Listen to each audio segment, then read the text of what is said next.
Everyone calm down. We're back. I'm paralyzed with fear. I just clicked a song for the vibe, and I instantly read in the description, it's like, it's under copyright protection. I'm like, okay. Oh my God. All right. So we're shaking, we're trembling with fear, we're nervous. Oh my God. Okay.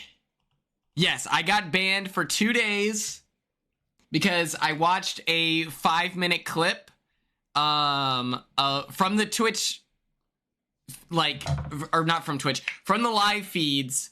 And I think what it was that it was too long of a clip and it had been too recently posted. That clip ended up being used in the episode as well. So I wonder if that's why they were sensitive. I don't know. But all things go back to Ringo. Ringo, I need to post something on my Instagram story. But oh man, it was crazy. I'm currently behind on everything that I was trying to do. I'm trying to come up with like who would fall under the favorites category by like each season. 17, I have Vanessa. The reason why I'm behind is because I tried to log in, or I tried to go live, and then it didn't work because everything signed me out. Like Twitch signed me out on my computer. It signed me out of the thing that I stream with, the Streamlabs. So we're a little behind here, but that's totally okay. We're live. Okay, so Ringo, I went live on TikTok, and this guy joined, and he has this printed off banner in the background. It says Ringo, and it was crazy. But it's okay. What we're gonna do is, if you could share Big Brother 17, let me think. Hold on. Actually, let's do this. Timeout. Yeah, it was like straight up Ringo's biggest fan. Okay, let's see. Halloween vibes. Copyright free. Okay.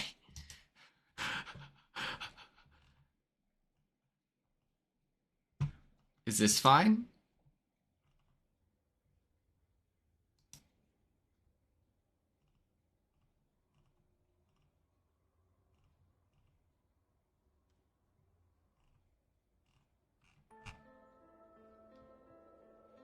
Okay, we'll do this actually. Here we go. Yeah. Wait.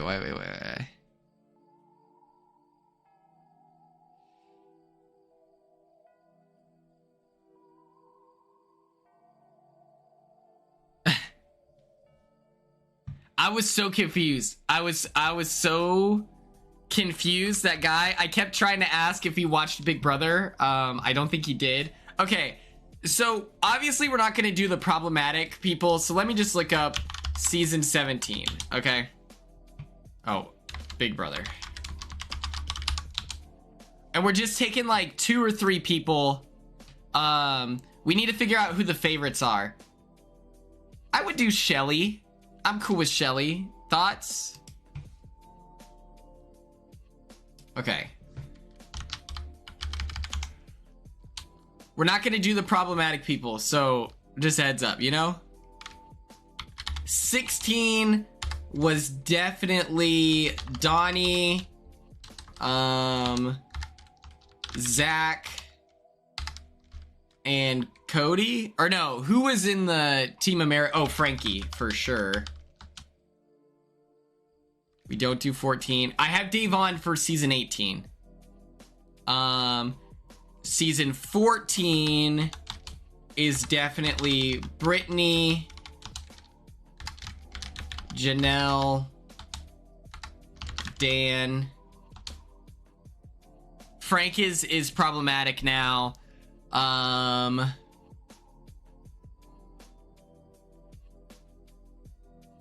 Who else Chef Joe? No, hell no. Actually, that's kind of funny. Okay. 13.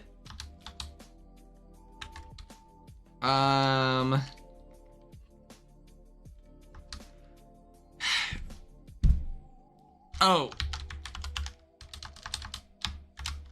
Danny. She's like the only person, oh, and then Rachel, of course. And who else? There's no one else from season 13 that I'm like, I want them included in this. Lawan? Okay, we can do Lawan. I'm cool with that. I like Lawan in real life too. 12 is what? It's like Lane. Obviously Brittany, but we have Brittany for season 14. Lane was pretty well liked. We don't really want Enzo. Unfortunately, he, you know, we've seen enough Enzo.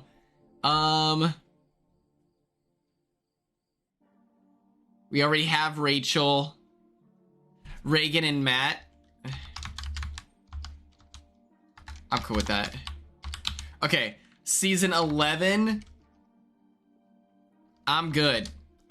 Season 10, we already have Dan,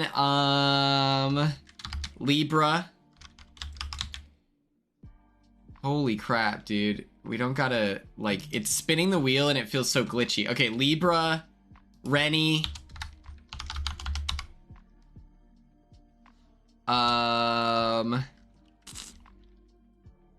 Michelle. Yeah, I feel like Michelle is well liked. Michelle is like, oh, Shima.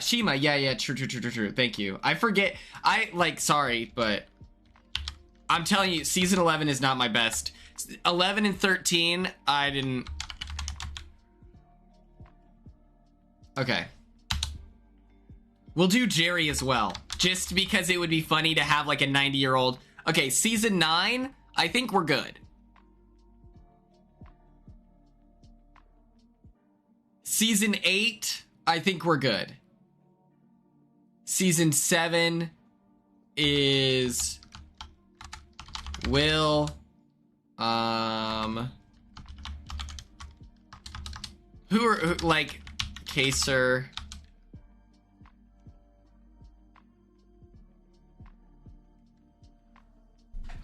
Oh my God, Brianna, thank you for saying this. There's no way CBS was like, hey, yeah, that's fine. Listen, if Mike Bloom, Dalton Ross, Sharon Tharp, Taylor Hale, if they didn't get a video, if they didn't get a video interview with Riley, this might be rude. I don't think that BB Steph is qualified for this. I don't think that she has a background in journalism. I'm fine with like her interviews with Felicia because it's just like at that point, it's just two people hanging out. And if she does have a background in journalism, I'll apologize. Like, but I don't think she didn't push back with her interview with Cameron Harden. You know? I don't think that she's equipped to push back. This CBS can take his money that he got. No, literally, Brianna, I agree with that. So you're supposed to get things approved, but if it's like after the season, like I didn't get my deep dive with Taryn approved by CBS. But CBS doesn't really care about that because it's like, number one, I don't really say anything bad about production or anything like that. Forgot I was bi. Happy birthday. Oh my gosh, that's awesome. Congratulations for turning a year older. That's awesome. But it's like also RHAP has a relationship with CBS. I don't think that they're as worried about it. We did my interview with Sharon Tharp. She went through CBS.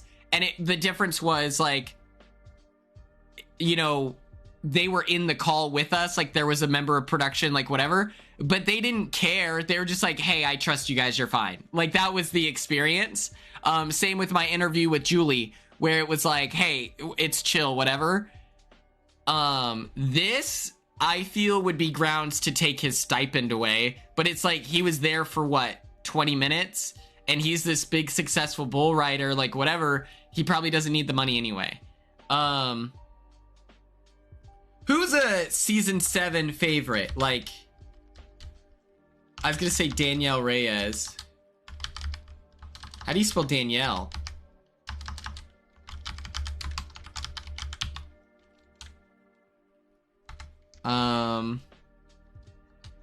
Okay, I spelled it right. Okay, season 6, you have Howie, James. We already have Janelle. We already have Kaser. Is there anyone else? I think we're good. Season 5, you have Nokomis, Diane, and Jace, as well as I like Marvin. Sorry. Okay, season 4, Karen. Oh, true. I love Karen. Yes, absolutely. Karen. What's up, Offbeat Zero? Oh, I saved a TikTok, Offbeat Zero. I want to show you here in a moment. It made me think of you today. Season 4, we have June, we have Allison, and we have G, I would say. All right, like, maybe Jack wasn't like a favorite, you know, like, oh, Holly. Oh my God. Yeah, we need Holly in there. Absolutely. Freaking lootly. Season 5 eats 0. Offbeat 0, sorry, but, and then season 3, we have Daniel Reyes is always up there. We have Jason Guy. I liked Amy. Who else? Oh, Marcellus, of course. I don't know. I'm good without including Erica just because I don't know.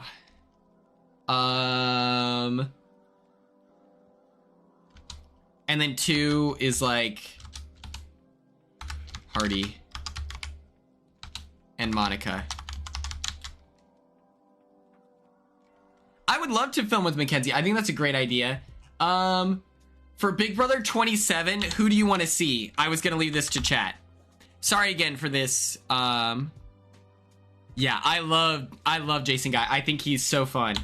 Well, we already have Rachel, Will, Ava. This is fans versus favorites, okay? Ashley, I think, is accurate. I think Vinny. Yeah, people who would qualify for favorites.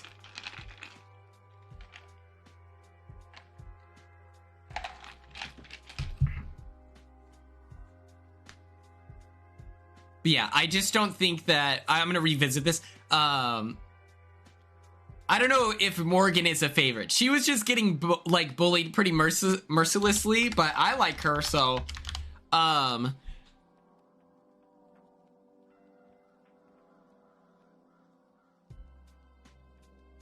I'm gonna revisit here.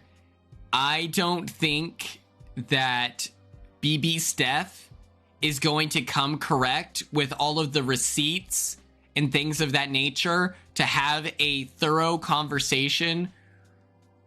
I am on there. Yes, I included myself. But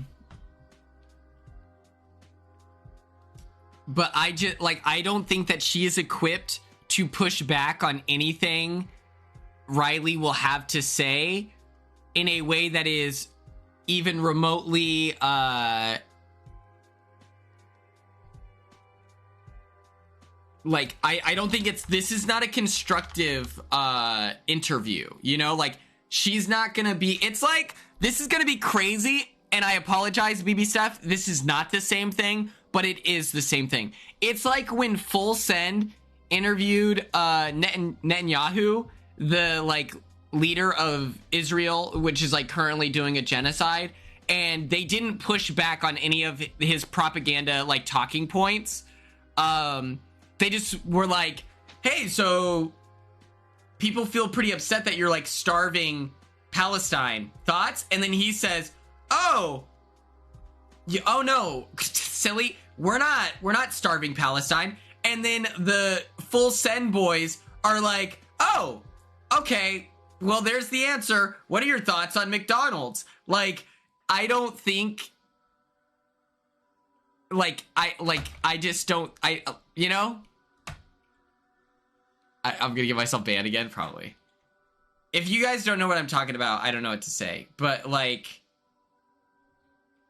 it's just, I don't think that they have the tools or the resource. I don't think that she has the tools or resources to push back on the things that Riley will say, and he's gonna get let off easy. And for some people, that's gonna be like enough. Okay, we have our favorites. Now for the fun part, okay? All right, hold on. I need to record this. Watch this. One take, Drake. I did include Turner, yes. I am back on twitch.tv/Every Now and Quinn, and we are playing Big Brother fans versus favorites, okay? Click the link right here, join, and you'll have an opportunity to compete against your favorites in Big Brother. Come on, please, please, please! Perfect, first take. Let me add the link.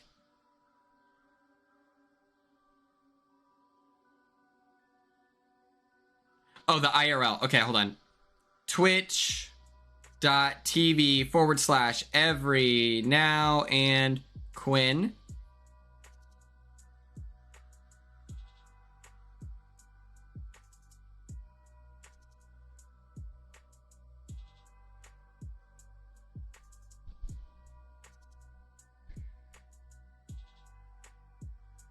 Okay. Okay.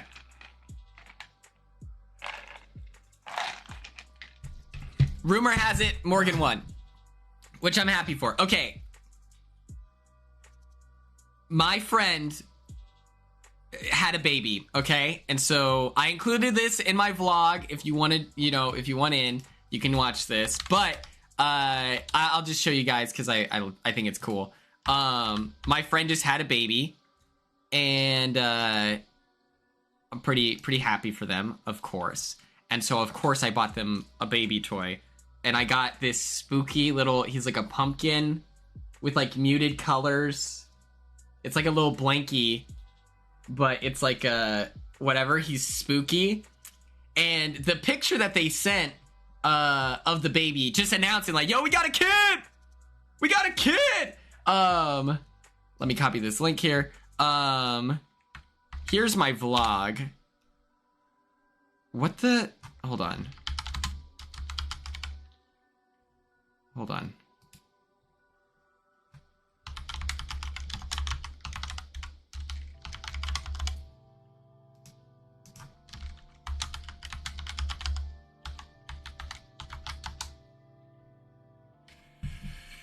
Hold on.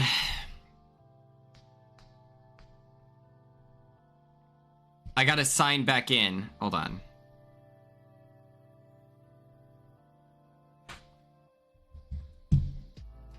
That's so annoying.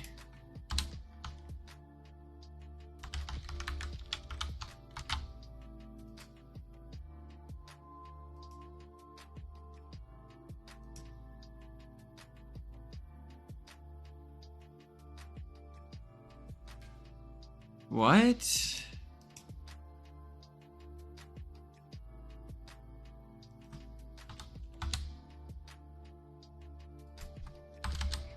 What is happening? Hold on.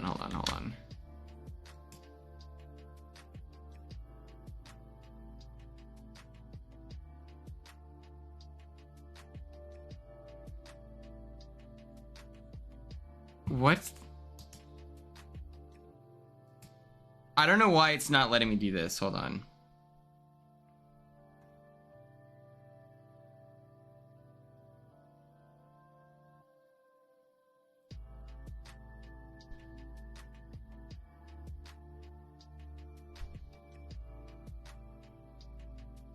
Okay, so it won't let me comment in my own Twitch chat. That sucks, dude. Oh my god. It signed me out of my own Twitch chat, so I can't send anything here. That really sucks. It signed me out of... Okay. Yeah, I can't say anything in my own chat. That's so obnoxious. Okay. Dude! Ah! Please! Please! Oh my gosh. Okay, hold on. I'm gonna send this link here, I guess.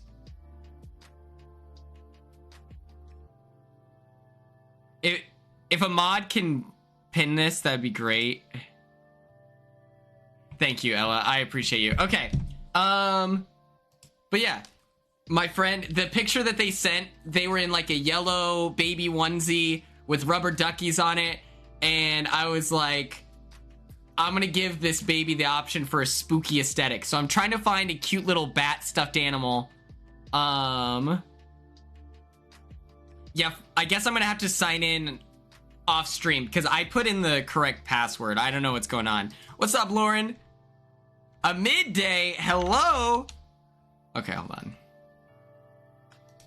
Log in.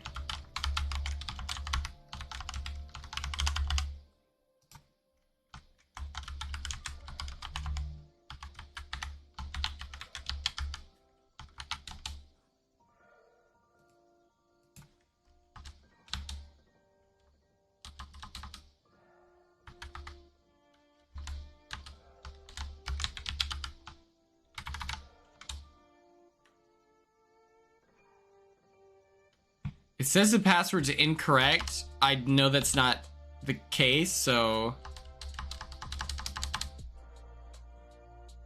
Yeah, I don't know what we're gonna do here.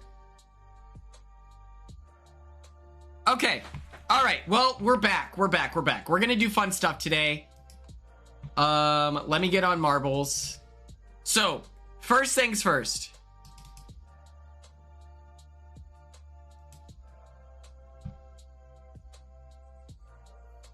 We're gonna have everyone enter the chat.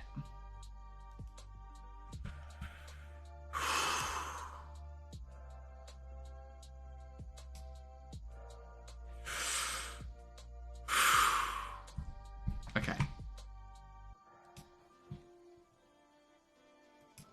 We're here. A deep breath, everything's okay.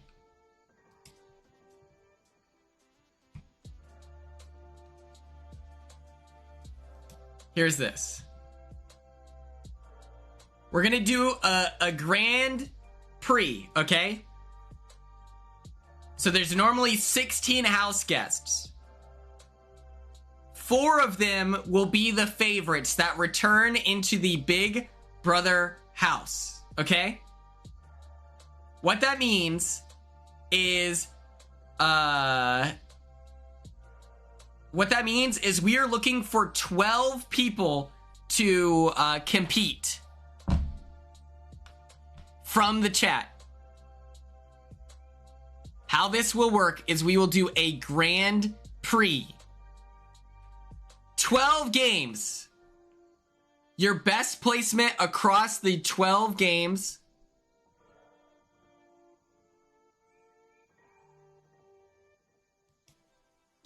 Literally, it's a Grand Prix. Yes. So you're all going to do exclamation point play. The top 12 performers at the end of the Grand Prix will then get the opportunity to compete against their favorites in an all-star fans versus favorites season. Does that sound fun? Are we excited? Are you ready to go? It's going to be a movie. I'm taking the deepest breaths anyone has ever experienced in their life. Okay. Let me choose our 12 games. We got to do on the felt.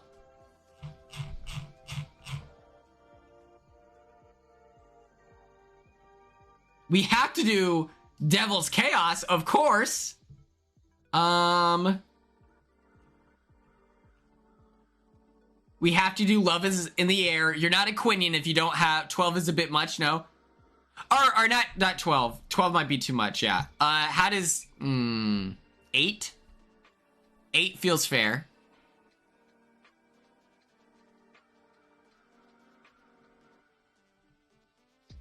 We have our Temple of Steve, Summer of Steve. I've never had Chucky's Punch Fanta, but I saw the commercial and it looked pretty good.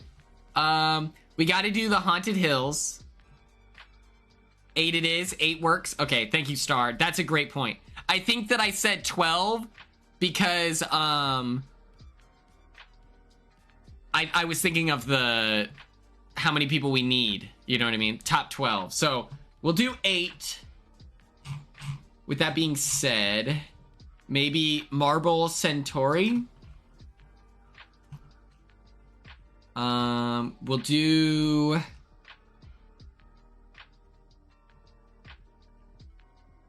We'll do Fear of Heights, of course. And for the last one, Marble Adventure, Shattered Dreams, Express...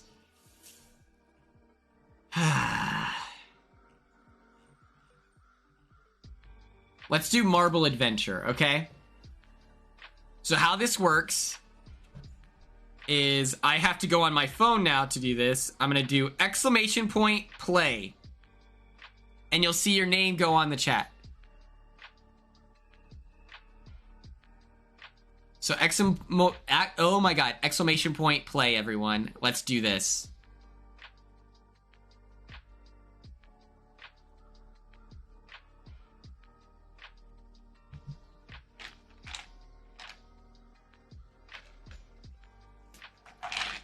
Hey, Nicole, you leave that chatter alone. They seem cool, all right? I also have a funny TikTok to show all of you. I was featured. Oh my god, Madison, you're here!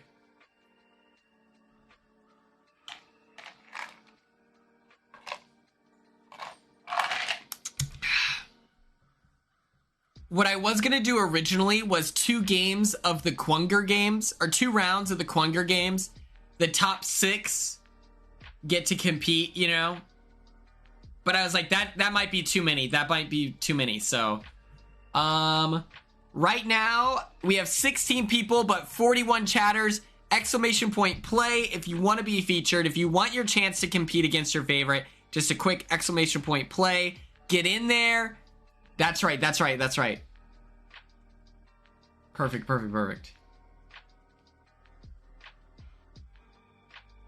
Yes, I love this. Thank you all so much for participating. It makes it so much more fun.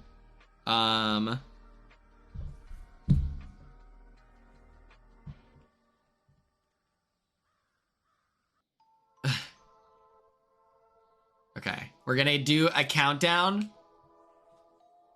We're gonna do 60 seconds on the clock, okay? Not 25 minutes. God. Oh my god. I'm having a really hard time here. Okay.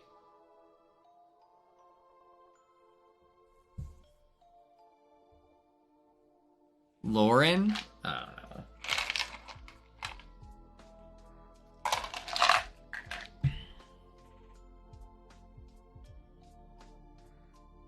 I've not heard the new Sabrina album.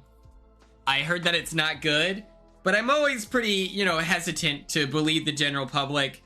Sometimes people just have really high expectations, you know?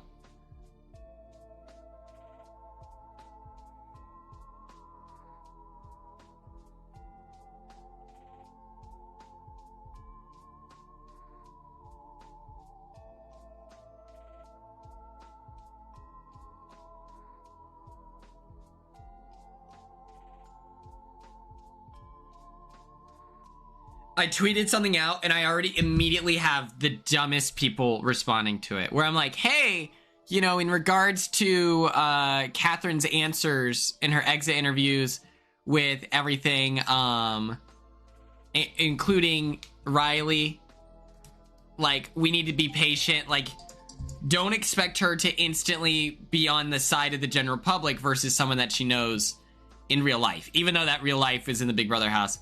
And there's people being like, she talked horribly about, she talked poorly about Rachel. And I'm like, obviously I'm not talking about what she said with Rachel. I'm, you know, yeah, Catherine should have been given a week. Like, That would have been nice.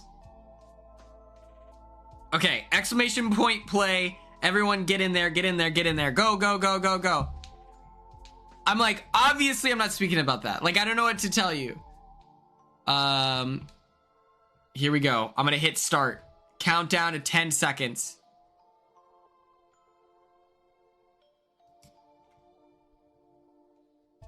Seven, 6, 5, 4, 3, 2, 1. And just like that, we have begun. Brianna off to a quick start. Lexi takes the lead.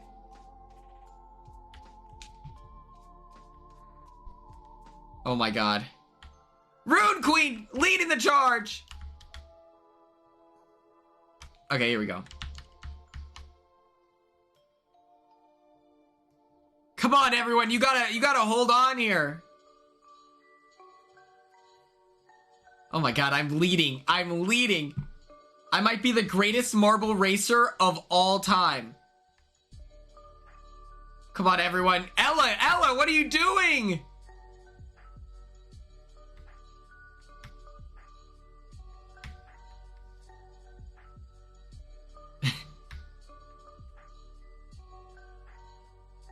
Brianna's leading. I have no idea what this does. What the helly?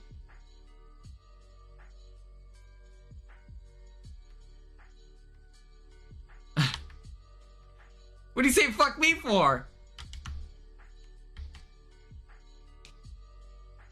Look at me go. No! No!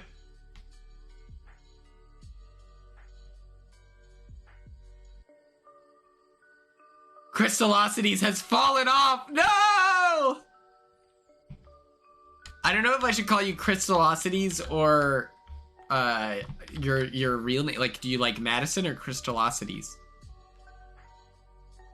Lexi, you gotta move, girl. Madison, you gotta go. Crystal, okay.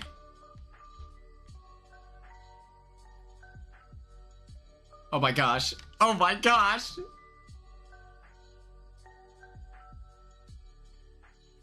Come on, everyone. We gotta move. We gotta move with some urgency, please.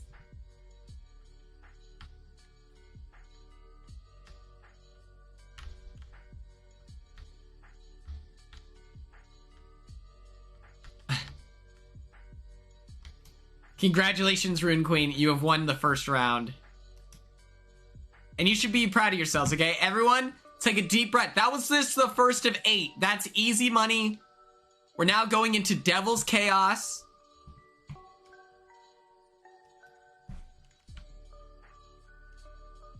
It's a tough game. Oh, I can't type it on here. Oh my god.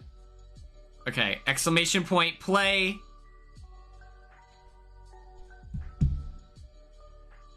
This is so cute. I'm being so for real, guys. It's like adorable. And imagine a cute little stuffed bat. Oh. Yeah, it was a practice round. It will impact the, you know.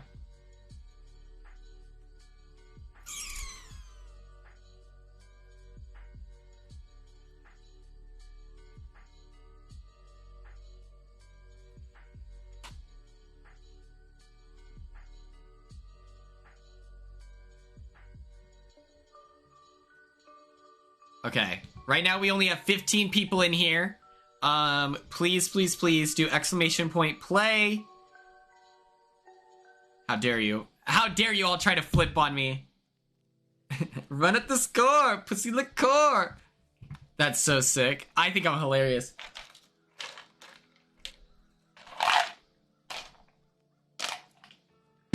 What possibly, like, does BB Steph watch the live feeds?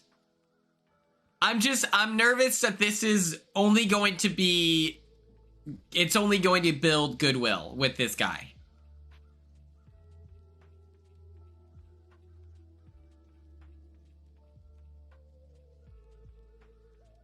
Did we just start the GP again? What does that mean?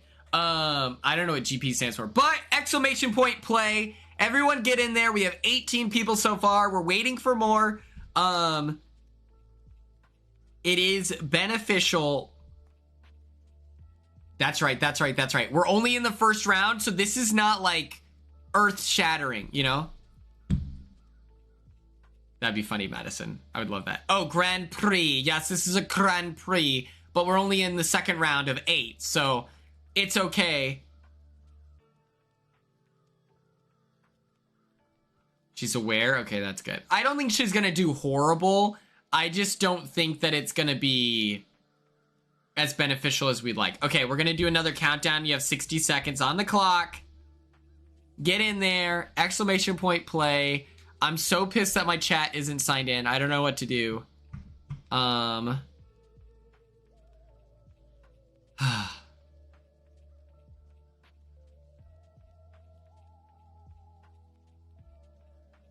You're still in the F1 mindset. That makes sense. That makes sense.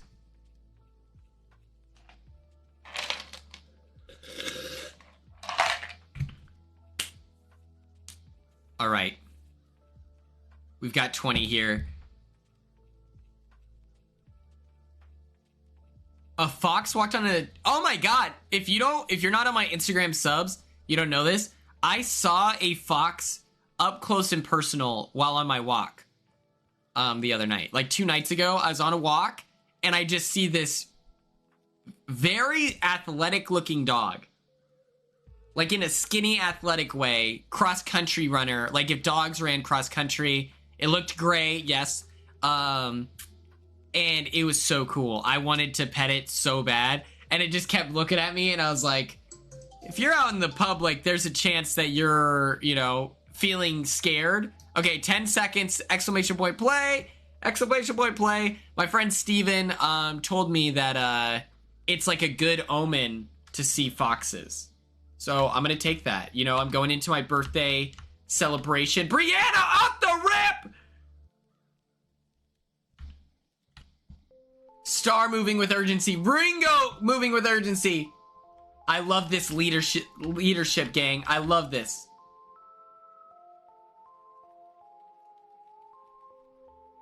Oh my gosh. Well, I don't like walking with headphones because I feel like I can't hear, you know, if someone pulls up on me, you know, like that's always something I have to be conscious of, is that like on my walk, all of a sudden there could be other people and they may not be nice, you know? Yeah, I think that it was like a female fox because it wasn't orange. I think that's how it works. Like birds. I might be wrong. I might be wrong. Into the pencil sharpener. Brianna leads with authority. Blanqueta. James, Chase, and Ringo pulling up. Crystal in the far back with Star. Offbeat 0 in between them. Okay. Here we go. Madison, listen, just because you're having a difficult time now doesn't mean that it's going to be, you know, the worst thing ever. Okay. Let me tell you what's going to happen in LA, okay? First of all, finale night rap party. That's standard. I think Leah and Cam are planning that. I haven't actually been told that, which is a little frustrating, where I'm like, hey, maybe let everyone know that you're planning it. Cam is planning a pool party for the next day. I'm excited for that. And then, so it's like, okay, if you have a pool party that night, it doesn't make sense to then have a, you know, another function where we're going out. And so, Chase falls to their death. James, I love this energy. I love this energy. Brianna. I don't know who that is.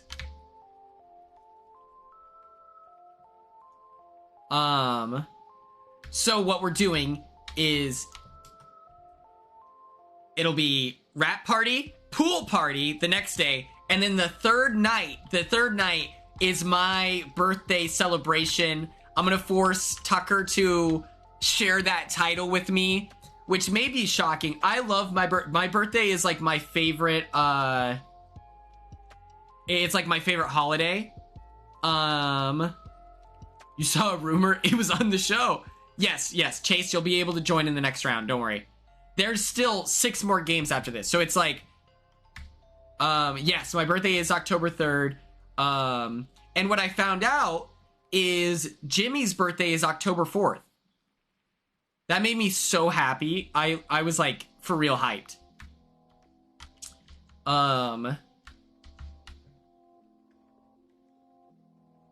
So I'm gonna, yeah, I told Jimmy, I was like, your birthday celebration is the same night that we're doing my birthday celebration. And he said, okay. He was like, all right, I want to message the pre-jurors and be like, book the Airbnb. Because if you're in the jury house stage, like if you're in the jury house, you're sitting there and it's like they ask you, okay, when do you want us to book your flight home? And you can change your flight, of course, but it's just a little confusing because you're like, did the pre-jurors book an Airbnb? I'm gonna assume yes, like that kind of thing. And I was disappointed when I got out. Offbeat Zero, you're so close. Go, Offbeat Zero, go! Go, the Flames! You gotta move! Come on, Offbeat Zero, go, go, go, go, go! He did it! Oh my God, Brianna is...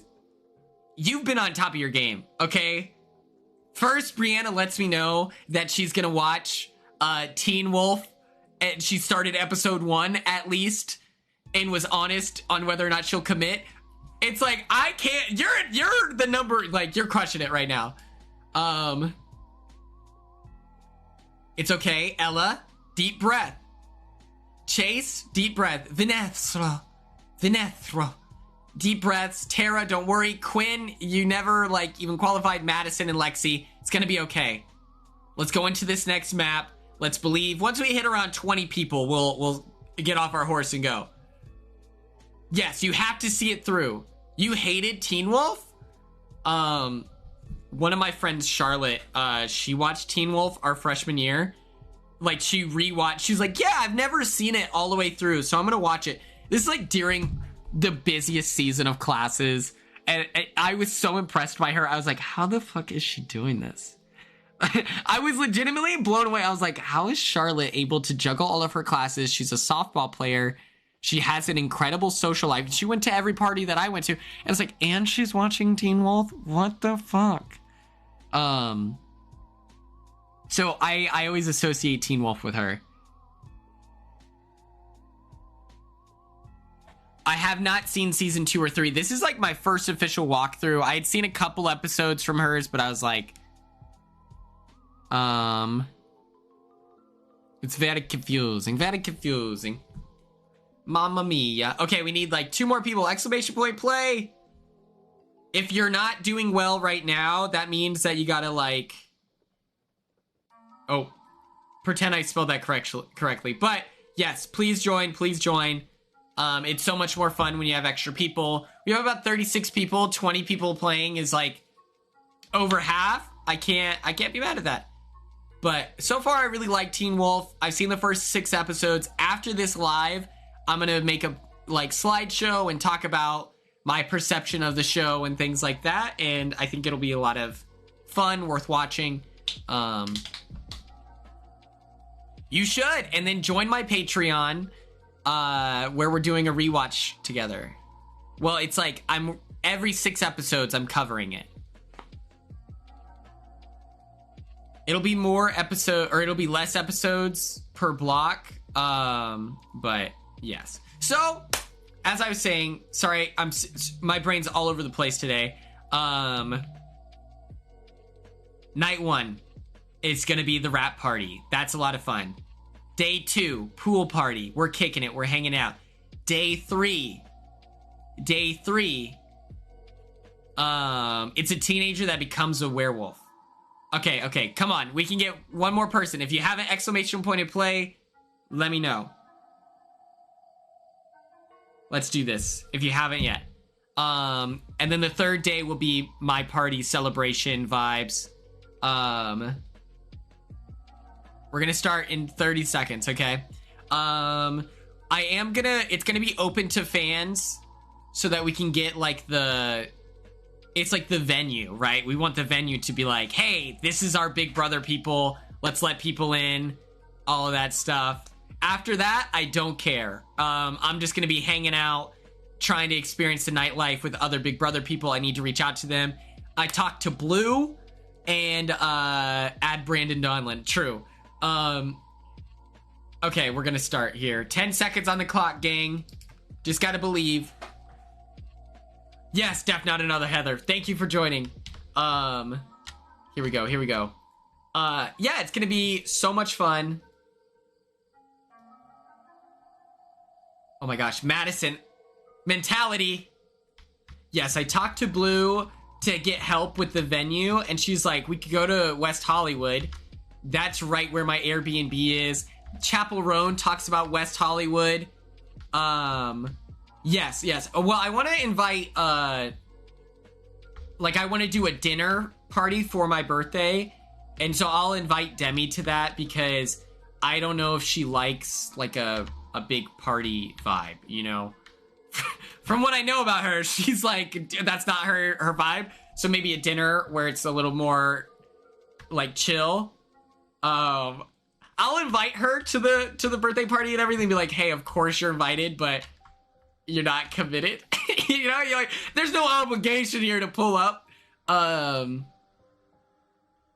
Yeah, it's gonna be fun. Oh my god, Star's moving quick. Blanquita's moving quick. Cody Slayberry is quick. Ringo, top 5. We love this energy.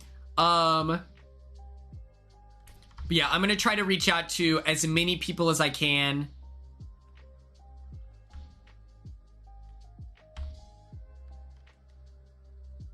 Oh my god, Terranoia. Christine. Oh no! And so the idea of, like, in West Hollywood, we'll do like a, what's it called? Like an Eventbrite thing, so that people can RSVP. Maybe, you know, I don't know if Tucker's birthday party was free, but we might put like a $5 charge or something like that, because there were so many people at Tucker's first birthday party, and I like talking with fans, so I didn't mind as much, especially because they all wanted to talk about Big Brother 26, and they were asking like fun questions and everything. So I was more than happy to talk about it, but the truth was I did not engage with anyone from my season. I talked to Kevin Martin for like 20 seconds. I was like, hey man, my name's Quinn, what's up? But other than that, like, I didn't really talk to him. I didn't really talk to any other, like, I didn't get pictures with other, like, reality TV stars.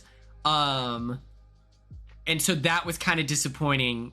And so I'm going to try to really set the expectations with the Big Brother players, especially the BB27 people, where it's like, hey, it's okay to go into like the VIP section and talk to people, you know, like, and just talk to the other reality TV people. Like, you don't have to talk the whole time. I think it's because I was telling a story, you know? All right. Here we go.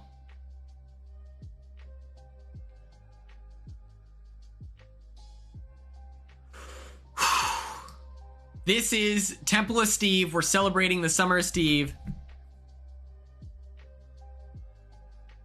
Here we go. Exclamation point, play. And so Blue is helping me find a venue, essentially. I'm going to be right back. Everybody, exclamation point, play up. We're going to try to get up to 20 again. I'm going to grab something to snack on real quick. I'll be right back. I'm going to get some water.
Everyone's doing such a great job. You're doing such a great job, okay? I feel crazy right now. 21 people signed up. Hold. If you're in line for marbles, stay there. They can't kick you out.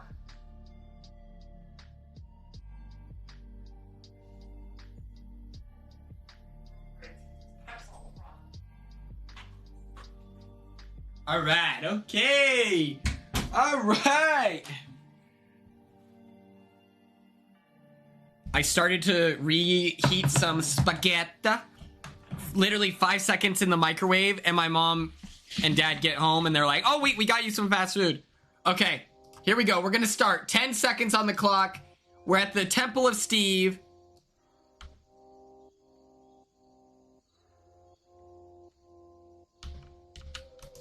Cool beans.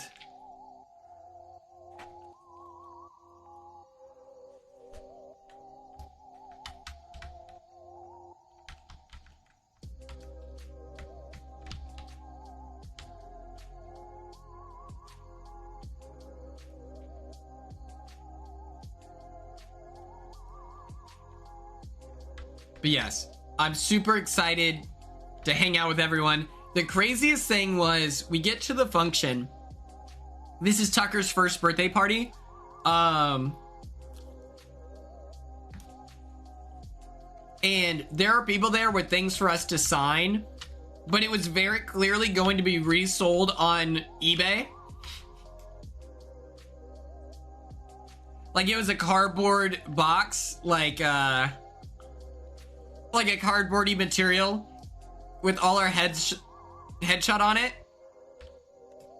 And it was so funny because, and people are pushy, right? Like people are really, really pushy with stuff like that.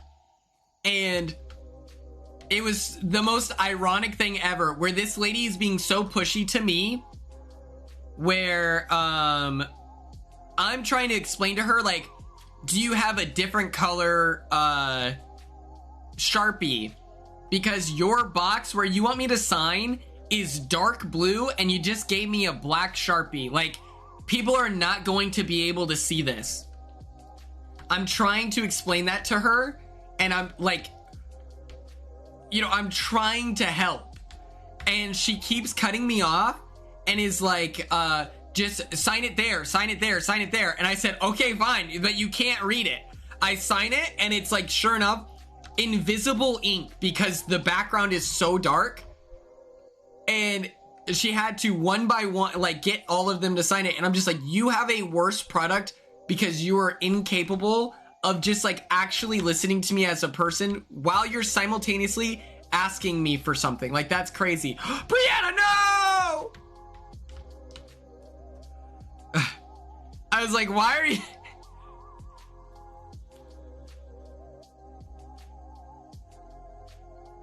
I'm so sorry. You did such a good job.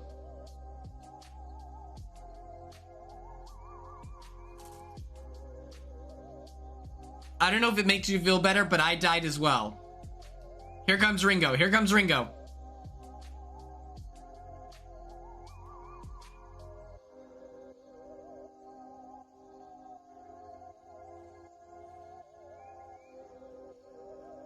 Ringo, you gotta lock in. Autumn, you have to calm down. You gotta calm down.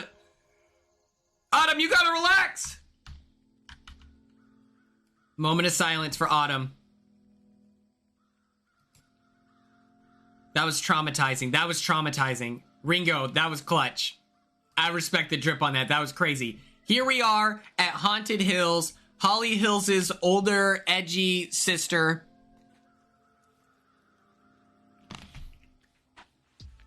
Okay.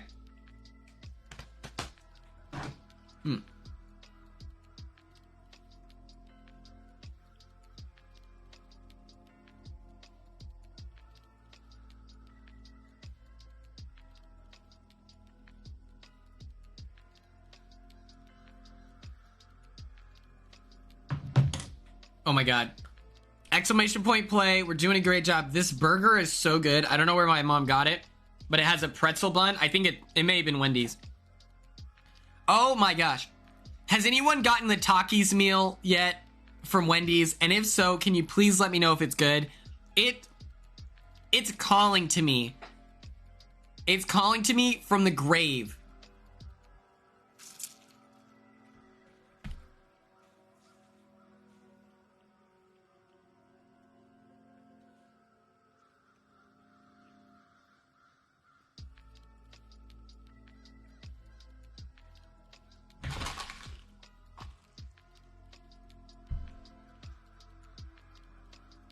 No.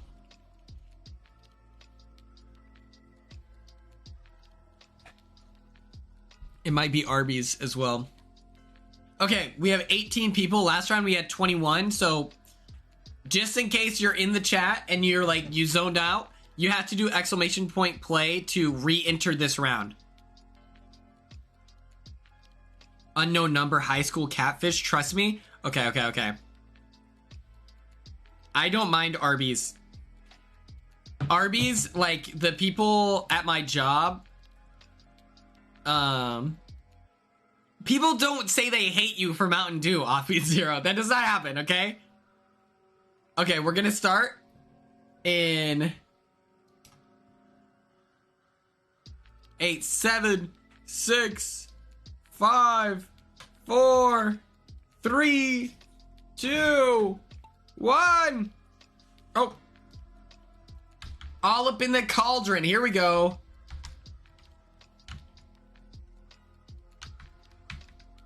They hate Mountain Dew, not me. Oh, I see. That's a good distinction to understand. I will watch that. What is it called again? High School Unknown? I guess I can just scroll up.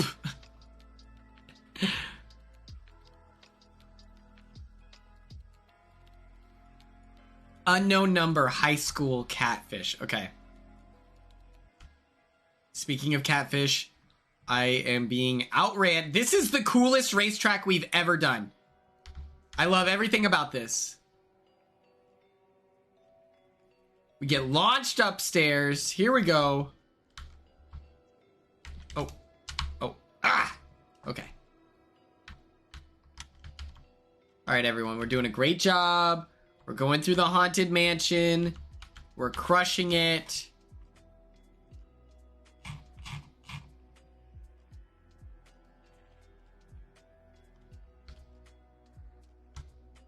Oh my god.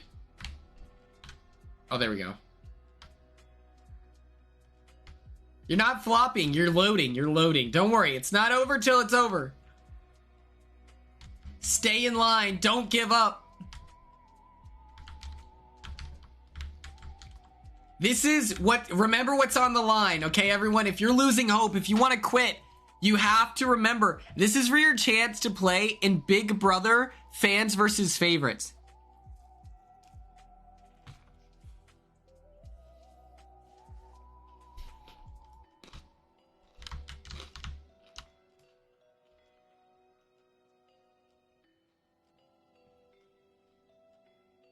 Offbeat Zero already won All Stars. Well, Qual Stars. Offbeat Zero, if you have anything motivational to share with the class, now would be the time.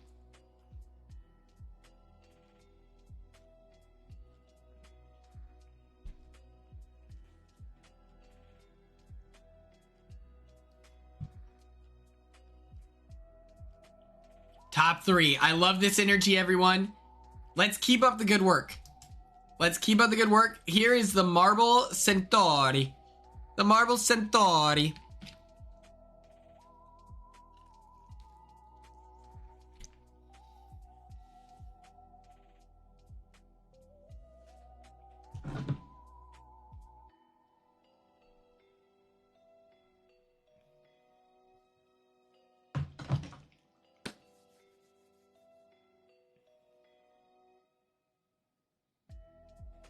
I am praying to God that Morgan does not use the veto on Vinny. Vinny has won more competitions than she has, so theoretically he would have better odds in the, you know? So theoretically, she would have better odds, or he would have better odds in the AI arena.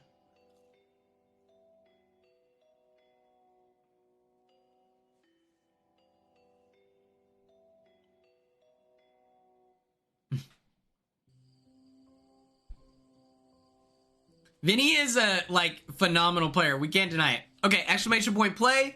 If you haven't, we're going to start in 10, 9, 8, 7, 6, 5, 4, 3, 2, 1. Countdown starts. Okay.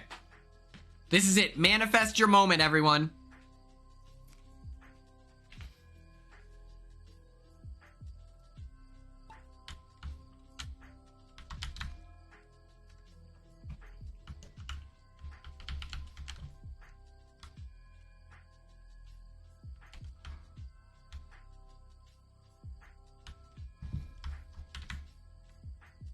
Okay.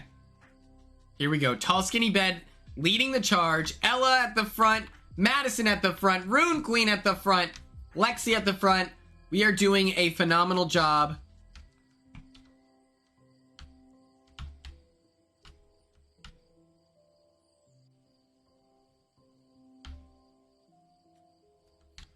This is kind of like the Rainbow Road, I feel like. You know?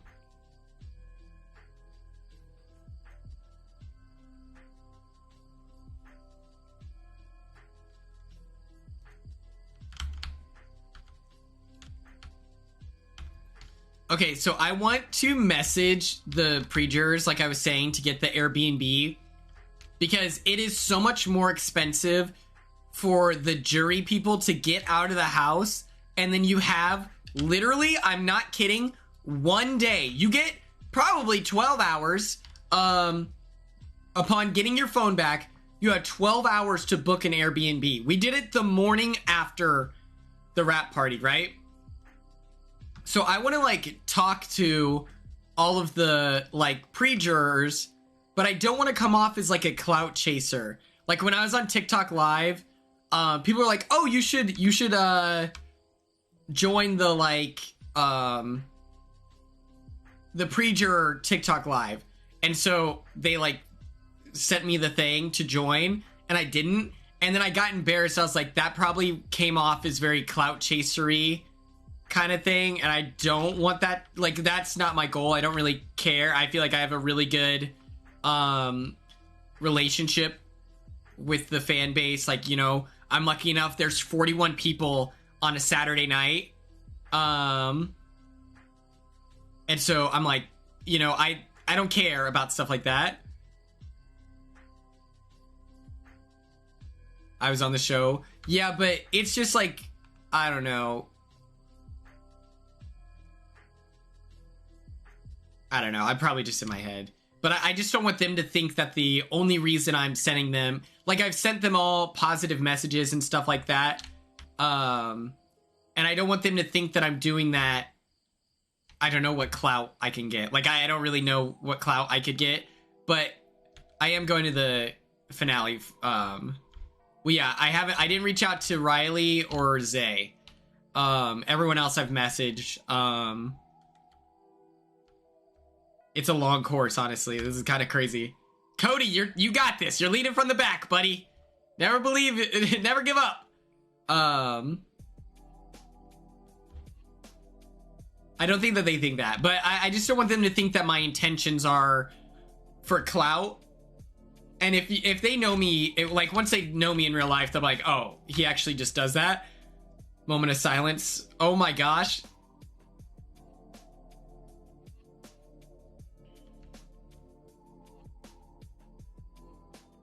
Yeah, this isn't the last time CBS will reach out. I feel as though there's plenty of opportunities in the future.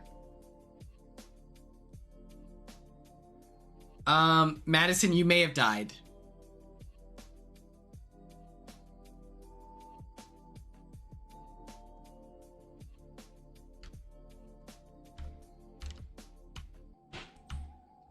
Yes, you may have died again, unfortunately.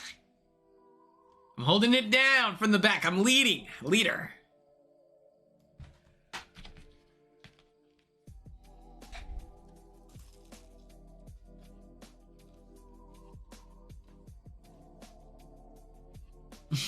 That's true.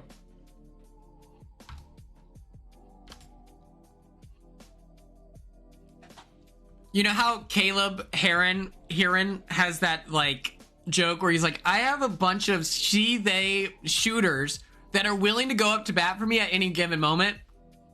That is how I feel. I'm like, not too stressed about it. Caleb is so funny. I love him.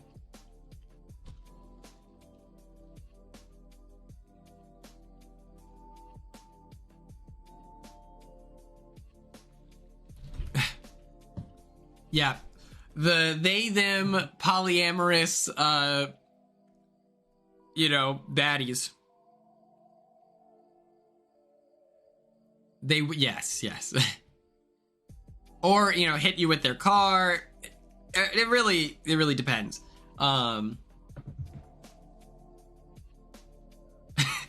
Ringo, yeah, you're gonna get me banned again. They're like, yeah, but I don't know. I always just get nervous about reaching out to people where it's kind of like, all right, buddy, what are your intentions here? Even though I didn't feel that way when people reached out to me, so I don't know where that's coming from, but I don't know.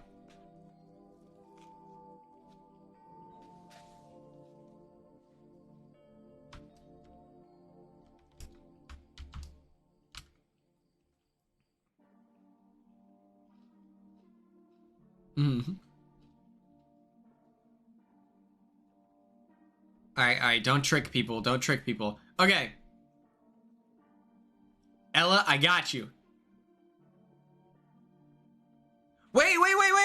Wait, you said what? Let me go back up here. Okay.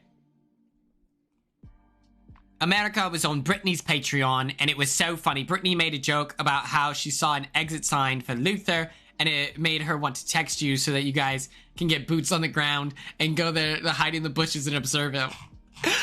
That's awesome. Yeah, I've been near Luther. Oh my god, it's so problematic and scary. All right, baddies.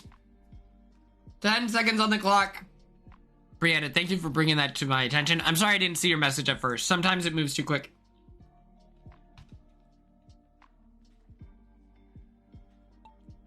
Do you all prefer this or this? Oh, I'm so excited to meet Ava.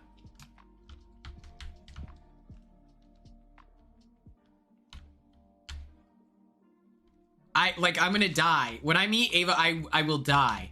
That is true. I hope that, she said that her brother watches Big Brother. And so I hope that he goes to the rap party and stuff, because that would be cool. Well, we don't know about Kelly. She hasn't mentioned me once. She followed me on Instagram, but I literally think that's because, I think that casting was just telling her that she's quirky, and just like Quinn or something, because she has no idea about the show. So, like, my guess is that casting was just trying to, yeah. Remember when Kelly told us that, like, if she's a villain, that means something horrible has gone wrong? And then she proceeds to, unprompted, and there's no strategic benefit to it, just talk massive amounts of shit about people in a way that doesn't even, like, benefit her. Where it's just like, all right, man, cool, you're the house pariah and you're trying to make everyone else's position worse when they're trying to be kind to you. It's just like, it's like if I went to a soccer game and someone on my team, okay, or this is what it's like. It's like you're at a tryout and you're doing passing drills, and every time I pass you the ball so you get a chance to, like, show off your skill at this tryout, every time you kick it as hard as you can with your toe off the field, and it's gone, like, it's gone 40 yards. And it's just like, every time you get the ball, you just kick it as hard as you can out, where it's like, you're ruining my experience at this tryout, and you are also not helping yourself get on this team, aka do well in the week ahead. So it's just like, why are you're making this not fun anymore? Like, that's such a annoying thing that's happening.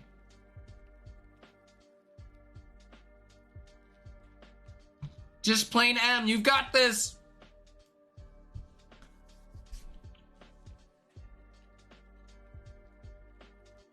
Congratulations, Ringo. Okay.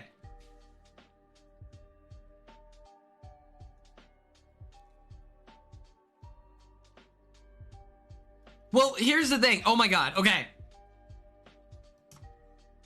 This is our last round. This is our last round. It's called Marble Adventure.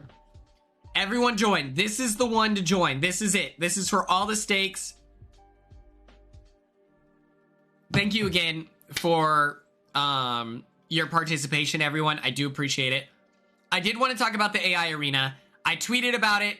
A lot of people were shitting on me. People calling me an idiot, saying that the AI arena saved the show. I'm sorry, the show will always be fine. I liked the show before the AI arena. You all know my stance. I think that the way that you fix the AI arena is by having an arena pass where you get to compete in the AI arena one time per season, because I don't think that there are any circumstances where Kelly should make it to jury because she keeps winning the AI arena. Like, that doesn't, to me, that is now like, that it's like promoting a skill issue, right? A skill issue. I then saw people suggesting, that was really funny. Yeah, her name's the BB Blockbuster. That was pretty funny. I like that. Keanu shouldn't be, yeah, Keanu shouldn't have made it this far either. But what I feel is that when people bring up that the Kelly versus Jimmy, where they're like, well, they could have gotten rid of Kelly. If you are a strategic player in the Big Brother house, and you look at the landscape of the season, you have Jimmy, who is playing the game, who is actively, well, they should have, no, they shouldn't. Them voting out Jimmy is the right move.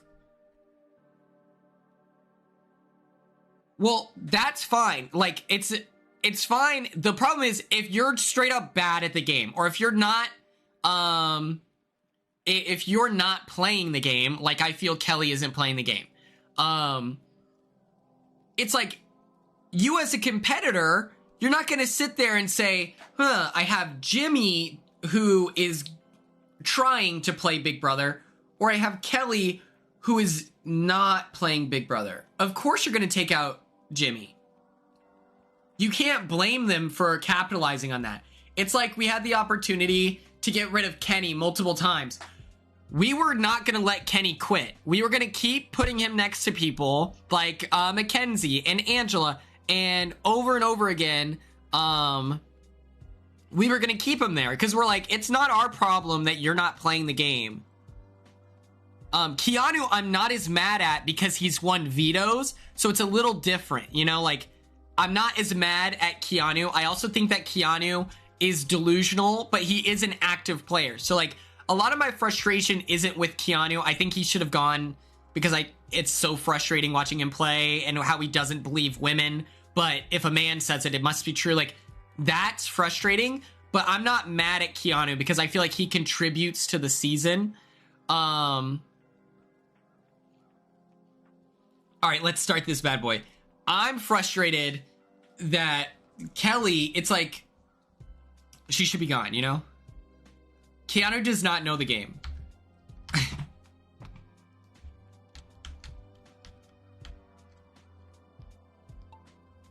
He will never be Tucker. Well, that's true, because Tucker at least was able to form his army, and Tucker had a clear purpose and a goal and stuff like that, you know? And I feel like he's a lot more exciting in the diary room, but here we go. This one is for all the marbles, but I'm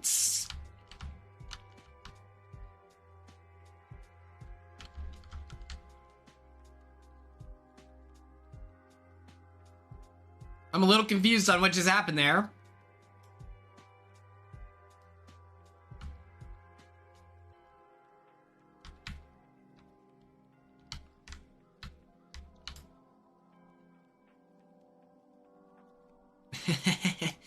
Yeah. I didn't know there were bombs. I didn't know there were bombs. Also, do we think Trump is dead?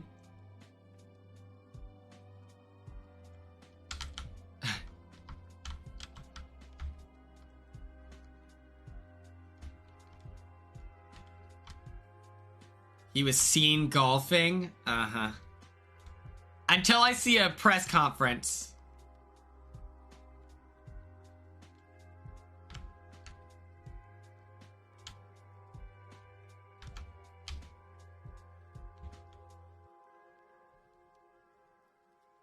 This is such...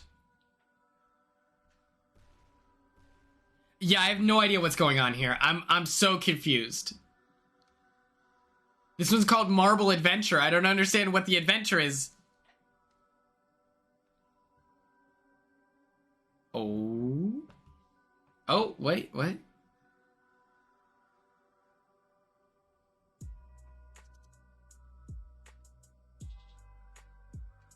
What's happening right now? I don't understand what's happening right now.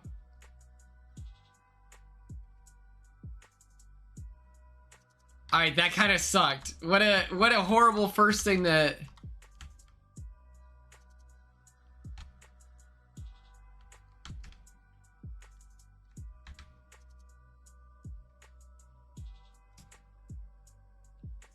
All right. That was crazy. Let's finish the Grand Prix.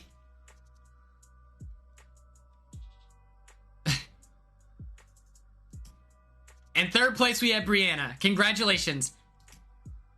We have Offbeat Zero. We have Christine. All right, our top... Let's take a picture. All right.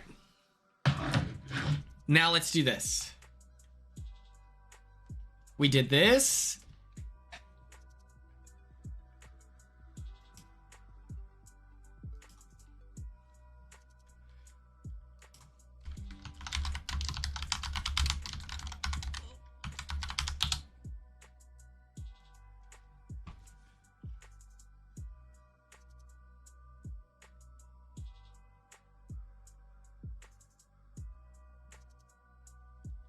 Huh.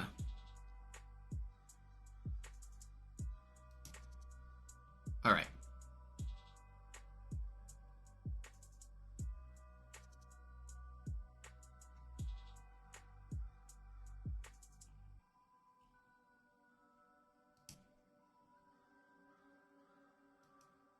Okay, wait.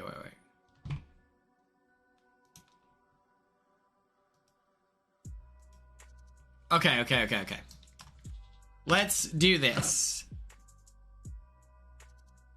Let me tell you who we've got.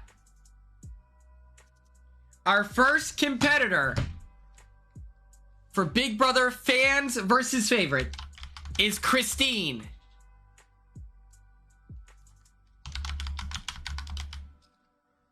Our second competitor is Offbeat Zero. Our third is Brianna. Our fourth is Enjoyer of Rogues, aka Ella. I don't know why I said Enjoyer of Rogues. In fifth, we have Ringo.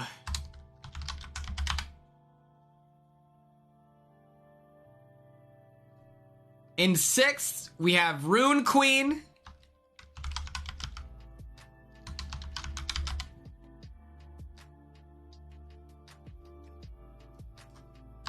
In seventh, we have Blanquita.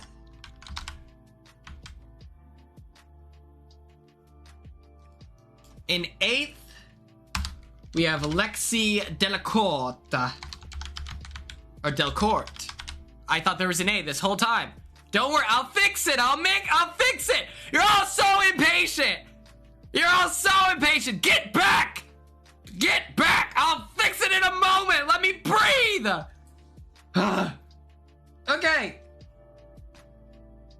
In ninth, we have Autumn Says. In 10th, we have James. 11th is Cody Slayberry. And our 12th competitor is Tara Noya. Okay.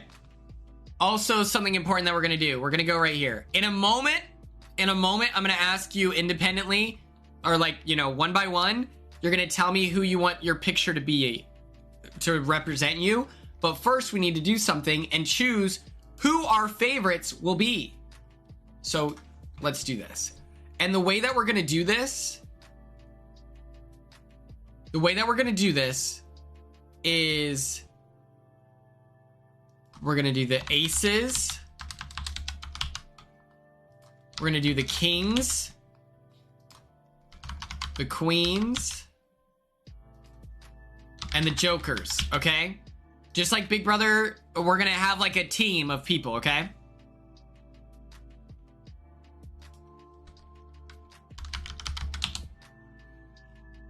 Let's do this.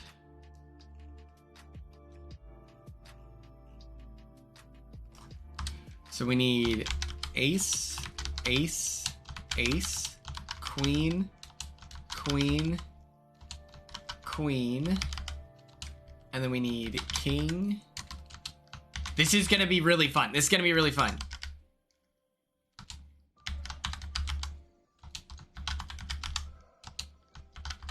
Okay. Are you ready? Let's go to our live scene. Here is our wheel of favorites. One by one, we will spin the wheel. Our 4 picks will then be on the, will compete in fans versus favorites, and they will be team captains, okay? Here, do we want to shuffle?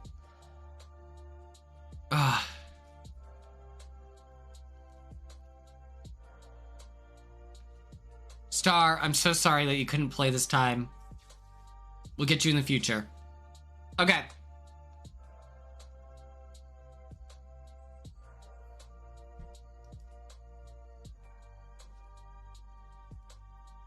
Our first pick, by the way, will be an ace.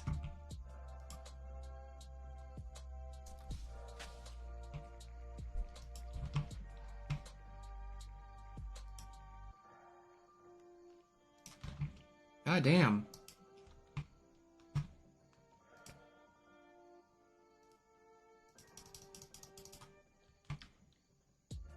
Our first ace is Dr. Oh, frick. Hold on.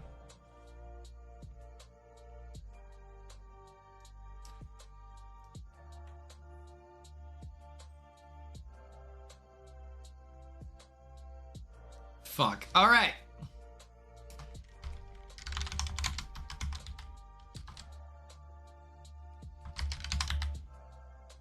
Well, no. We had winners. We had winners. So we're gonna do a coin flip. It's either Dr. Will or Will from this season. What we're gonna do? Heads is Dr. Will, and tails is Captain Will. It is Captain Will. Okay.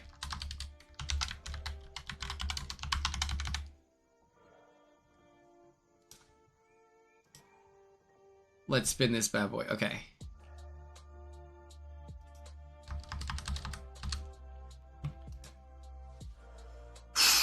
Captain Will is our first favorite to return. It's okay. It's okay. Star, we're good. Here, we'll say our queen is Danny Donato.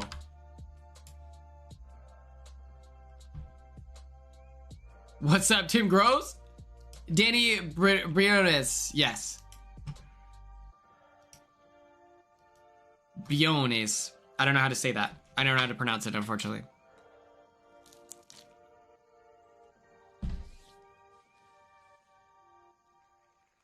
Remove that. I'll change her name.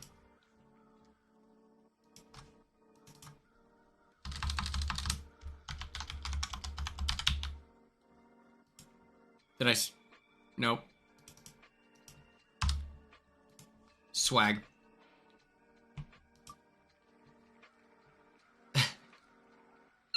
Ashley from... Okay, hold on. Let me do this. Since we already have Captain Will, I'm gonna... Oh, frick. I can't run a poll. No!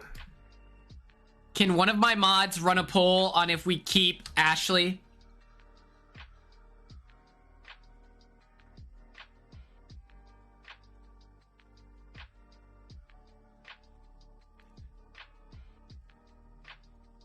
Why wouldn't we keep her? Because it's two people. Okay, keep her, no poll. Okay. I thought people would be upset. Okay, no, it's okay. That's fine. I'm okay with this. I thought people might be upset if there were two BB27ers. But Ashley from Big Brother 27. Okay.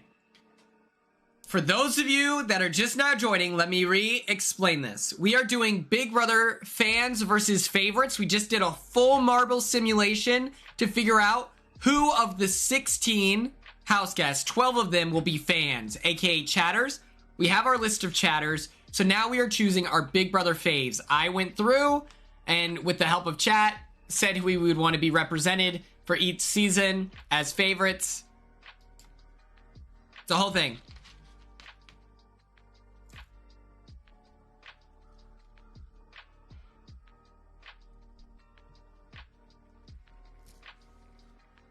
Vanessa! Okay.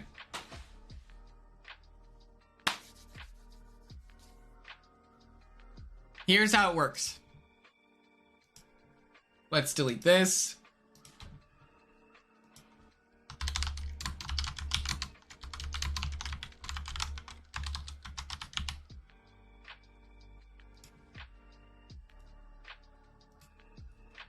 Christine is our first house guest.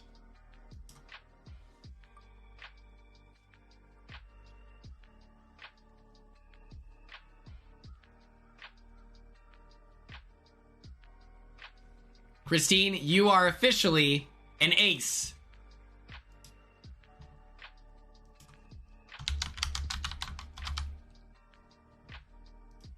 Next up, we have Offbeat Zero.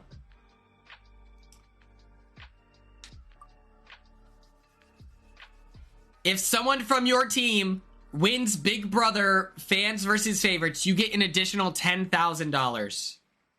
You are a king.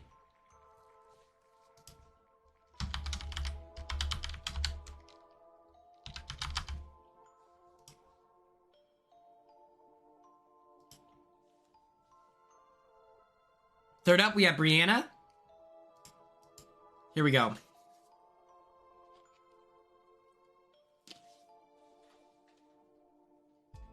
You are a queen.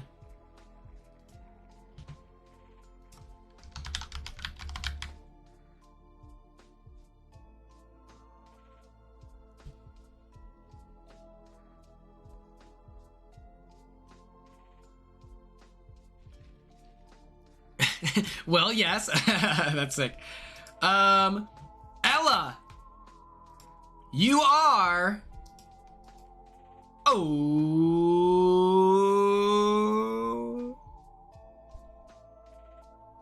That is true. Star did. You are a king.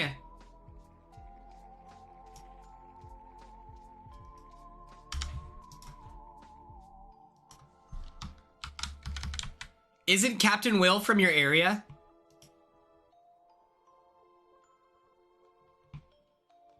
Oh, no. King. Oh my god, that was almost a nightmare. That was almost a nightmare, my god.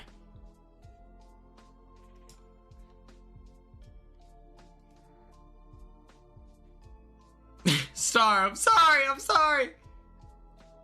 Oh, shoot.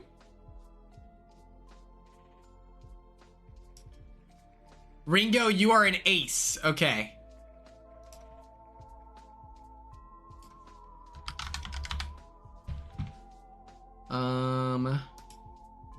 After Ringo, we have Rune Queen.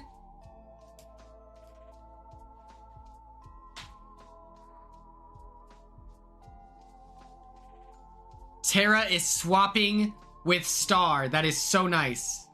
Okay. I'll do that here in a moment. Where are you at? Tara, are you sure? That's super nice.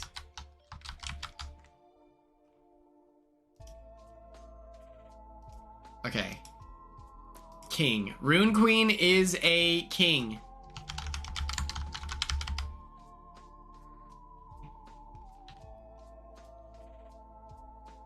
Blankita.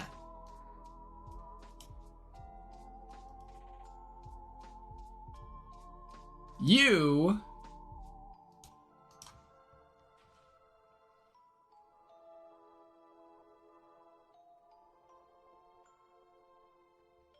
are a joker.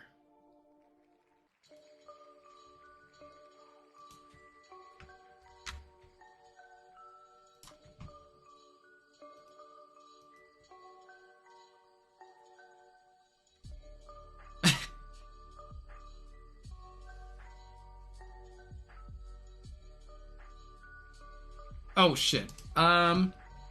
Lexi, you are a queen. I keep messing up the order. Okay.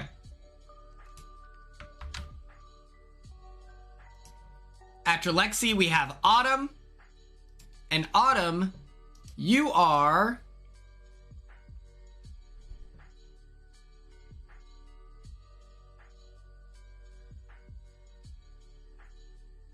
a queen. Congratulations, Autumn.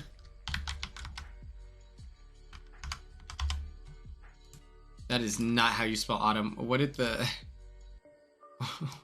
Why did I do that? After Autumn, we have James. You are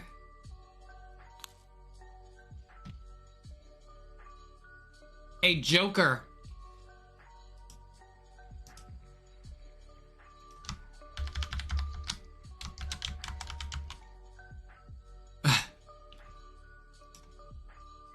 We're gonna remove that. After James is Cody, Slay, Barry. And let's see if you are an ace or a joker.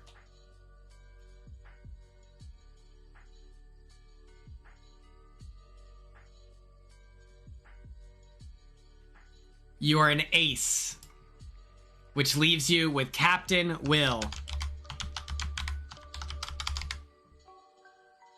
And so that leaves us with Star, and you are a...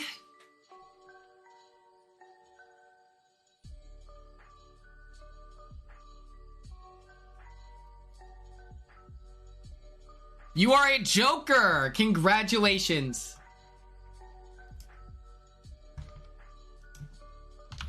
Okay. So what we need to do here is... Captain Will. His nickname is Will. Then here we have Ashley.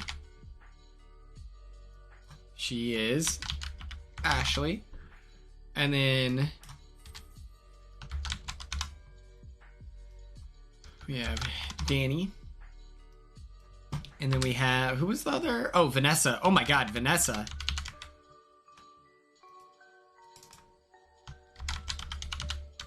Okay. We're gonna do this slow and steady so I don't get overwhelmed. Christine, who would you like your profile picture to be?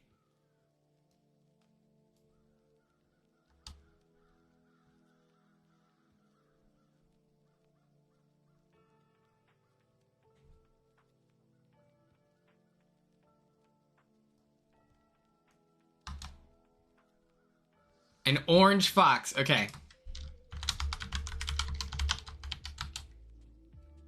Hey, what's up, Clinton? How are you? let's do this one. Copy image address.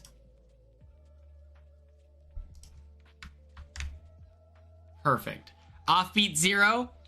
Who would you like to look like? I apologize for going so slow here, but this is going to be worth it in the end.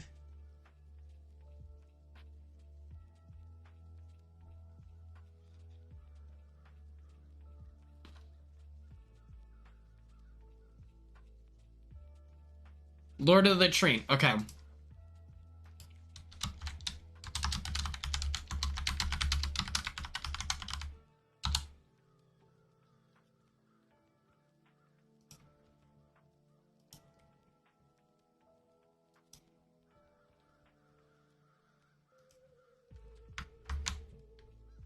Perfect.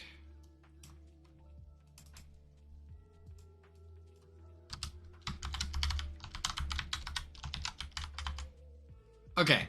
Next up, Brianna. Who would you like to be?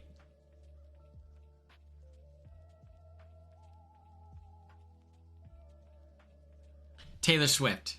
Okay, yes. All right. I'm gonna change the genders. I didn't want to do this at first. I was just gonna say, screw it.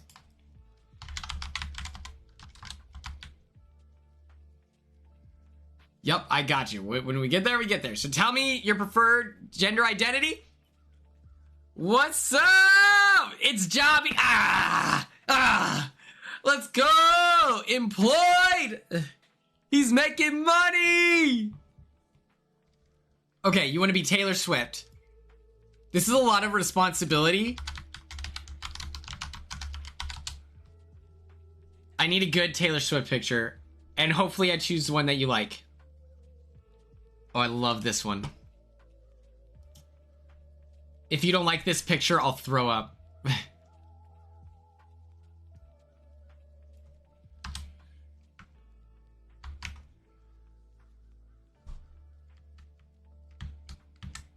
Uh-oh. Okay.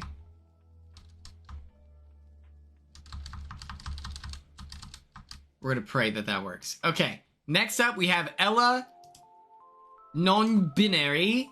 Who would you like your profile pic to be?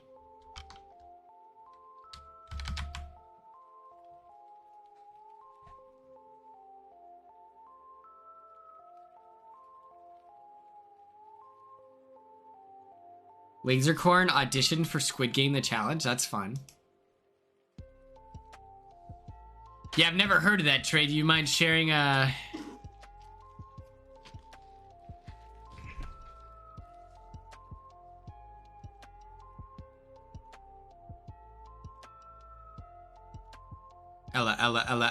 You wanted to be Goro Akechi from Persona 5. Of course. Obviously. Goro Akechi. Persona 5. He's French. Kind of like this guy.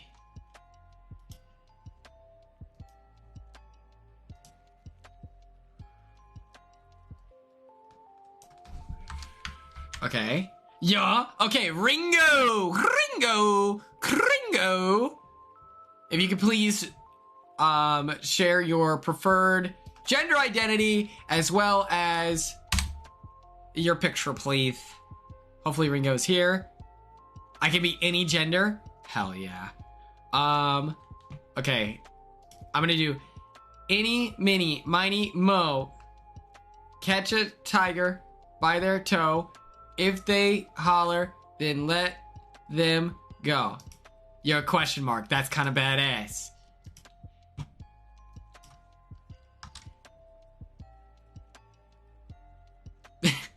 You're the blueprint. Whoa.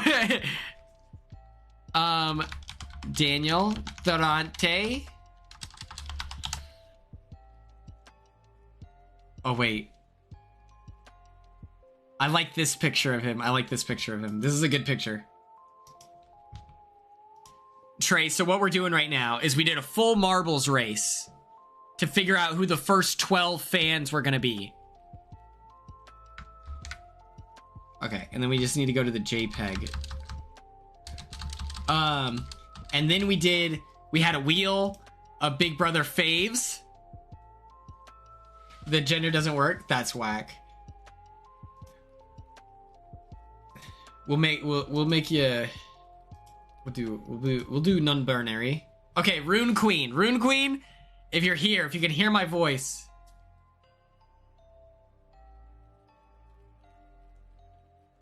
The faves are Captain Will from Big Brother 27, Ashley from Big Brother 27. Swear to God, I had entries from every single season. We got 2 27 players. Danny Briones, Brinones, that's what it is. She was on Big Brother 8, no, Big Brother 8, Big Brother 13, and Big Brother 22, formerly Donato. And then we got Vanessa Russo. Yoshi, okay, perfect. Oh, shoot. Kringo.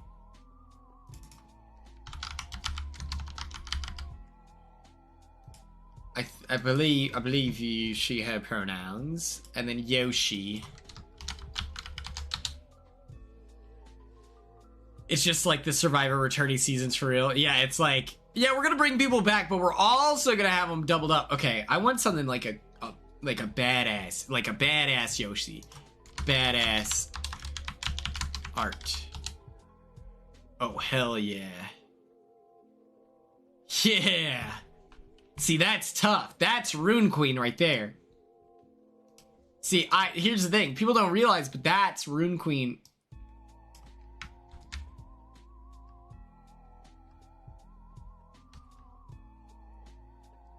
All right, well, we can't do that. Frick. We'll do the second most badass picture of Yoshi here.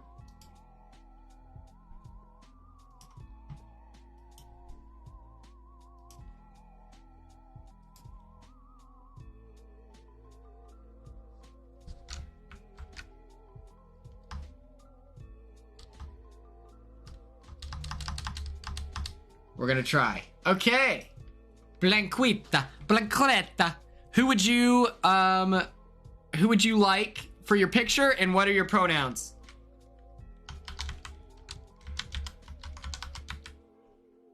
If you're there, if you can hear my voice.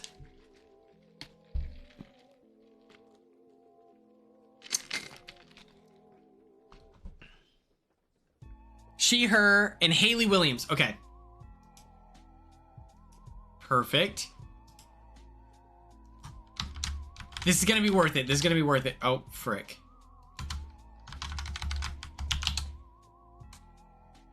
Ooh, what's a good picture? That's fire. That's fire.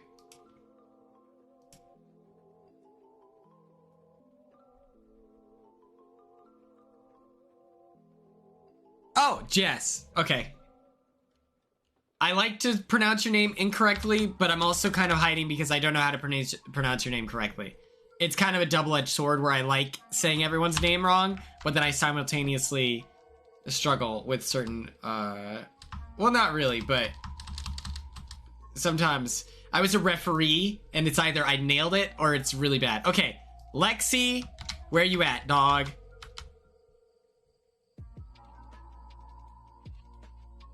Ela, I have no idea how I'd say your name wrong. Okay. Okay. And she, her, thank you for coming prepared. Okay. Okay. Vanessa Hudges. Vanessa. Oh, Hudgens. It's Hudgens?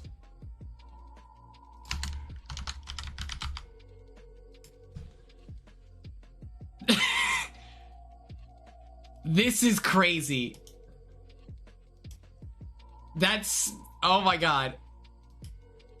Oh, wrong one.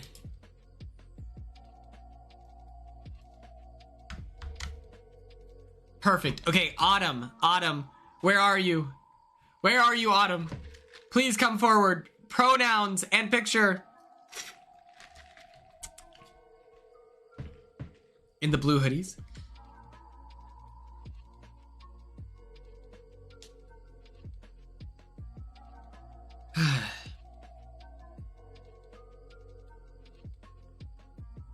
Autumn, we're gonna give you a minute to respond. You don't see your name on the list? Okay. Okay. Let's see who was in.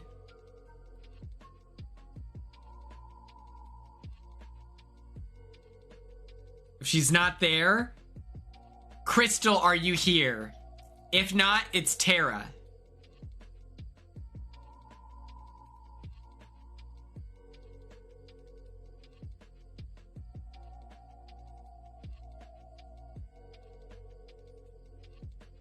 All right, Tara. Tara, pronouns, please, and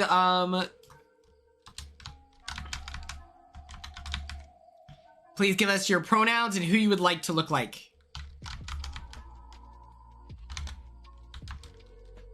Oh shit. Tara, are you sure?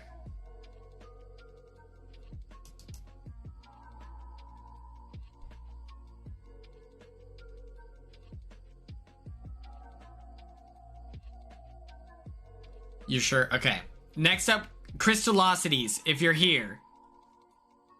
If it's not Crystallosity, if Crystal isn't here, then it's Madison.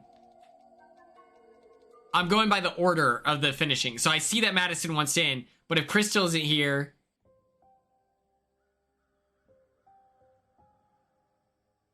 Oh my god, I'm gonna throw up. We're all too polite. Okay. I'm not seeing Crystal. So Madison, you're in, because Tara has a massive heart. What are your pronouns, and who do you want to be your picture?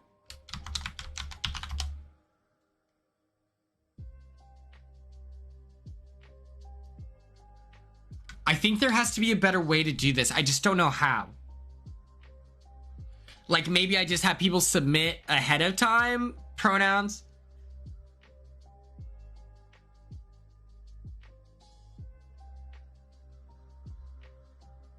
Maisie Peters.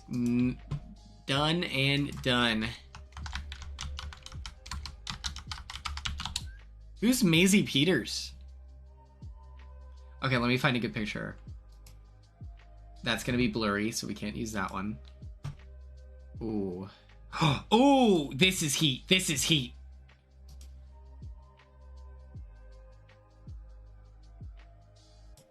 A singer-songwriter? Swag. Okay, next up we have James! Come to the stage. What are your pronouns and who would you like to look like?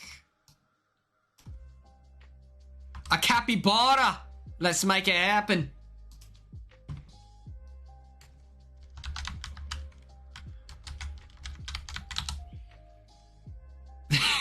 I like this one. The head-on shot is crazy.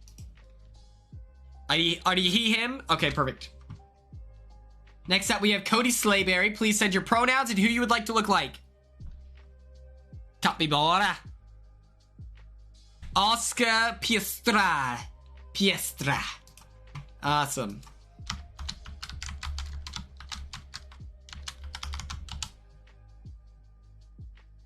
Oh, I like it. He has a nice coif.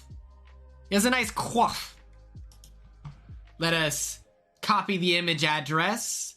Let us put you right here, Cody. Perfect, perfect, perfect. Now we have Star. Star, please give us your pronouns and your preferred picture.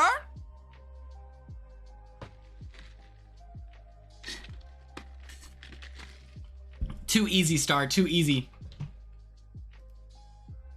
Now, choosing this picture of Beyonce feels much like Taylor Swift, where you're like, how do you know which picture to choose? Because they're all really good. Ooh, I love her hair in this.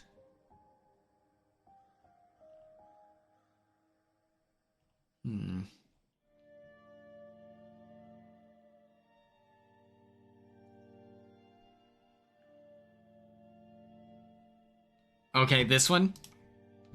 This is kind of heat. Or it's not even kinda. That's nice. Okay, here we go. I promise you, it's worth the effort. Okay, here we have Captain Will.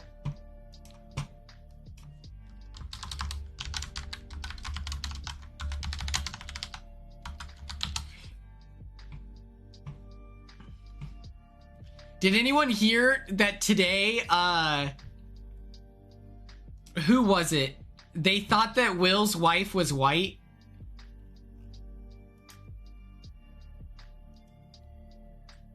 Who was that? Vinny and,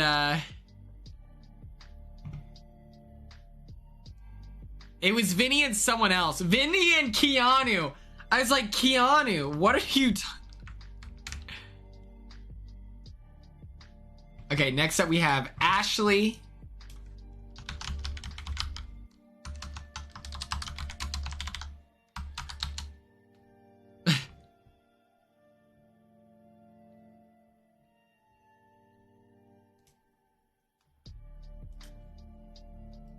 Copy the image address.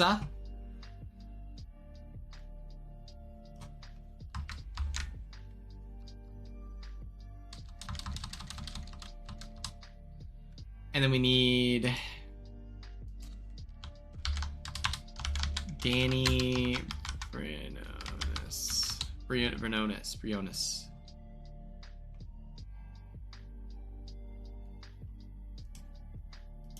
Perfect. This hat is such a serve. I think this looks great.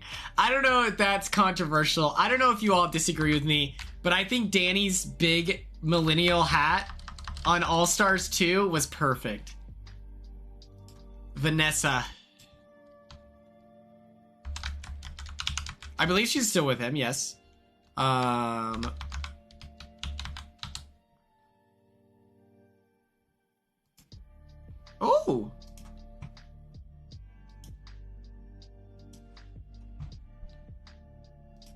Okay. We're about to do this. We're about to do it. Easy money. Okay. Meet our cast. Thank God. Thank God. I know I was losing you. I know I was losing all of you, okay? Look at me, please, guys. I appreciate your patience-y. Yes, I appreciate your patience with me. Let me see. Oh, Rune Queen. Okay. Okay,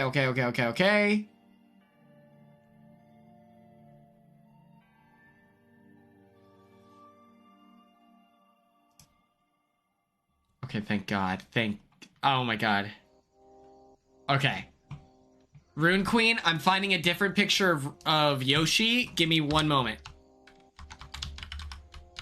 Yoshi, badass. Oh my God, this is heat. You're gonna love this. You're gonna love this. Where are you at, Rune Queen? There you are.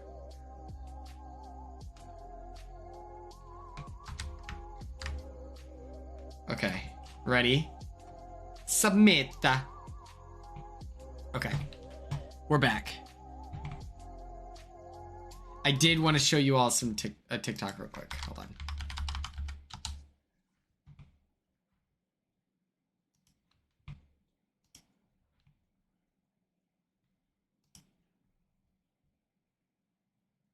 First of all, you might either think it's disgusting or that I've lost my mind, but I pour coffee into my Baja Blast. Just stick with me here, because I've done a lot of research into this. Just 2 ingredients, cold brew and Baja Blast. Zero, and we're going to make our own cold brew because it's really easy to make and it's delicious. I normally use this hand grinder to grind my coffee, but for this batch, I needed 250 grams of beans. So to speed things up, I stuck a drill on my grinder. Coffee and soda go together. In fact, when I was in Philadelphia, I went to an old-timey soda fountain, and I had an old-fashioned soda made with coffee syrup, and it was delicious. Today, you can find plenty of cafes serving espresso tonics, which is espresso and bubbly tonic water. There's also cold brew yuzu lemonade, which I've had at a couple of cafes, even at Disneyland. And then most recently, I had something that was called a cold brew cream soda, which was cold brew soda water and then topped with whipped cream. All right, so now we have our cold brew concentrate. Let's do this. Start out with an ice cube. We'll add a couple ounces of cold brew to it, and then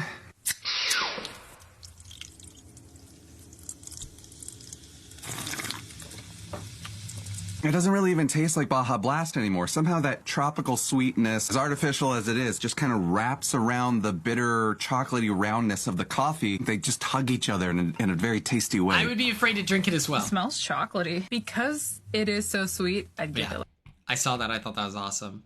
I I was also featured on one of those TikToks where they're like, today we have done this with the Big Brother players. And I was finally included. This is a dream of mine. I want to thank everyone at the Academy that voted for me. We did it. We did it. Be building the biggest sled dragon out of parts from past Big Brother contestants. I'm just going to take the obvious guy. For mouth, I'm going to take Vinny the Lips Panero. His shit's always flapping. If his mustache weren't there, his lips would fucking fly away. He'll say whatever he needs to say to get in your pants. Ooh, yeah, let's form a final two. That sounds great. Yeah, I'm non-threatening. I'm going to cry right now for no reason. For Brain, I'm going to go with Paul. Because for 2 seasons, he was a slut that convinced everybody that they were his number 2. For 2 seasons, he was number 2. He was literally number 2. That's great. For Mouth, Quinn. You know, last season when Tucker outed him about his power, he was like, yeah, of course I didn't tell anybody. I did what anybody else would have done. Yeah, he actually kind of like slut-mouthed his way out of quite a few things. Yeah. For Brain, I'm going to take a low-key slut, Derek. For Body, I'm going to take Cody. You feel like Cody is a slut? He was friends with every girl. He had Christine in his pocket. He was also working with all the dudes in the bomb squad. For Soul, BB Winner Come on! She invented floating. And then for Body, I'm going to choose Yeah! Jerry called him a womanizer and he got... We did it. We did it. We did it. What's the context? I'm a badass. Okay. Anyway, let's quit distracting me. Let's get into Big Brother fans versus favorites. It's the intro episode. We're all about to meet our new favorite players. Let me know how the music is volume-wise. This is our cast. We have Ashley, Jess, Brianna, Captain Will, Christine, Cody Slayberry, Danny, Ella, James, Lexi, Madison. Then we have Offbeat Zero, Ringo, Rune Queen, Star, and Vanessa. There are 4 returners. Each one is a captain of their team. If you win, you get the 750K, and everyone on your team gets an additional, let's say, $10,000 at the end of the season added to their stipend. Okay? We did it.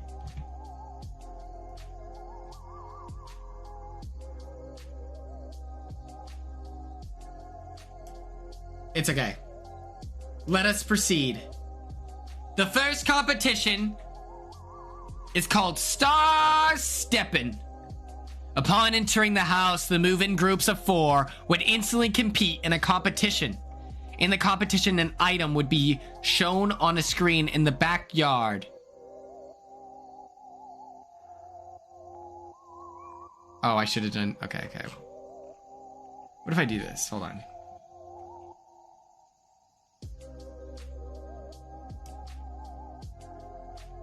Can I change this?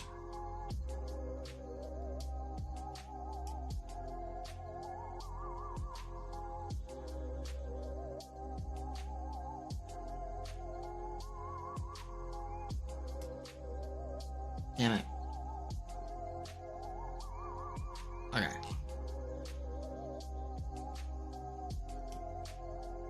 Okay.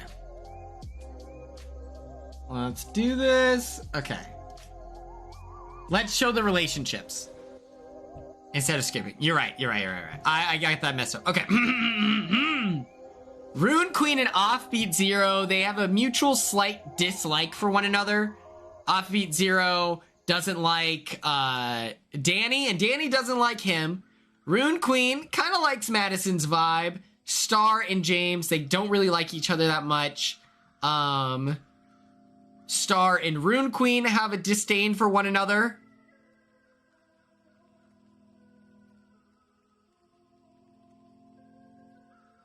Okay, so I agree with changing the season. Is there a way that I can just change this?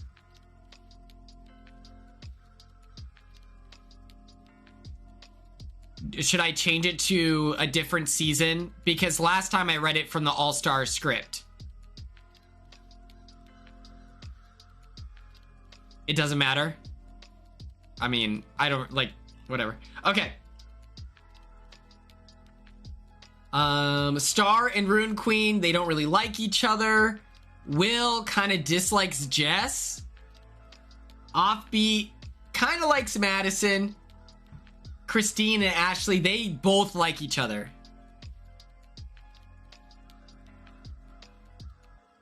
I don't want to copy and paste this. So we're just going to move forward. Okay. In the future, I'll promise to be better. Vanessa and Rune Queen, they feel a mutual slight dislike for one another. Rune Queen, you have all these issues with people. What's going on here? And then Will slightly dislikes Ella. Slightly dislikes Ella. Noted.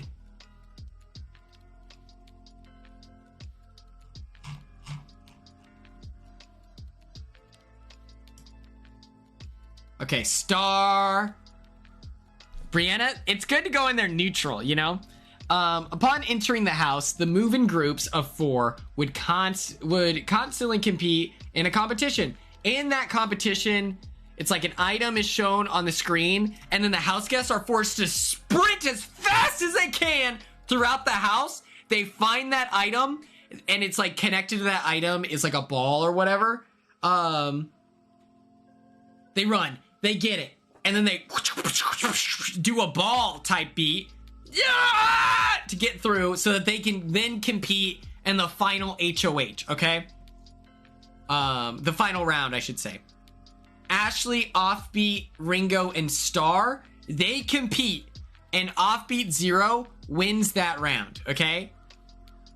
Next up, we have Brianna, Christine, Lexi, and Vanessa. They're going back and forth. They're competing to the death, and Vanessa and Lexi make it to the next round.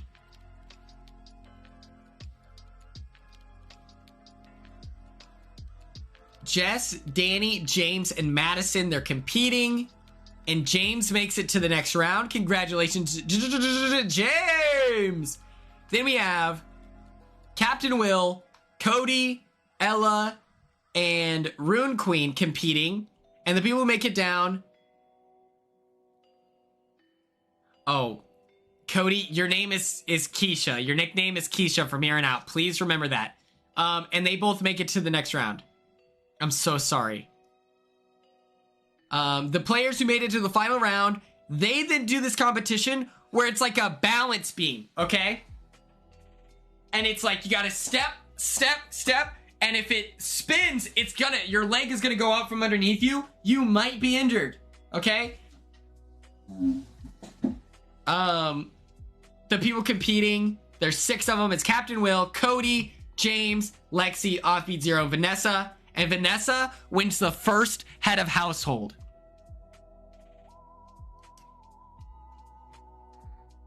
The losing house guests each take an envelope. Keisha, aka Cody, wins $5,000. Offbeat 0 becomes a have-not. Will becomes a have-not. Lexi is a have-not. And James is a have-not.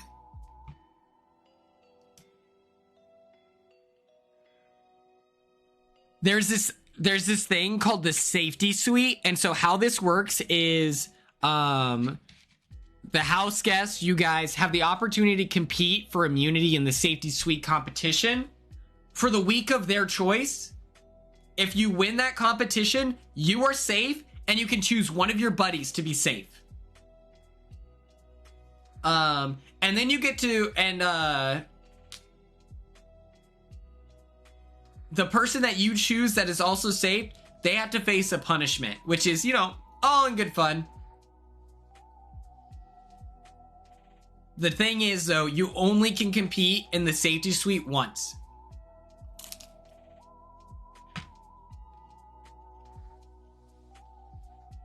The competition for week 1 is called Don't Miss a Beat.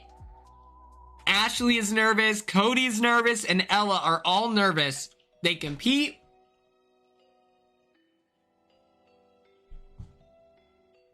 Cody wins the safety suite and gives his best buddy Will safety, where then Will has to wear like a star mascot costume. It's nothing too crazy. I probably wouldn't even like stress about it, Will. The nomination ceremony begins. Vanessa feels the weight of her previous performance on her chest. Let's not forget, she was ended by Steven, the Merchant of Death, Moses. The last time she competed. She made it as far as you can without being in that final 2 seat. And she's feeling pressured. She targets Ashley and she targets Madison. Puts them on the block. They choose the vetoes. One by one. They reach into the box. And they pull out their people. We get Lexi, Ringo, and Rune Queen to compete.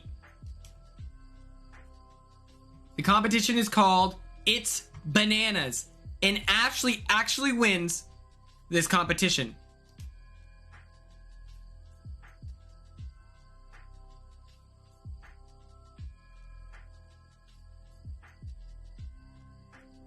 They both give speeches, both Madison and Ashley, on why the veto should be used on them. Madison has tears in her eyes, and she's explaining, she's like, please, like, this show means everything to me. It's fans versus favorites. I can't be the first evictee. Please, Ashley, you've gotten your opportunity to compete already. I'm begging, like, please use the veto. Ashley rolls her eyes, uses the veto on herself. Vanessa names Lexi as the replacement nominee. So it is Lexi and Madison going into eviction night. I've applied for 10 years. Christine, you get it. Let's see what happens this week. Madison has a major meltdown. Will and Ringo get into it, and it's gonna like have a lasting impact. Madison then gains like significant popularity. An alliance of Madison, Ringo, and Rune Queen form, and it's about a 5 out of 10. It happens.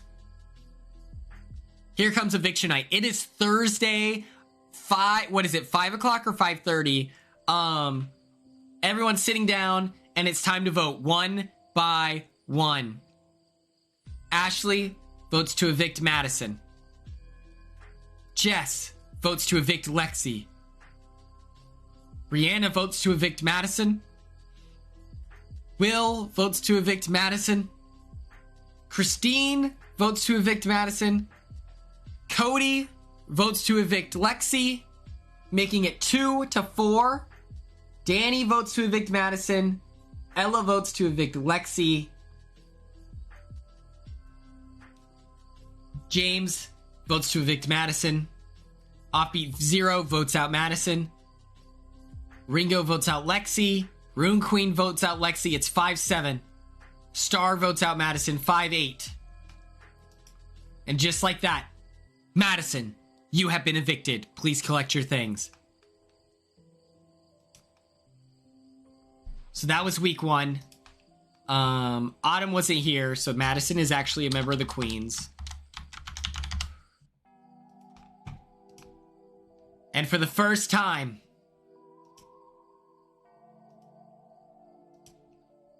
a member of the Big Brother house has been evicted. Hold on. Check this out. This is a fun little trick here. Wait, I have a bracelet. That's sick. Hide.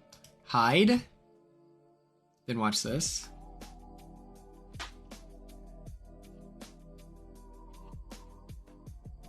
Yeah, can we get some F's in the chat from Madison? She's been applying for 10 years. She's given it everything. She quit her job while going through the casting process. This truly was a dream come true for her. And it is sad to see her go. I can't lie.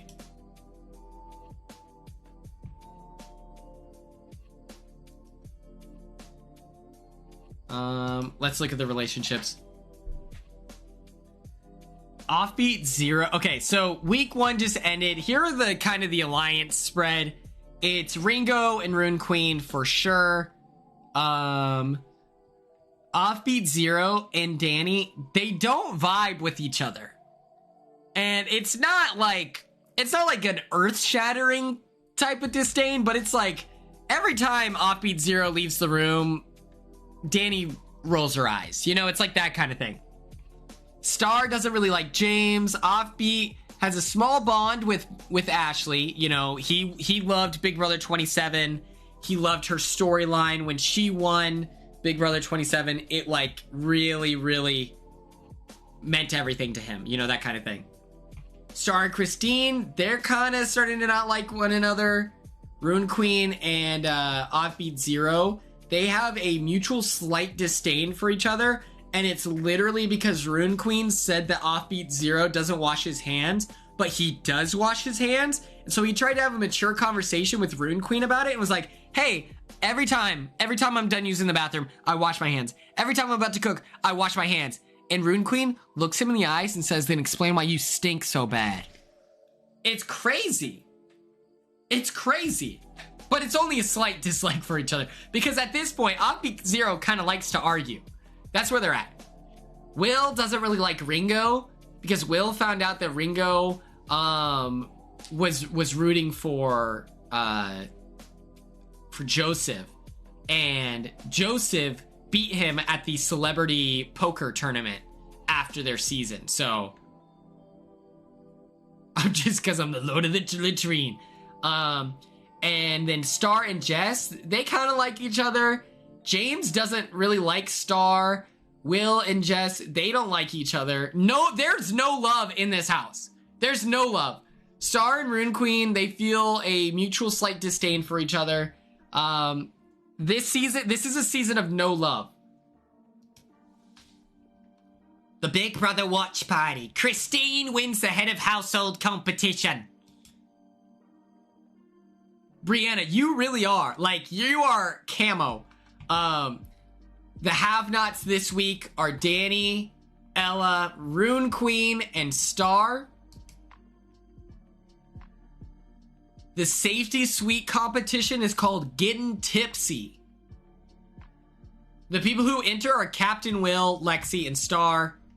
Captain Will wins, and he chooses to save Rune Queen. And what the punishment is that Rune Queen just has to audition to be the lead of BB All Star Wars. Oh, I have a burp. The nomination ceremony begins. Christine is wearing a full-blown, like, 70s style tuxedo with, like, the fringe. And, she nominates Star and Vanessa. The veto selection happens. Ringo gets pulled. Danny gets pulled. I always loved the claw. I love doing the claw. I was like, this is me. And then Rune Queen is pulled. It's called All Starry Night. And sure enough, Star wins the Power Veto competition called All Starry Night. The claw. Oh, Christine, don't worry. Here comes the veto ceremony. Christine is in her finest Penny Lane coat. They give their speeches, and Star uses the power veto on herself. Christine, mascara starting to flood. Tears welling up with pain, because she kind of has grown to appreciate Ringo. But nonetheless, she names Ringo as the replacement nominee. Ringo versus Vanessa going into Thursday. Between that ceremony and Thursday, James and Lexi get into it, and it's going to have a long-lasting impact. Ashley and Offbeat Zero have a major fight. Ringo and Rune Queen, they start to bond, and it's going to last a while. Lexi loses popularity, and the second alliance of the season, which is about a 5 out of 10, is Cody, Danny, Ella, James, Ringo, and Rune Queen.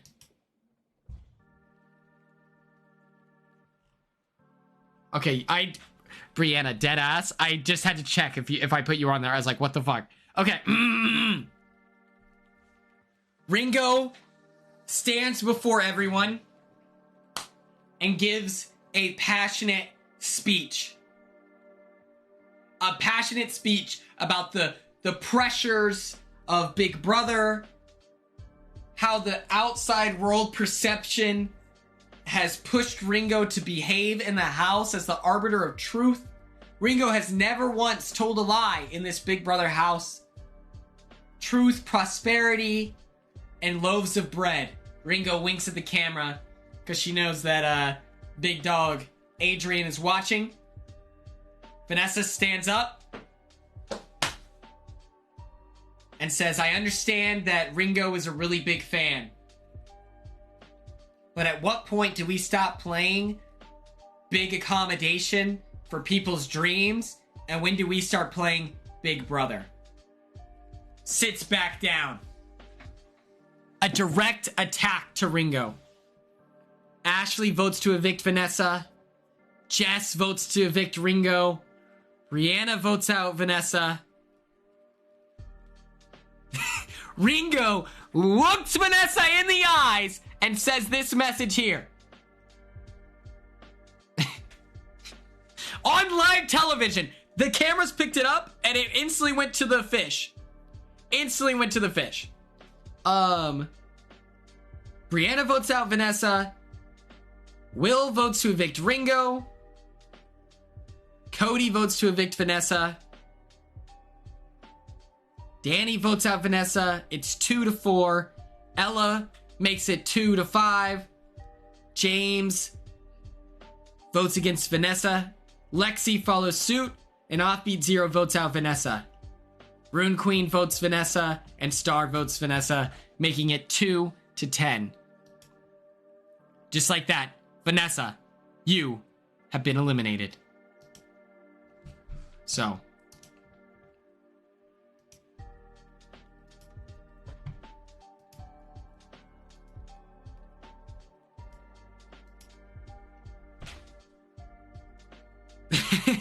literally. And Ringo says that to Vanessa as she's leaving the house. Vanessa tosses her hands up in disappointment and says, I guess we're not playing Big Brother. Ringo grabs her by the beanie, pulls it back. Vanessa looks at her like she's crazy, and she says, sorry, I have a good social game. And I'm a good person. Tosses her the hat like that.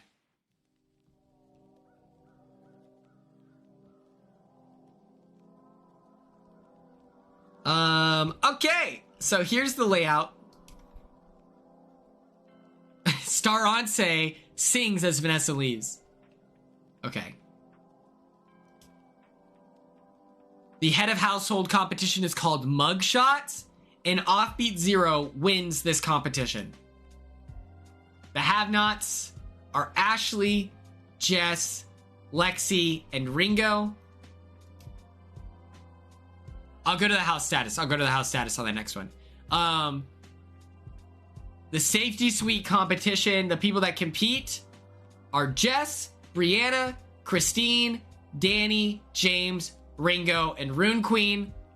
And the person who comes out on top is Jess, who decides to share her immunity with Brianna.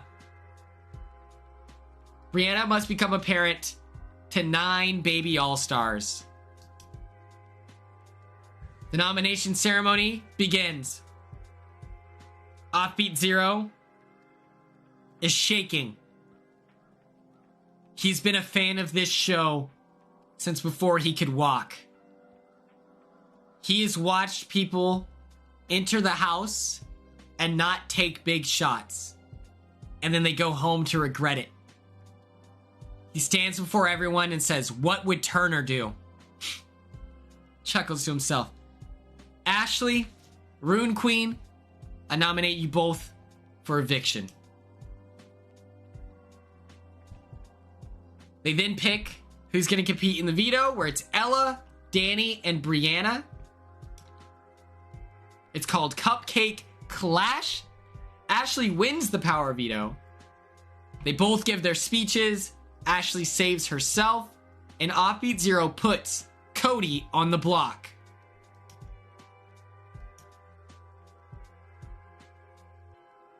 James and Offbeat Zero, they start to bond. It's going to have a lasting impact. Ringo is gaining significant popularity. From the block to the penthouse. And then alliance number 3 forms with Jess, Brianna, Danny, Ella, James, and Offbeat Zero. It's time to vote. Ashley votes for Cody. Jess votes for Cody. Brianna votes to evict Rune Queen. Will does the same. Christine votes out Rune Queen. Danny votes out Rune Queen. Ella votes out Cody. James votes out Cody. It's 4-4. Lexi votes out Cody. Ringo and Star do the same. It is now 7-4. By a vote of 7-4, Cody, you have been evicted. Everyone's sad. Everyone's nervous. They've never seen Cody so angry. Right before going through the door. God damn it! Punches a hole in the drywall right before leaving. Dust and debris all over their sleeve. Star does a cover of Single Ladies. Let us proceed. Alliance number 1 is Ringo and Rune Queen. Alliance 2 is Danny, Ella, James, Ringo, and Rune Queen. Number 3 is Jess, Brianna, Danny, Ella, James, and Offbeat Zero. Offbeat Zero and Danny, they don't like each other. Rune Queen has a small bond with Ringo that's mutual. Christine and Ashley, they start to like one another. Jess and Ashley, they don't like each other. Offbeat Zero is bonding with James. James and Danny, like, they start to get closer. Ringo is beginning to resent James as a person. Ella feels a small bond towards Jess. Offbeat Zero feels a small bond towards Brianna. And then Ashley and Lexi, they do not like each other. And it's like a medium status. As a person, literally. Ella wins the head of household competition called Carnival Quick Shot. Our new have-nots are James, Will, Danny, and Star.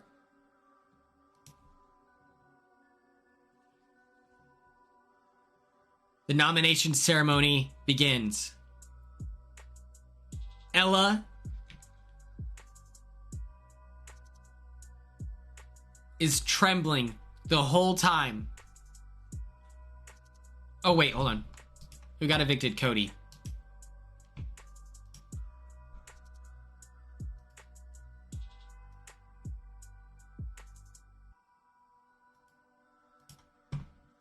Perfect. Okay. Ella's shaking, filled to the brim with fear, and just says, Ashley, Lexi, I don't want to do this, but I'm being forced. I'm being forced to do this. Takes all accountability off of Ella's shoulders and tosses it to the rest of the house.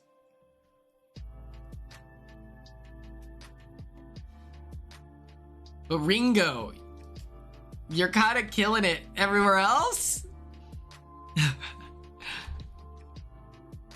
It's time to pick the people for the veto, and it's Offbeat Zero, Rune Queen, and Jess. Cassie, welcome to Big Brother Fans versus Favorites. It is called Face the Puppet Master. Lexi wins the power veto. They give their speeches on why the veto should be used on them. For obvious reasons, Lexi saves herself, and Ella names Will as a replacement nominee.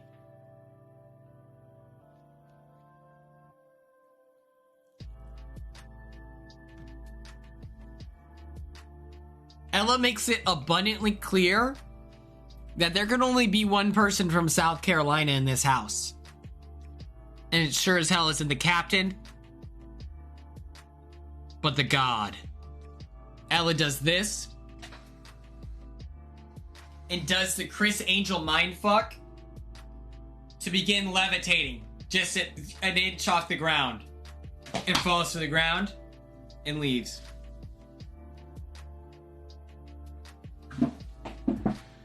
What's up, Lamb Diggity Dang Dog? How are you?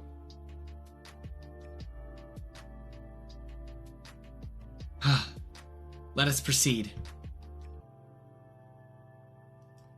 This week, Christine and Lexi, they're bonding a little bit. A fourth alliance is formed between Lexi and Star.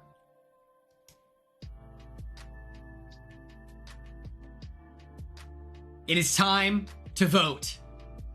Jess votes out Ashley. Brianna, Christine vote out Will. Danny, James, and Lexi vote out Ashley. Offbeat Zero does the same, making it 5-2. Ringo votes Ashley out.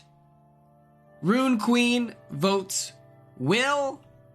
Star votes Will, and so a vote of 7-3. Ashley, you have been evicted.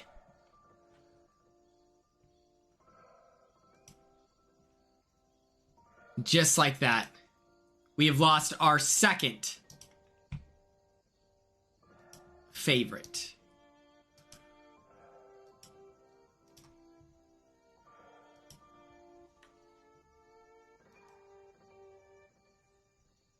Bring the beat in right as Ashley is leaving. James, maybe he was just messing up the flow of your... Who knows? Okay, we're gonna skip this round and then we'll do the next round, okay? Filter Face Off is this week's HOH competition, and Offbeat Zero wins it. There are no have-nots for the week. And a new room is revealed. If you guys really like the relationships and alliances, let me know, and then I'll read them for every single round. It is called the Big Brother Basement, and a competition that awards 3 game-changing powers. Okay, I will read it from here on out, my bad. Ringo has the blocker power, and so for the next 3 weeks, Ringo can prevent themselves or another house guest of their choice from being the replacement nominee at a veto meeting. Christine finds the replay power. And so for the next 3 months, the outgoing HOH, whether it be Christine or a house guest of their choice, could play again in the next HOH competition. That's a pretty cool power. And then we have Danny with the disruptor power. She can save one of the nominees that the HOH nominates, and the house guest chosen is safe for the entire week. Did I say months? My bad. Offbeat Zero begins the nomination ceremony. He nominates Christine and Rune Queen. And he looks at the camera and he says, Turner, this one's for you, baby. Christine, Rune Queen, you're going home this week. He slams his hands on the table. There's nothing either of you can do from being there on eviction night.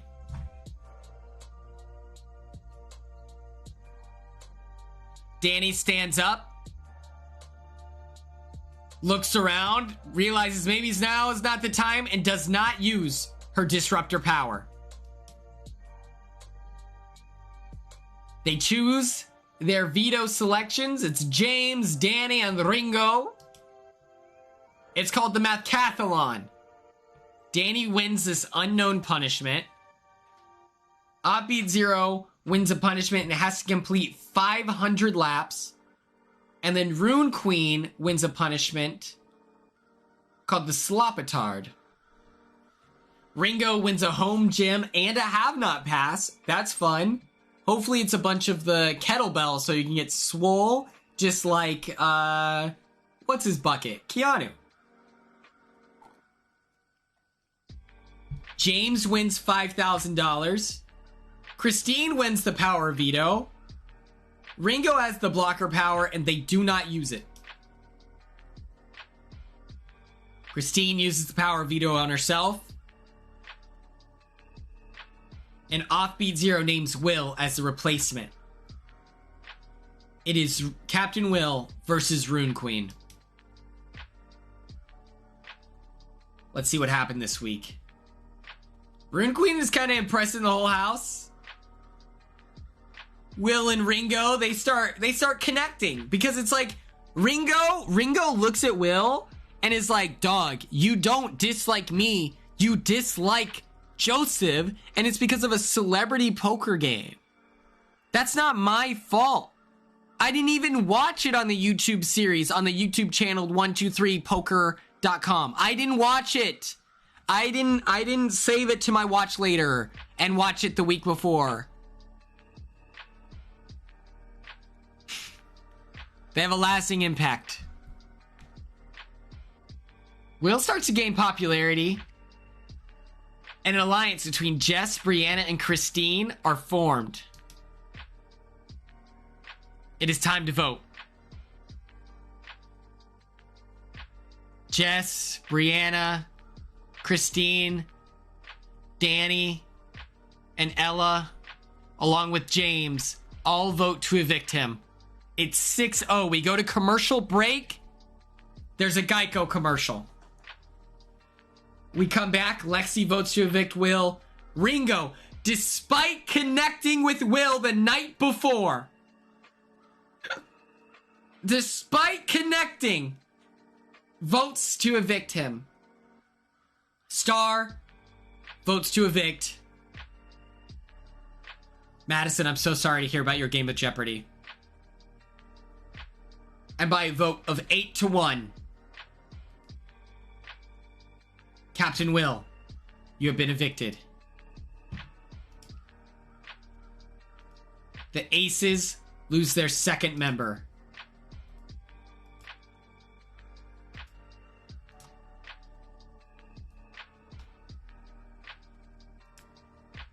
Let us proceed. Okay. Going into week 6, it is time to show our alliances. It's Ringo and Rune Queen. That's like a 7 on the strength scale. Then we have Danny, Ella, James, Ringo, and Rune Queen working together. Jess, Brianna, Danny, Ella, James, and Offbeat Zero. It's about a 5 out of 10 on the strength. We have Lexi and Star. And then it is Jess, Brianna, and Christine. Let's look at our relationships. Rune Queen and Ringo feel a mutual, unbreakable relationship toward one another. They're just friends, guys. They're just friends, okay? Offbeat Zero and James, they have a mutual strong bond. Rune Queen and Christine have a strong bond to one another. Offbeat Zero and Danny, they don't like each other. Star and Rune Queen don't like each other. James feels a small bond towards Jess, like just some low key. Offbeat Zero and Lexi, they have a small bond. It's like, you know, they kind of like each other. It's like, hey, being your roommate isn't the worst thing ever. Lexi and Christine, they feel a mutual small bond for one another.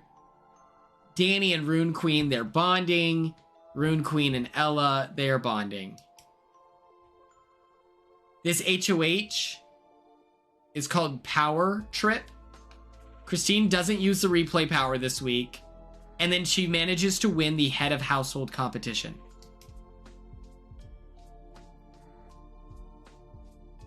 The three have-nots for the week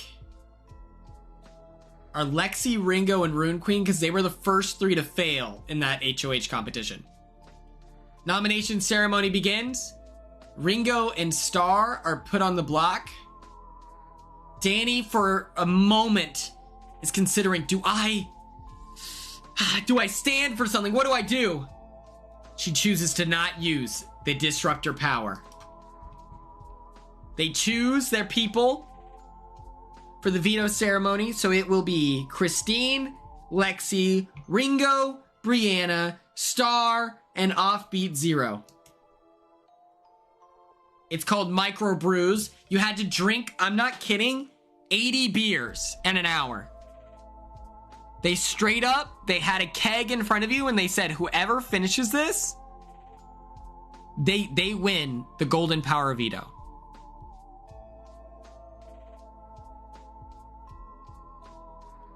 Ringo has the blocker power and doesn't use it. Star saves herself. And Offbeat Zero is named as a replacement nominee. Ringo versus Offbeat. This week, Rune Queen and Star get into a major fight. Offbeat Zero and Rune Queen get into it. Brianna and James start to connect. Okay. It's going to have a lasting impact, and Lexi gains popularity. It's time to vote. Jess, Brianna, they vote out Ringo. Danny votes out Offbeat Zero with Ella, making it 2-2. We come back from the commercial break, and it's James voting out Ringo, Lexi voting out Ringo, Rune Queen votes out Offbeat, Star votes out Ringo, and by a vote of 5-3, Ringo, you have been evicted. You had the blocker power with you.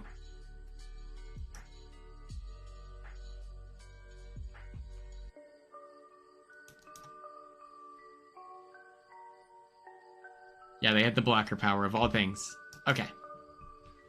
Our alliances, it's Danny, Ella, and James with Rune Queen. Then we have Jess, Brianna, Danny, Ella, James. Look at this. That's crazy. That's money. With Offbeat Zero, you have Lexi and Star, Jess, Brianna, and Christine. Let's look at the relationships.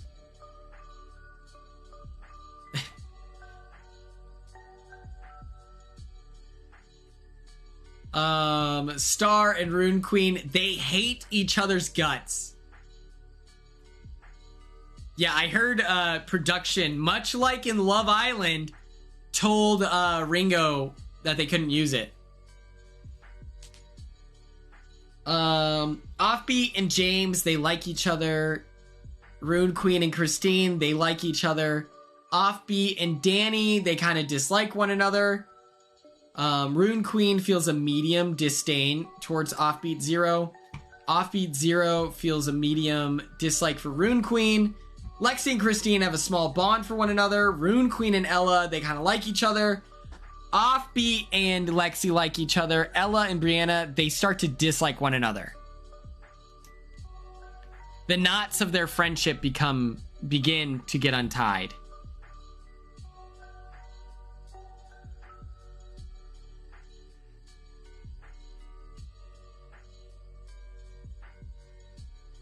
Hydrant Hustle is this week's head of household competition, and Christine has the replay power, meaning that she can compete in this head of household. I really have to go to the bathroom, so what we're gonna do is we're gonna find this, and then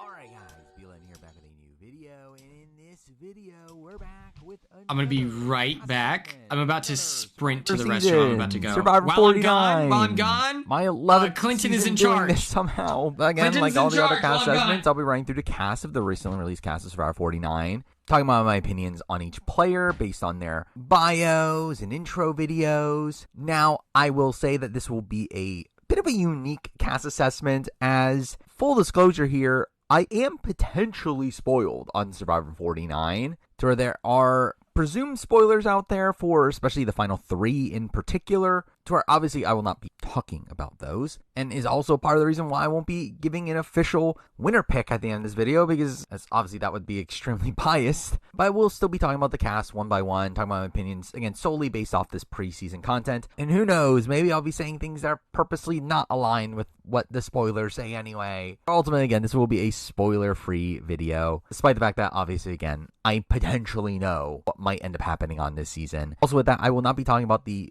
returnees from this cast, where we obviously know that 2 players from this cast are on Survivor 50. So despite, again, it being pretty well known in the online community who those people are, again, I feel like it's, again, better off not talking about it within the video itself here. Now, before running through the cast, I do actually want to give some general thoughts on the cast. And for me, like, my opinion on the 49 cast here is largely in line with some other New Era seasons, where obviously there's a lot of talk about how New Era casts all feel the same, and I don't really feel that way necessarily, especially with more recent casts. I do feel like casts like 48 and 46 are very distinct from seasons like 45 and 47. However, I do feel like this cast in particular feels very like Survivor 42 coded to me. It feels like a cast of maybe not the most like physical people in the world. I think kind of feels more in line with the, again, typical tropes of New Era casting, about how they're just casting super fans on a certain age range and certain occupations. And again, I do feel like this cast feels a bit more tropey of the New Era than, again, Survivor 48 in particular. Though again, I don't think that's necessarily a bad thing. I do think that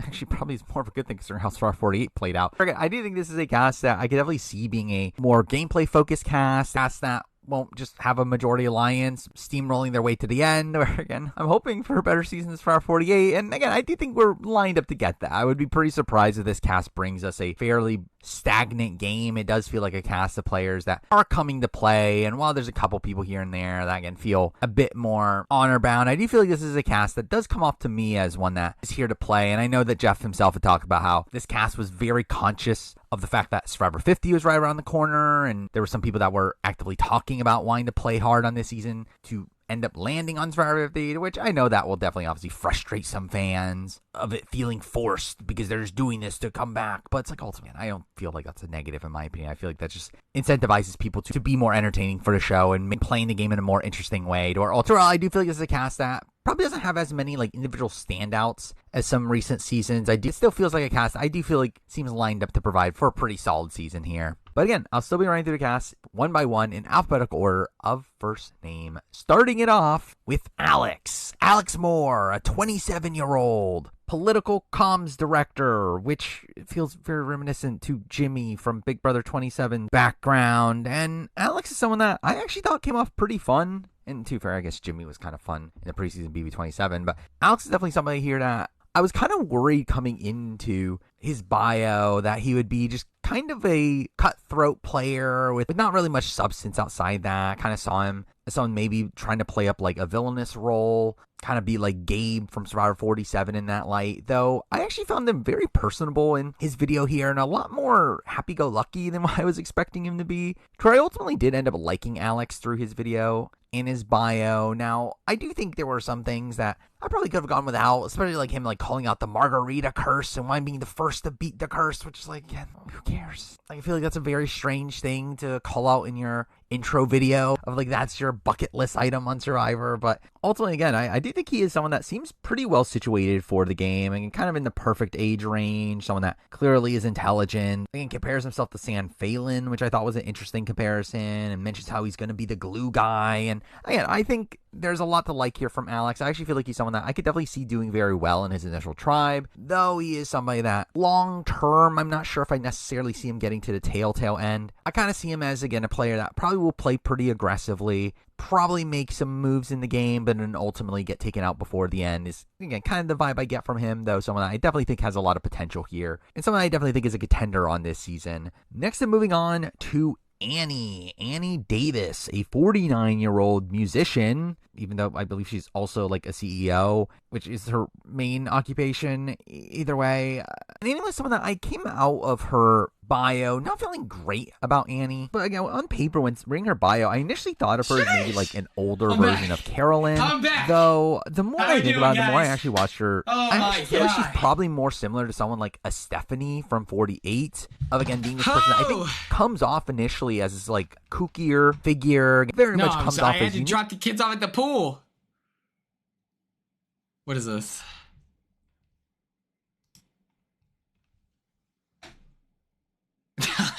All right, you can't DM anyone.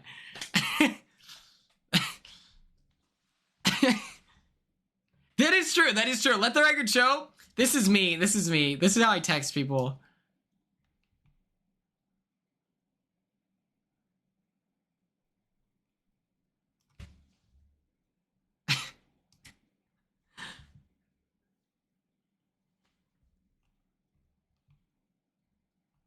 Let's see. This is how you talk to people. This is how you talk to people. And she was the life of the party. I asked what people were like in the jury house, and every single time they were like, she was the party. She brought the party. She brought the party.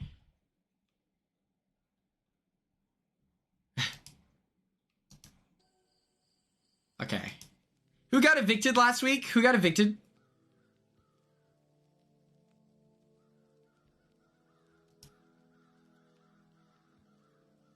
Okay, here we go.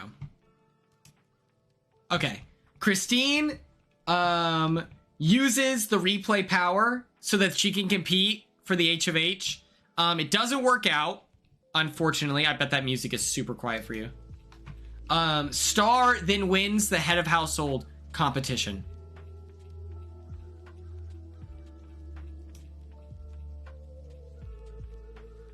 Our new have-nots are Ella. What? Oh, well, it's Offbeat Zero and Ella. Stars are head of household, and at the nomination ceremony, Star, wearing the full Renaissance outfit, this one right here, okay? Hat, sparkly boots, and everything. Goes, this ain't Texas. James, Rune Queen, you're on the block. Danny, with the disruptor power, does not use it. And it is now expired. Veto selection happens. It is now Star, Christine, James, and Ella with Rune Queen and Offbeat Zero to participate. It is called Tiger Zing, and James wins the power of veto competition. The nominated house guests give speeches about why the veto should be used on them, and James uses the veto on himself. Star looks at Christine and puts her on the block.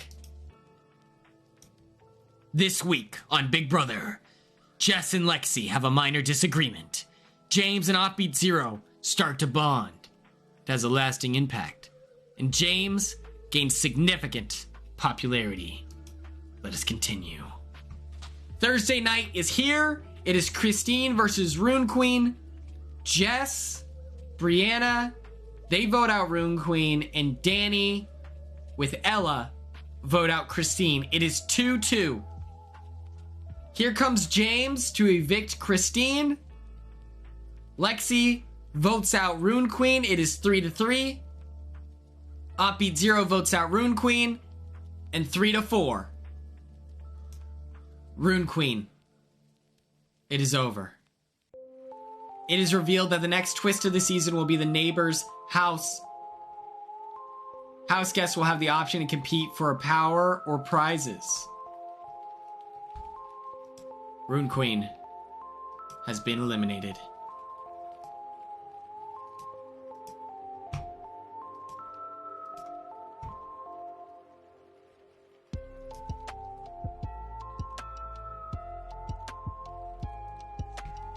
all of it.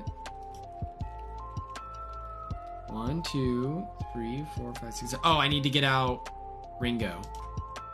The Aces have one player left with Christine, who was just on the block. The Kings have Offbeat Zero and Ella. The Queens have Danny, Brianna, and Lexi, while the Jokers have Jess, James, and Star. Okay? Let's look into this. We're gonna look at the alliances. We have Danny, Ella, and James. Jess, Brianna, Danny, Ella, James, and Offbeat Zero. Lexi and Star. Jess, Brianna, and Christine. And then let's look at the relationships, okay? Offbeat and Lexi kind of like each other. Offbeat and Danny don't like each other. Ella and Jess, they kind of feel, indifferent. Like, it's not bad by any means, but it's not like super positive. And then it's like Lexi and Christine, they kind of like each other low key. Star and James, they start to dislike each other. It's just a medium bond. A medium bond. And it's like, who was on the bond? I don't know. Joke flopped. Ella and Brianna, they kind of start to dislike each other. Brianna and Jess, they start to like each other. Star and Jess, it's like a small bond or whatever. James and Danny start to grow.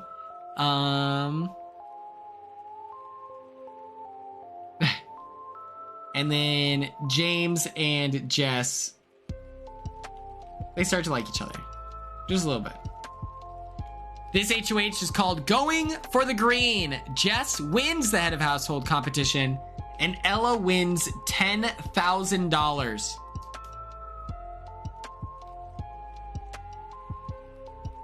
Our have-nots this week are Lexi and Christine.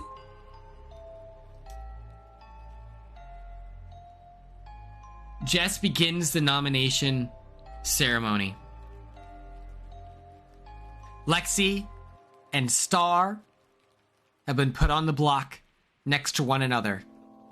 Jess looks at both of you and says, listen, if there's one thing that I am certain, it's that you two are the main characters of the season. This isn't strategic. This is me fighting for screen time. I'm sure you understand. Episode concludes. We then choose the people for the veto, where it will be Jess, Offbeat, Danny, Lexi, Star, and Ella.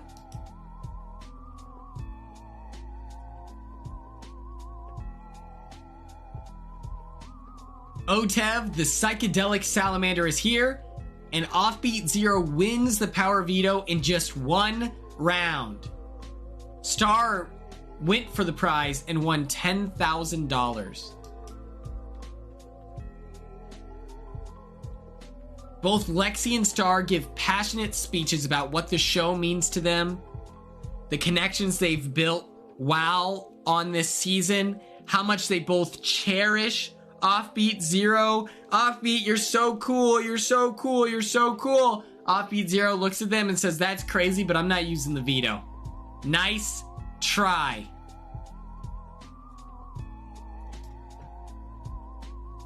Let's see what happens this week. Christine has a major meltdown. Freak out session. Immediately afterwards, she does kind of connect with Star a little bit. And it's going to have a lasting impact. And then Ella proceeds to have a major meltdown. Biblical. It's time to vote. Brianna votes out Lexi. Christine votes out Star. Danny votes out Star. Ella votes out Star. So it is 3-1. James contributes to the Star Goes Home brigade with Offbeat Zero. And by a vote of 5-1, Star, you have been eliminated.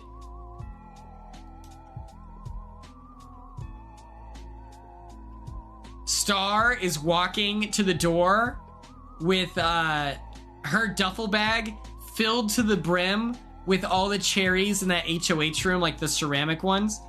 And the bag busts open and the cherries flood all over the floor, and everyone's like, what the fuck?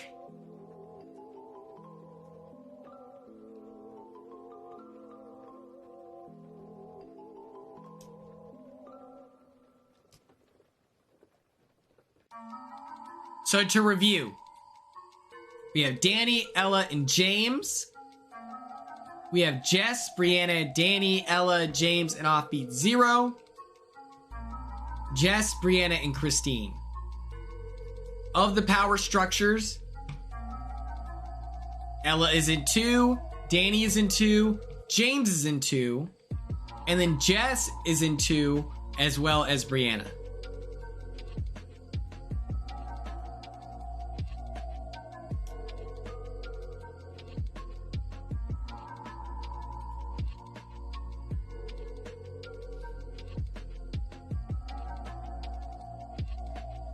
Straight up. Hold on.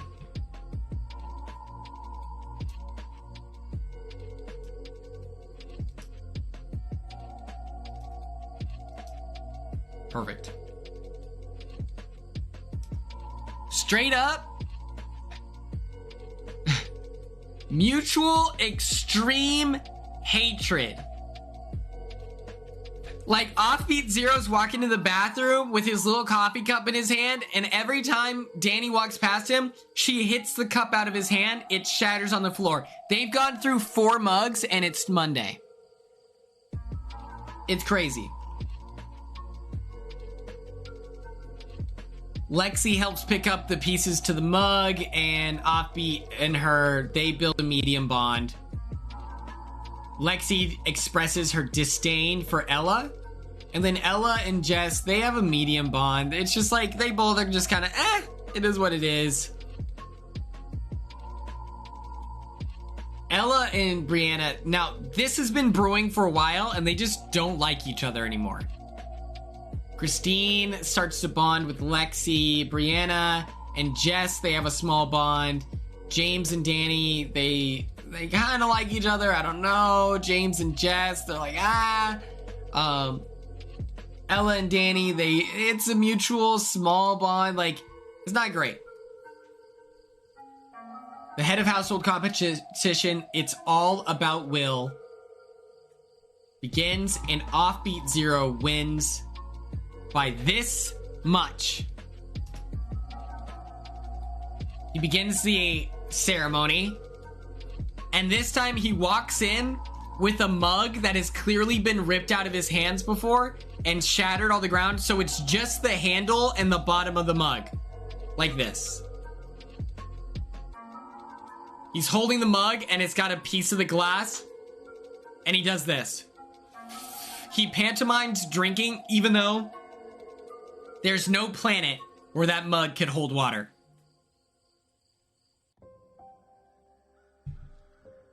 And Offbeat says it quite like this. We're only given so much coffee a week. I've been having to pour my Mountain Dew in with the coffee blend. This is just a decision for production since people want to be so wasteful. Nomination ceremony's over. Danny and Jess have been nominated. It's time for the veto selections, where Lexi is drawn, James is drawn, and Ella is drawn. The ice in your veins competition starts, and Danny comes out on top.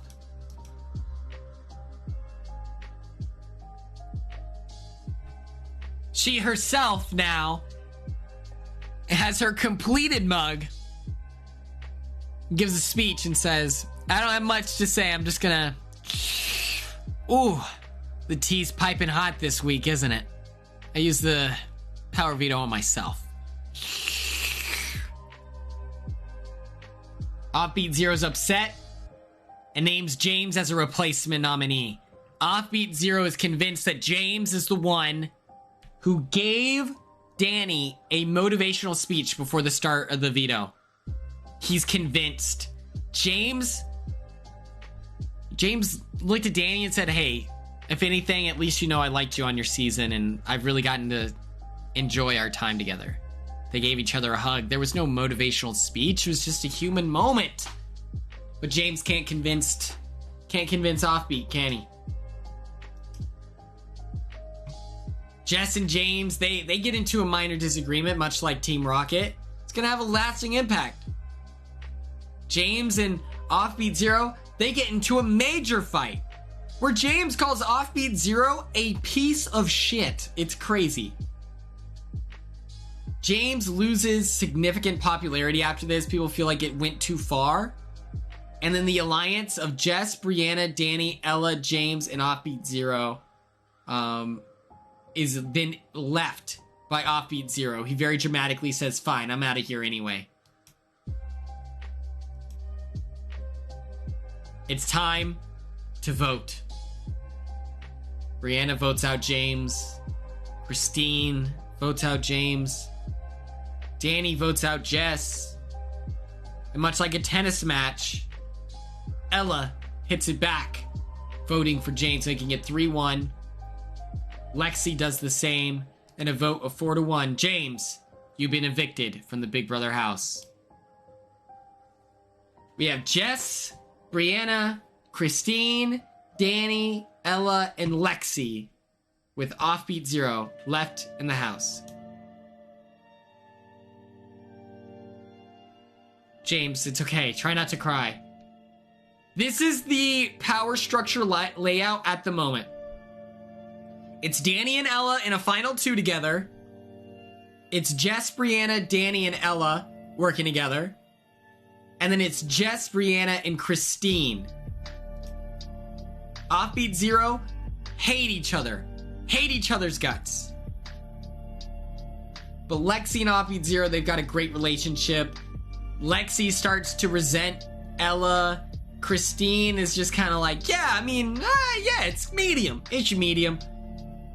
Ella has that same feeling, but towards Jess, and it's mutual.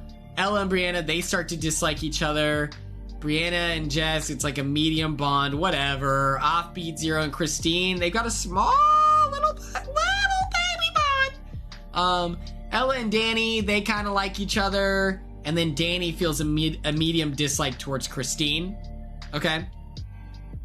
It's all about you. What is that? It's all about you. You wanna make me cry. Up, down. Is that a song? I don't know. Lexi wins the head of household competition. Lexi begins the nomination ceremony and is shaken. Oh, what I like about you. Thank you. Shaking. The pressure of 1,000 suns. Oh, wait. Who got voted out? James.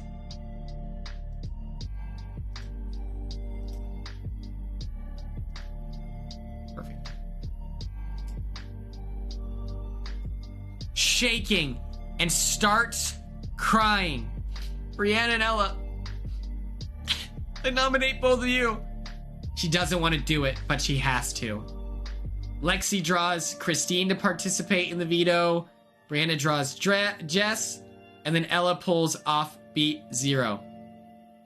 Feet to the fire. Lexi wins the power of veto. She said, put your sneakers, we're going dancing all night long.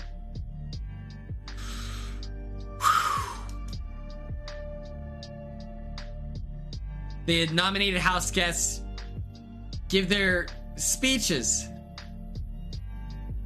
And through the power of her words, Brianna has changed Lexi's mind. Lexi didn't wake up this morning saying she was going to use the veto. In fact, she stayed up until like 6 in the morning saying the opposite, that she wasn't going to use it. The morning starts and they instantly get into it. And into the veto, and she changes her mind, saving Brianna. And in a moment of panic, Lexi names Danny as the replacement nominee. Danny versus Ella.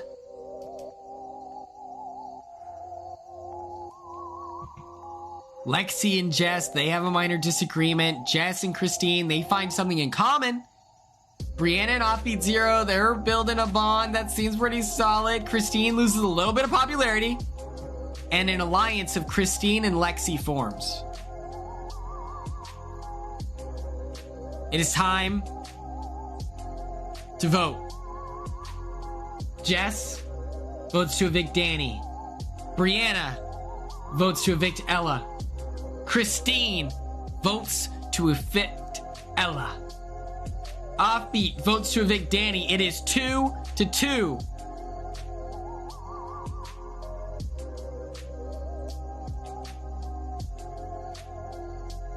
By a vote of 2-2, there is a tie. As head of household, Lexi casts the sole vote to evict.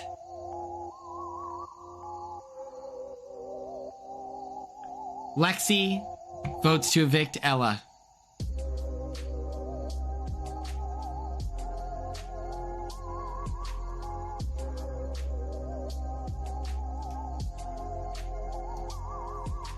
The teams right now, as it stands, is that the Aces have Christine, the Kings have Offbeat Zero, the Queens have Danny, Brianna, and Lexi, while the Jokers have Jess.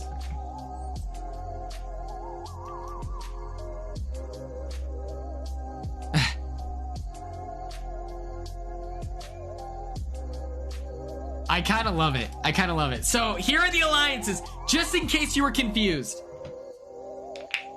With a strength of 5, it's Jess, Brianna, and Danny. With an alliance strength of 6, it's Jess, Brianna, and Christine. And then with a strength of 6, it's Christine and Lexi. Offbeat Zero is out by himself. Offbeat and Danny hate each other. Offbeat has an unbreakable bond with Lexi. Offbeat and Brianna, they're kind of, who cares? Christine feels a medium bond. Brianna and Jess feel a mutual medium bond. Lexi and Danny feel a mutual medium dislike for each other. Offbeat and Christine kind of like each other. Danny doesn't really like Christine. Lexi and Brianna dislike each other for sure. And then Christine feels a small bond towards Brianna. The winner of the head of household is Brianna.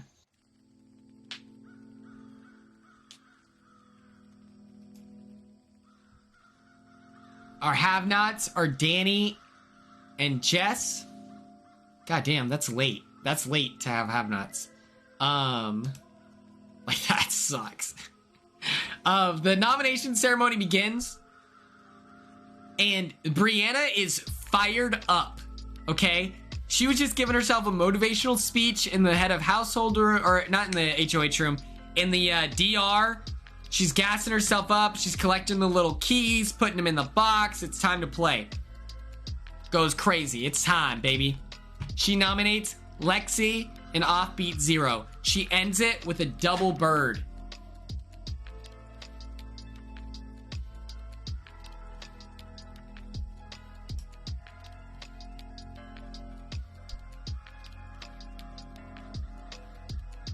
Since there's 6 people left, everyone gets to play in the veto. For those of you who are kind of confused by that. Snapshot Shuffle. Christine wins the power of veto.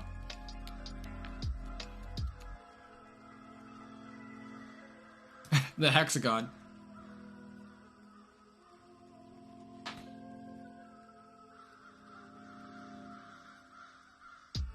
The nominated house guests give speeches.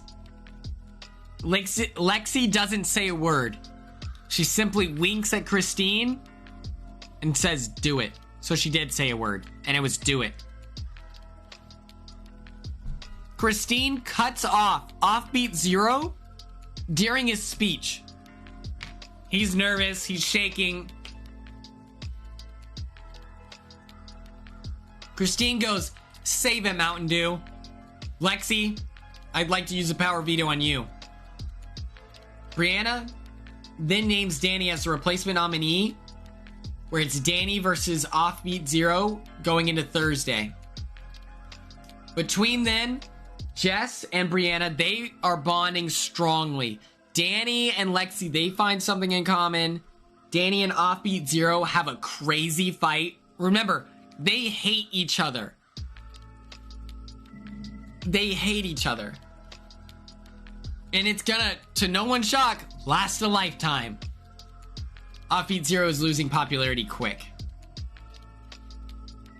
The nominated house guests wait as the other house guests vote. Jess votes out Offbeat Zero. Christine votes out Danny. It's 1-1. Lexi votes out Danny. And by a vote of 2-1, Danny, you have been evicted.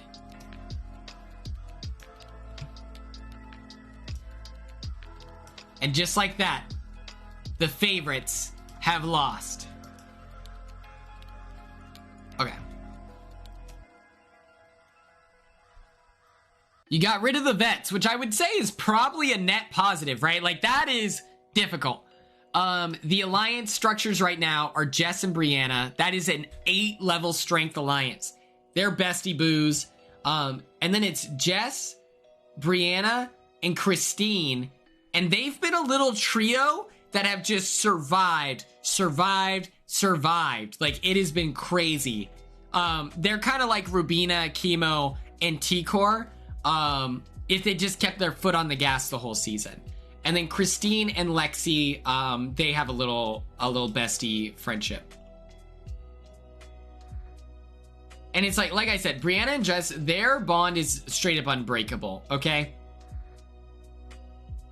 But in the same way, Offbeat Zero and Lexi, they have that same relationship towards one another. Offbeat connected with Brianna in the same way. Christine and Lexi, it's like, it's decent. Same with Christine and Offbeat. Lexi and Brianna, they don't really like each other. Christine and Brianna, they like each other. You know, it's like, we've heard this before.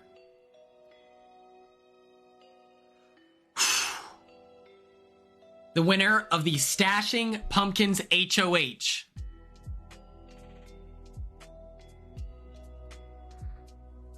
is Jess. Her nominees are Lexi and Offbeat Zero. Everyone gets to play in the veto, of course. And in BB Comics, Offbeat Zero wins and saves himself.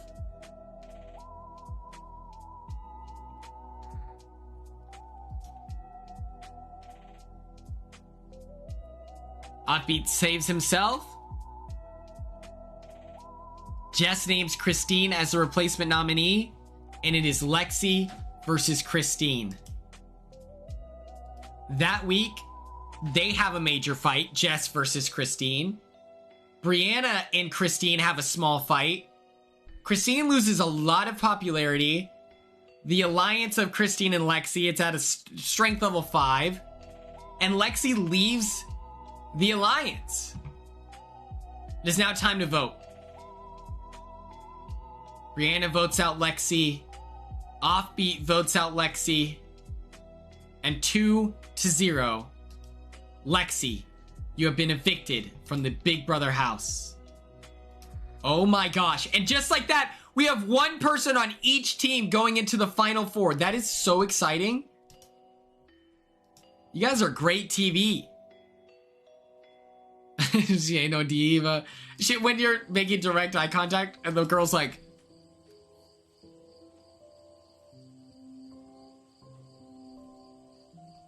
our Final Four: Jess, Brianna, Christine, and Offbeat Zero. It's Jess and Brianna. Let me know if you guys have a final two name. Then you have Jess, Brianna, and Christine. Okay, here we go. Unbreakable bond. Offbeat, they have an unbreakable bond. Oh my god. It's mutual as well. Offbeat, they have a medium bond. Christine and Jess, they have a medium disdain. Christine, they have a small bond. Holy crap. The winner of the HOH night moves is Christine. Jess and Brianna are nominated. Holy crap. But as we all know, this week does not matter who is nominated. All that matters is who wins the veto competition.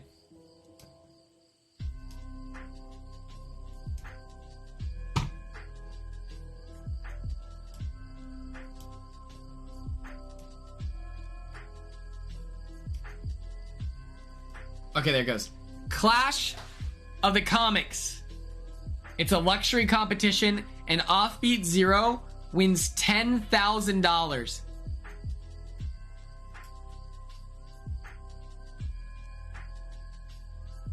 It's Final Four. Everyone gets to compete in the veto. Don't even stress.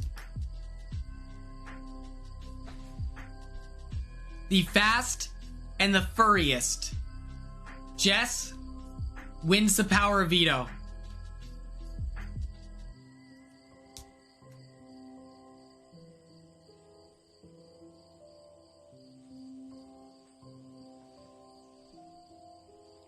Jess takes herself off the block.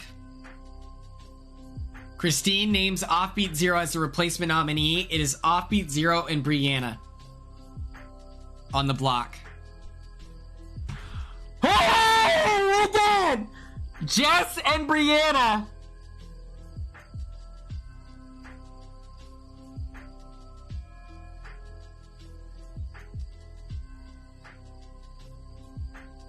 Okay, it's final five. You have the HOH. They nominate two people. They vote. Yeah. So whoever's left over has to go on the block.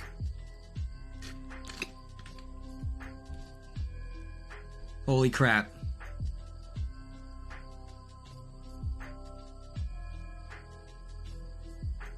It's gonna have a lasting impact. Brianna and Offbeat Zero have a major fight.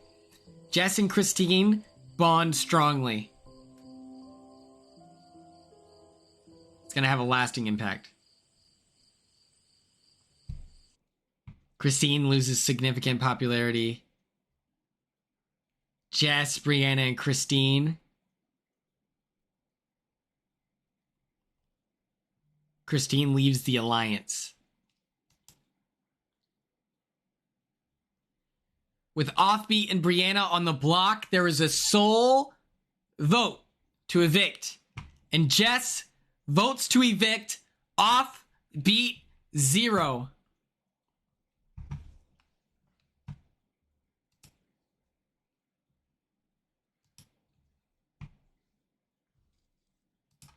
And just like that, the Kings have been eliminated.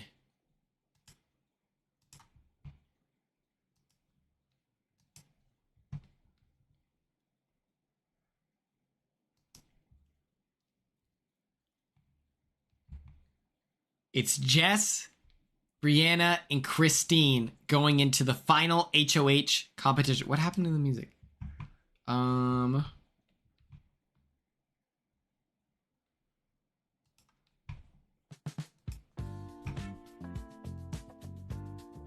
Ladies' night.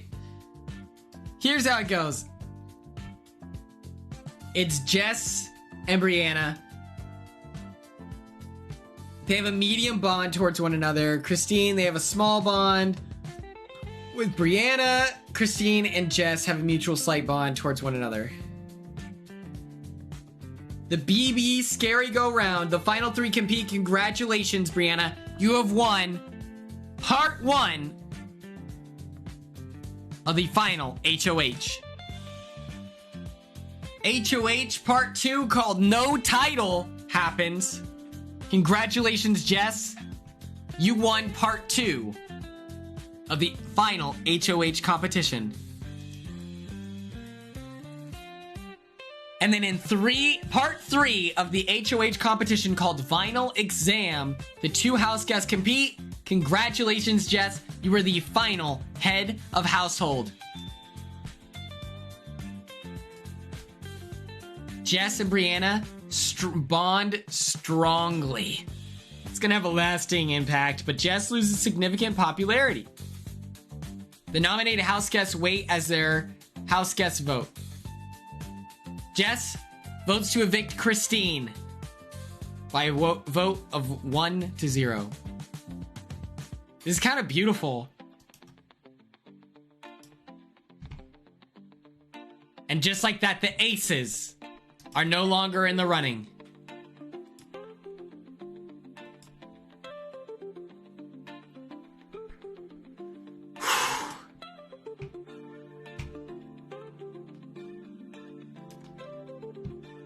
Holy cow. Jess and Brianna, they give their two opening statements to the jury of Ringo, Rune Queen, Star, James, Ella, Danny, Lexi, Offbeat Zero, and Christine.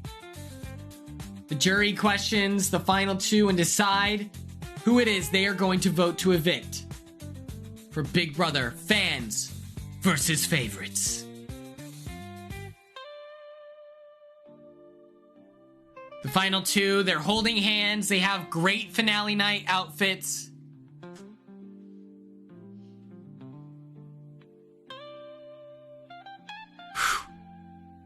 Ringo has voted for Brianna. Wait.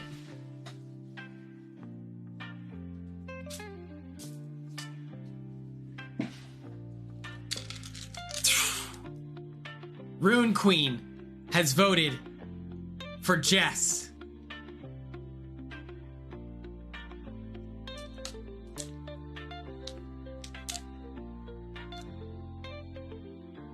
Star has voted Jess to win Big Brother fans versus favorites.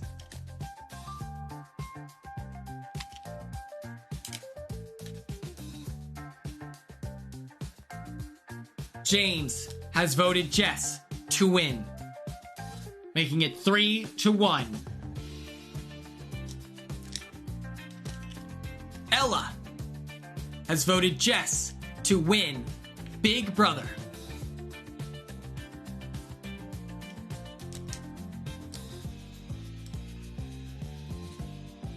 Danny has voted Jess to win Big Brother fans versus favorites. Congratulations, Jess, by a vote. How big was the jury? It's only a 6-person jury? You are the winner of Big Brother fans versus favorite. Brianna, you have finished second. Let's see how all the jurors voted. Offbeat Zero voted for Brianna to win, and Christine voted for Brianna to win.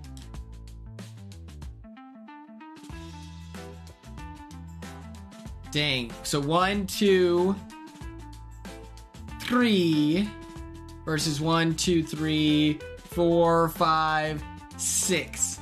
6-3. That's not bad. And so congratulations.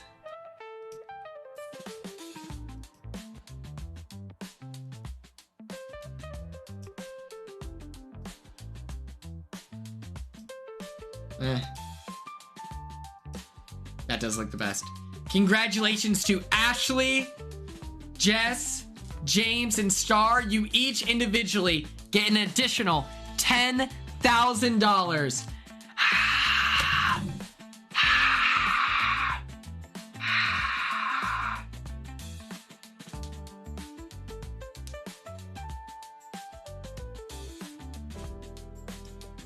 Wow. Wow. What a season, you know? What a season. I didn't even know that was an option.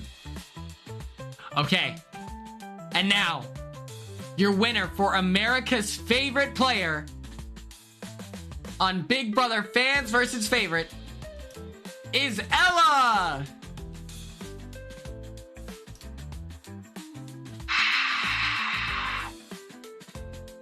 Ashley won 2 power vetoes. Jess won 3 HOHs and 1 power veto. Brianna had 1 HOH. Christine had 3 with 2 power veto wins. Danny had a power veto win. Ella had an HOH. James had a power veto. Lexi had an HOH and 2 power vetoes. Offbeat had 3 HOHs and 2 power vetoes. Star had an HOH and 2 power vetoes. And Vanessa had 1 HOH. Season's so good that we forgot that Vanessa was on it.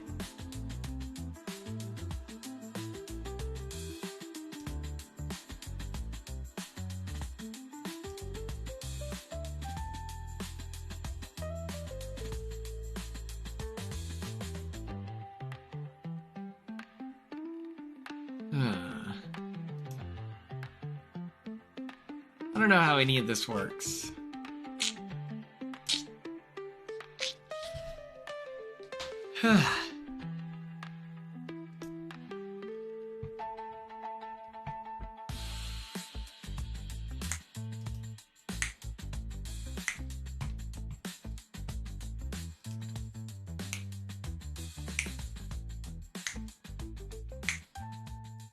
Congratulations to everyone that was selected for this week's competition. I forgot what it's called. Here we go. Let's do this.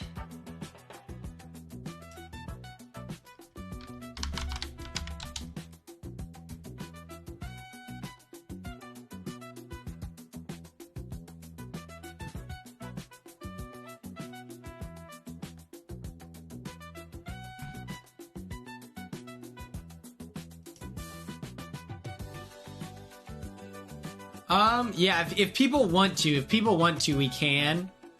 Oh, what the?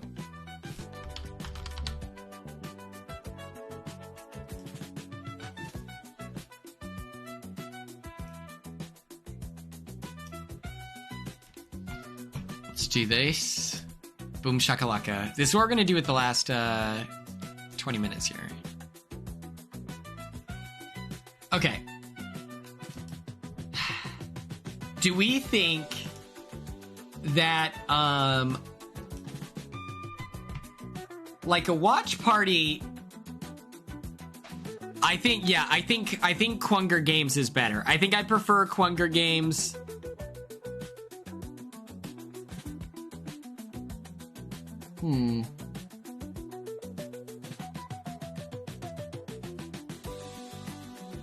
I think I like streaming. I think I was missing streaming more than I was like break. Cause it's like my productive thing, you know? Yeah, I think Quunger Games is the move. And then we can do specialty. Ah!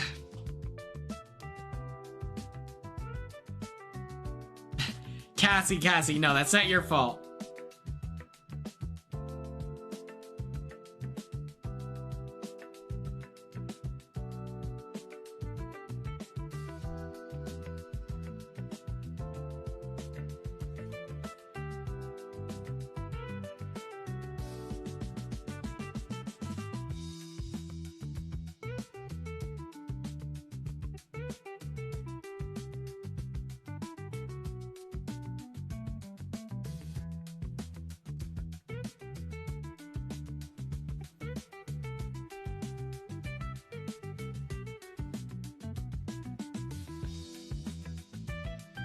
Okay.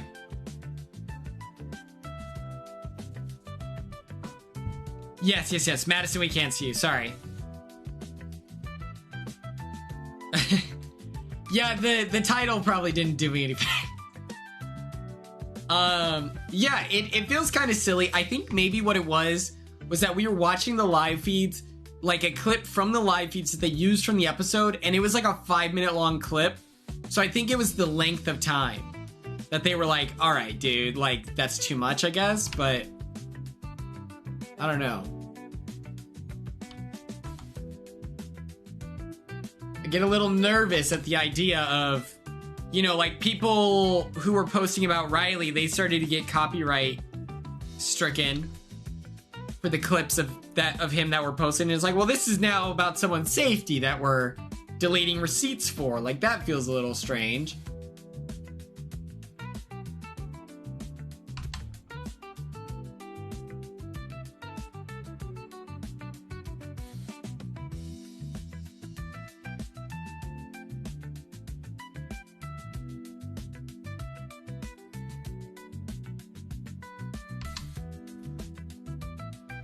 This is my chance.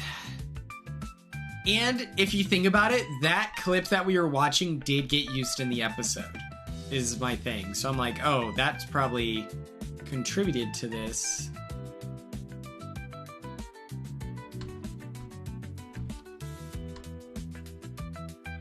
I also wanted to talk about something. So Ace from Love Island came out and he's saying that the reason why Taylor stayed with Elandria was because production wanted them to be together. My question is, did production want them to like literally be together?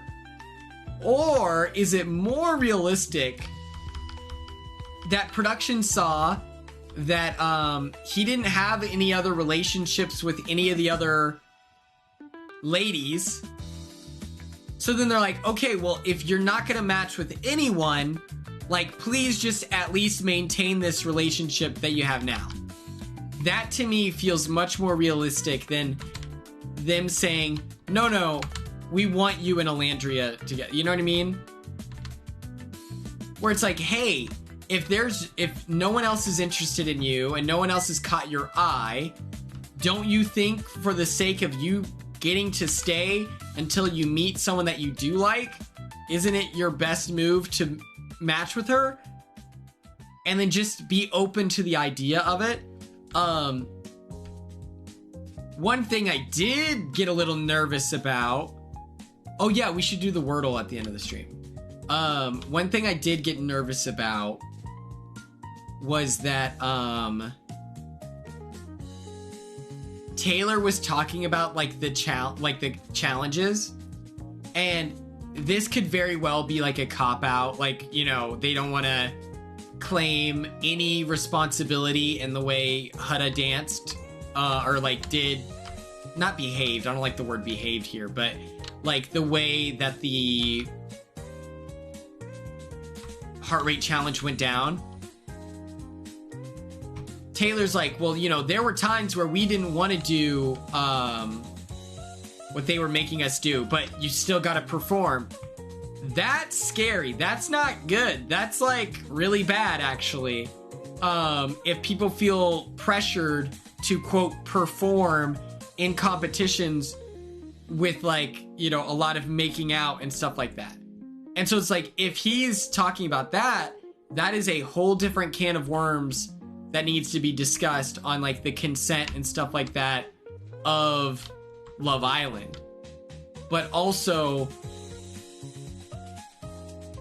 they haven't brought that up outside of that. And so to me, there's a chance that they just don't want to claim responsibility for that, if that makes sense.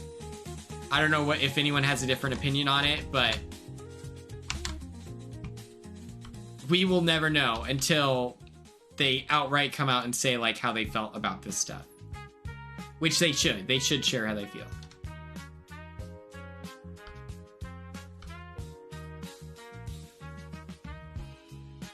Woo! The new mug?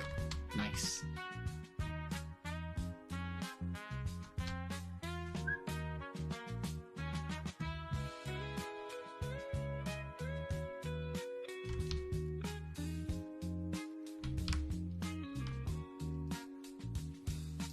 I'm just gonna burn these so no one else can, you know?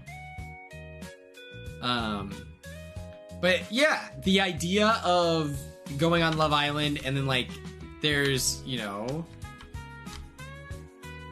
what is McDonald Land? Wait, what? I'm not familiar with. Like what? They have codes in Fortnite? But it like my concern is like, oh, okay. Oh, nice! It'll match the shirt. That's fire. Yeah, but that's scary. That's scary business. If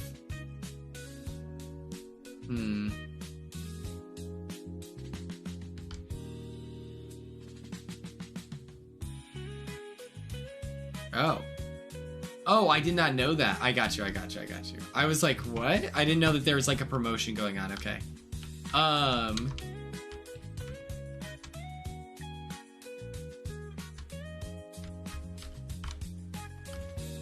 I'm just picturing like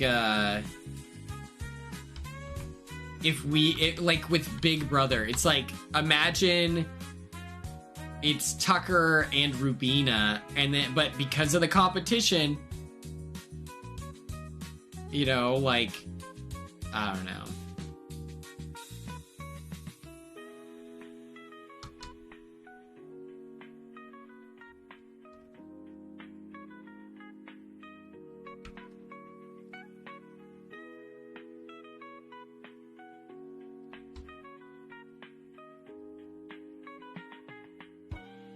And then Ace was like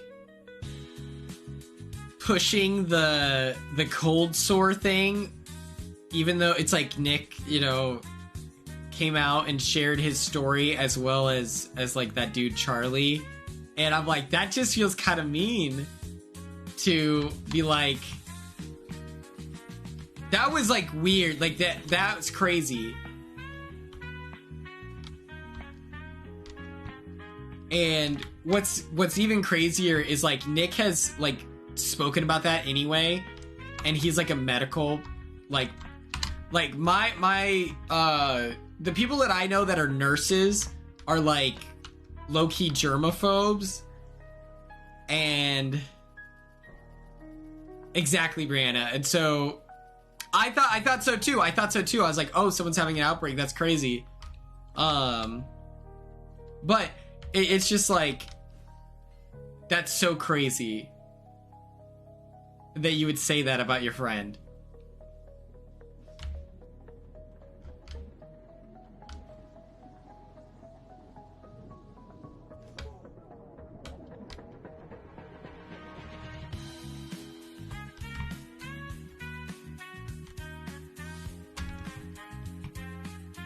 Okay, let me focus up.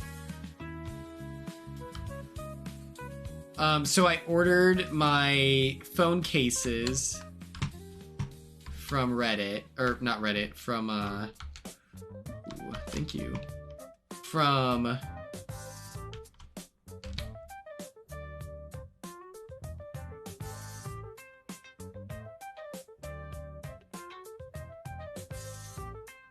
yeah, it's like for everyone else's safety, then they would not allow other groups of people to make out. And then it's also like this idea of superiority that like Ace is like, well, I didn't get any, you know, cold sores or anything.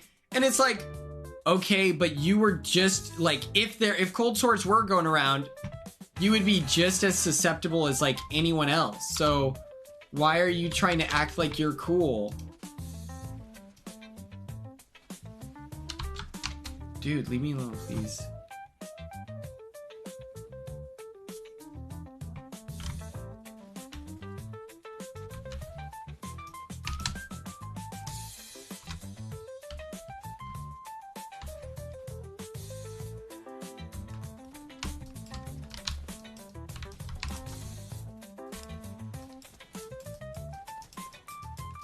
Brother, please leave me alone, Jesus!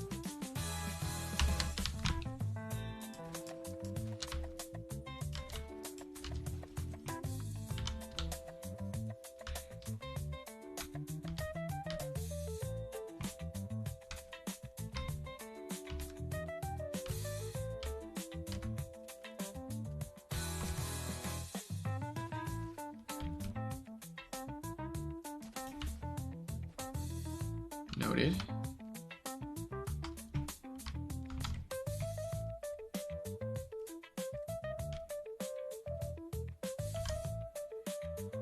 Yeah, that's true. And then, yeah, it's like Ace and Taylor didn't even like work together to figure it out. So I'm like, oh, cool, dude. Now you're putting your boys in an uncomfortable position because you want to be petty. Like, I don't get that. Oh my God. Leave me alone. Get a job. Get a job. Get a job.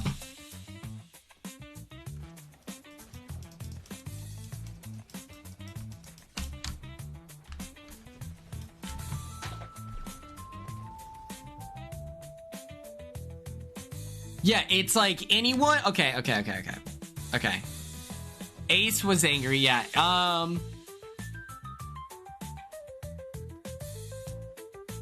It's this superiority that like, well, I didn't get it, and it's like, okay, but you were making out with someone who was making out who had like, you know, that doesn't make you better than them. That makes you lucky. You know, like, congrats. If it were a cold sore, right? Like, that's nuts to me.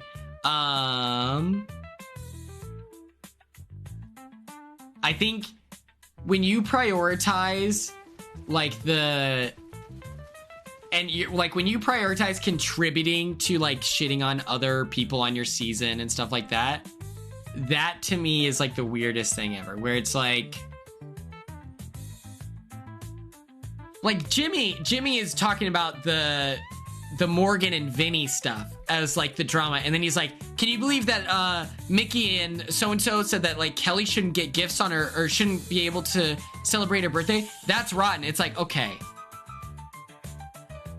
I don't think that you're coming at this with the most, you know, genuine of whatever. Like, I think that you can speak on it and be like, yeah, I think that's fucked up, but when you are regularly bringing it up so that people can get so you can cause discourse about it, that feels weird.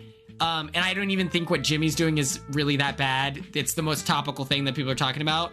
And then Ace is like, yeah, I'm going to resurface something that was brought up, laid to rest, and then I'm going to cause more discourse over it, you know? Cassie, that's true.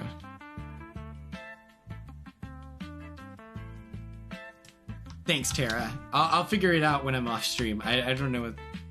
This will be my last game, and then we can do the Wordle together.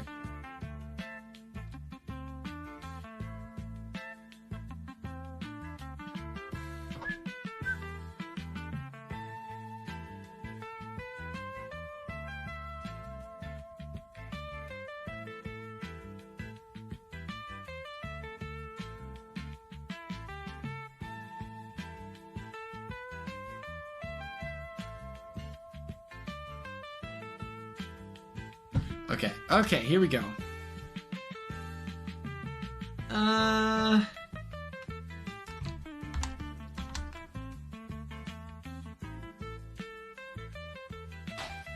Well, I think it's fun to do like the daily games. Like I think that that's like an easy stream activity that includes chat and stuff like that. So I'm like, oh man, I can't believe I haven't been doing it earlier.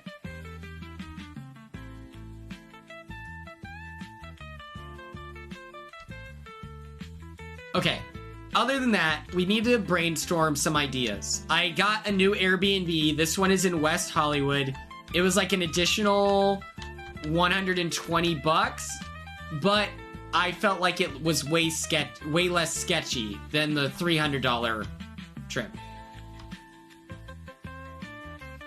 Oh my god, it's so much fun.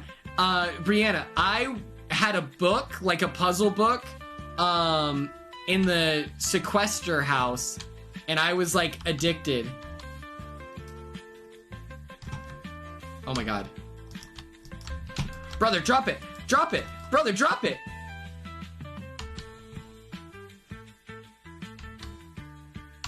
What is happening? Okay, we're good.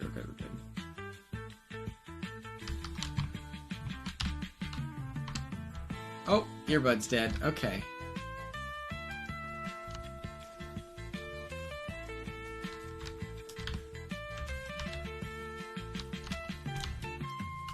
Cool.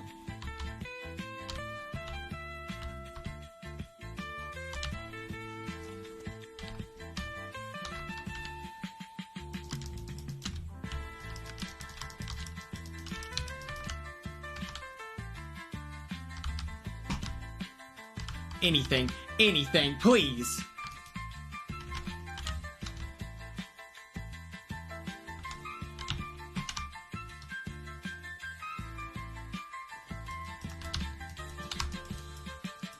Just hit the guy!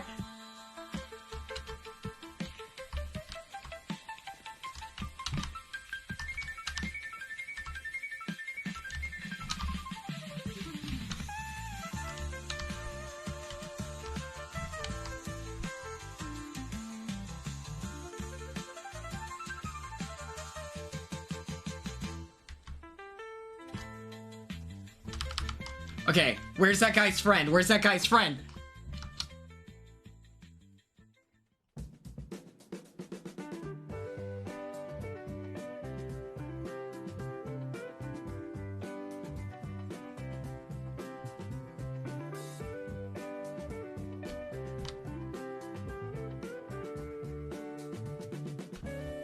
All right, that was traumatic and scary, but we did it.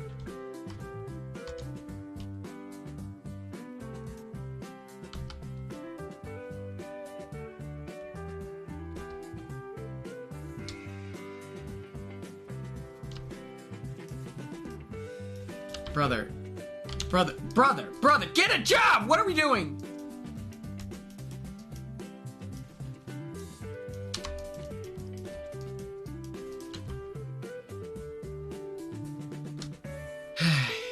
I don't know. I think I did something in my...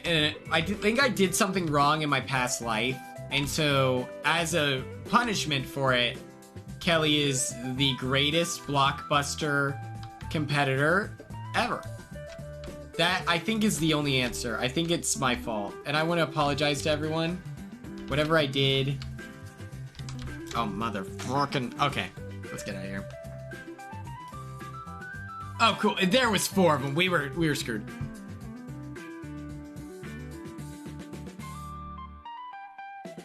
Oh, I need to catch up on the challenge so bad. Everyone being horrible and, like, ganging up to spread around, like, false information about America. I stopped watching. I was like, I can't do that shit. But I think to support Cedric and America, I need to get back into it, but it's just so stupid. I'm like, that's the weakest shit I've ever seen in my life. Okay, and my earbud died. Officially. Let's go on Wordle. Not Wordle Unlimited, Wordle this one. Okay. This is us, chat. Yeah, Johnny Bananas is just straight up not a good person. And his whole thing is that he stirs up drama. And I'm like, brother. And you know what's crazy? I saw that guy, Derek. He tweeted that his least favorite person on the challenge, their name rhymes with whatever. And it was, and he's talking about Michaela. And I was like, oh, Michaela's your least favorite person on the challenge ever? You had a transphobe and a racist on your most recent season that you were aligned with. But, all right. What's up, Mariana? How are you? We are doing the Wordle.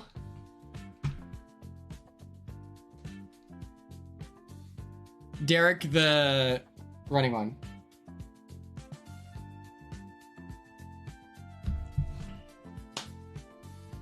And then Derek, did you see on Blue's, like, the chef show that she does? Root? Okay. Boom shakalaka.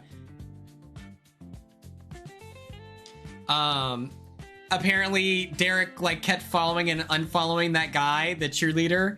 And he was like, let it go, bro. It's not gonna happen. I was like, that's pretty hilarious. Because that's the most middle school thing ever. I'm gonna follow and unfollow you till you follow me back. That's like, that's middle school, dude. You gotta let it go. And then we have Polite. Offbeat Zero, I have a feeling that you know what today's word is.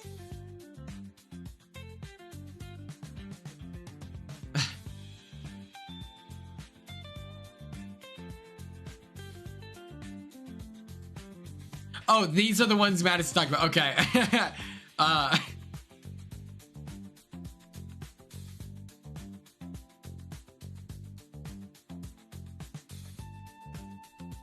Oh. Yeah. It's okay. It's okay. We'll do Wordle Unlimited for the next 5 minutes. Or no, we'll do this, and then we can play some Sudoku. Because Brianna brought it up. I got some new sunglasses. They're in the mail. I'm so excited. All right. Someone give me some words here. Give me some words. We're gonna work together. Yes, these ones are really, really good. Offbeat Zero says audio. Just an A. Then we have James. Oh. Hell yeah. Anyway. Dang it. Can't be anyways. Sorry, Madison. I tried.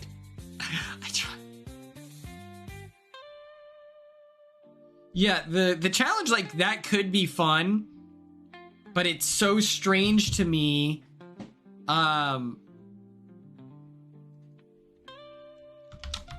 Like, how does that work? I feel like the fact that you know you're gonna get an invite in like a year stifles gameplay, right? Like, oh yeah, click that. Sorry, my bad.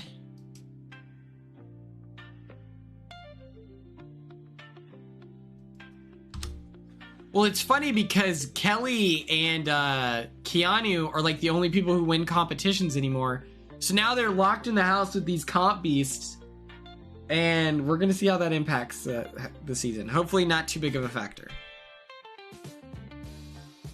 Hopefully we witness the rise of...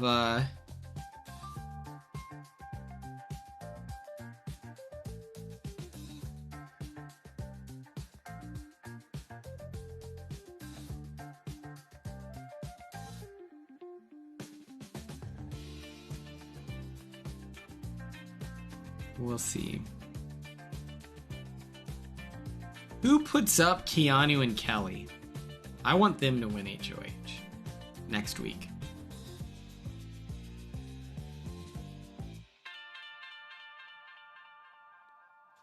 I think what I'm saying is that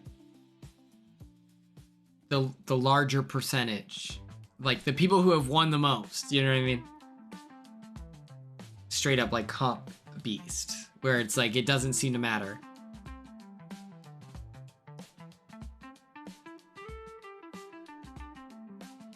Yeah, I remember they showed commercials of the challenge and whatever, but if they had explained that it was only CBS people, I would have watched it.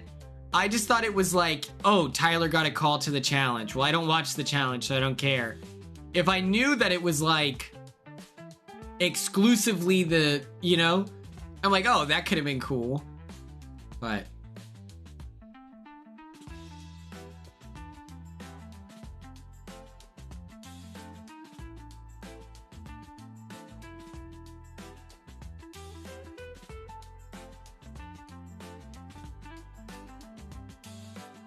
it's an exaggeration. I don't think so. Like, mathematically, they've won more competitions.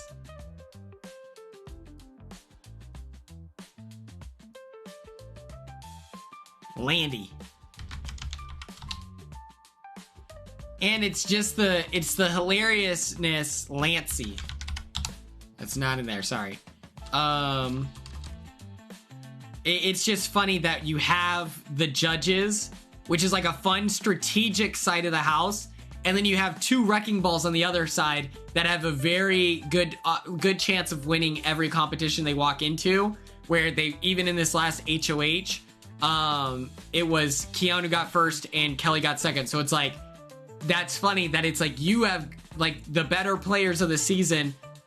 Ooh, crit. I like that word. Okay, so it's a Y. Huh.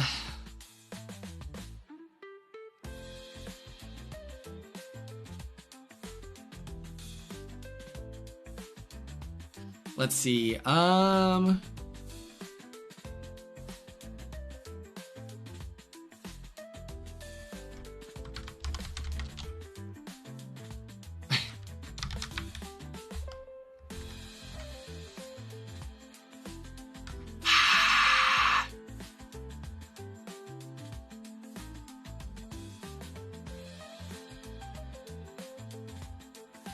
All right.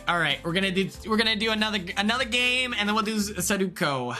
Great job, team. I love that alley oop between Offbeat and James.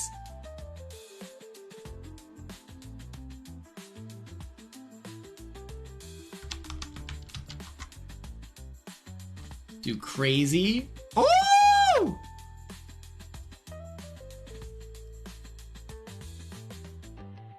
You want a do? We can do a do. Okay. Rawr. We know. XX, oh, XA, rawr. Brand, okay. Or, oh, excuse me. Brand. Okay, yeah. Prank, okay. I like that word. I like prank here.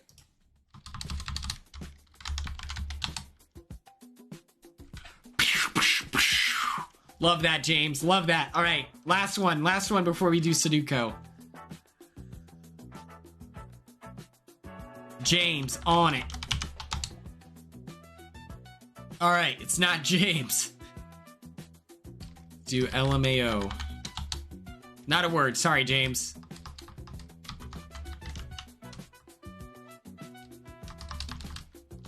Speak. All right. Before you even had to ask, I'm locked in.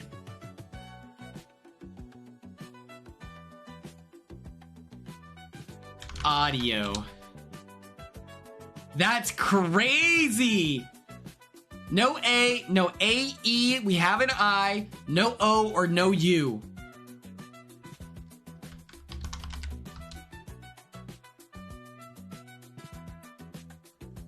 That's crazy. Okay. Sudoku time. It's Sudoku o'clock. That was insane. Okay.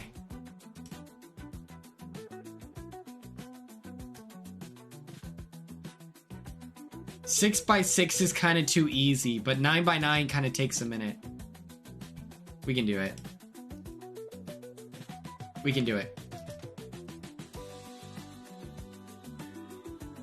Sudoku. Okay. Look at this. So we have 9. 9 is either here or here, okay?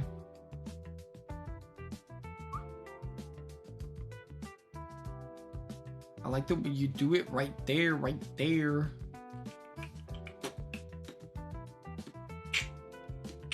Okay, let's look at the 8s. Here. Okay. 9x9 is what you do? Okay, I trust you. Let me move it. Let me move me. Okay. What? I'm saying you're right. Okay. Let's see. 8? No. Oh, okay. 8 has to go here. Hello, duh. So 8 either goes here or here. Nailed it. Let's go through 7s. Let's look at all the 7s in the area. It's not... Yikes. Not a lot of 7s in the busy, okay? Let's look at the 6s. We got 6, so 6 could either be here. Oh, 6 has to be here. Perfect. 6. Perfect. 6 is here. 6 can't be here, so 6 is either here or here. I like to do it right there. Oh, 6 has to go here. Perfect. Meaning 6 has to go right here. Duh.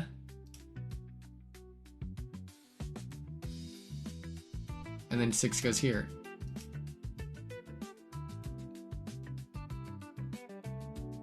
Oh my gosh, Brianna, when I was in Sequester, I would do this booklet and it would be in my dreams. In my dreams, I'd be playing Sudoku. And it was just like the numbers over and over and over again. But the problem was there was no way I could check it. So there was a chance that I was doing them completely wrong. And I would just be like, oh, I did it. That makes sense. Perfect. Let's get out of here. And I wouldn't even like double, triple check. I'd just be like, gotta end on a W today. Five.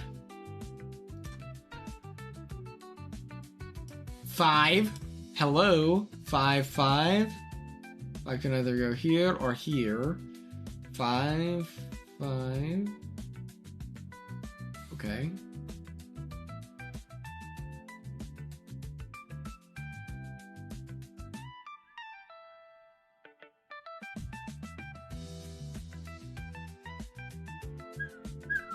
Let's look at the 4s.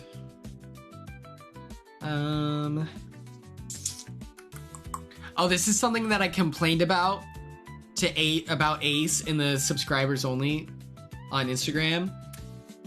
It is so dumb to me that Ace has such a problem with this like ringleader villain narrative. It's like, bro, you are a main character on your season. You got a showmance. It is widely accepted that you guys are, you know, a real relationship. Like, you guys actually like each other. People don't accuse them of scamming outside of the possibility that they knew each other prior. Which either way, them both being cast on this show, that's so incredibly like teeny tiny margins. I don't know. And then it's like, you were a main character. All you have to do is title yourself the ringleader, and you could be on season 5 of The Traitors.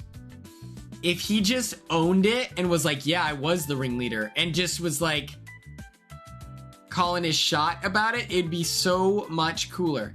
Okay, here's the thing. The 4 has to be in this row because these are covered. So 4 is either here or here. But we don't know yet. 4, 4. So 4 is either these last 3. Shoot. Maybe look at the 3s. I'll look at the 3s, Your Honor. 3.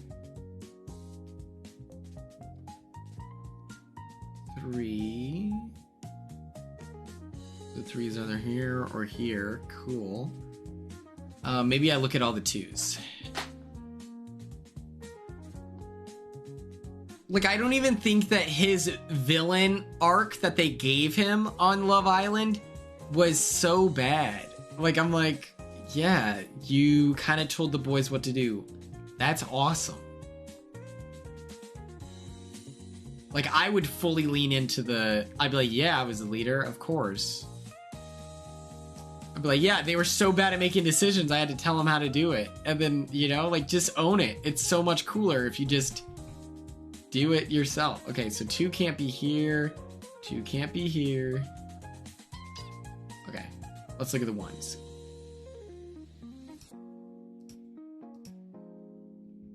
So this has to be 1.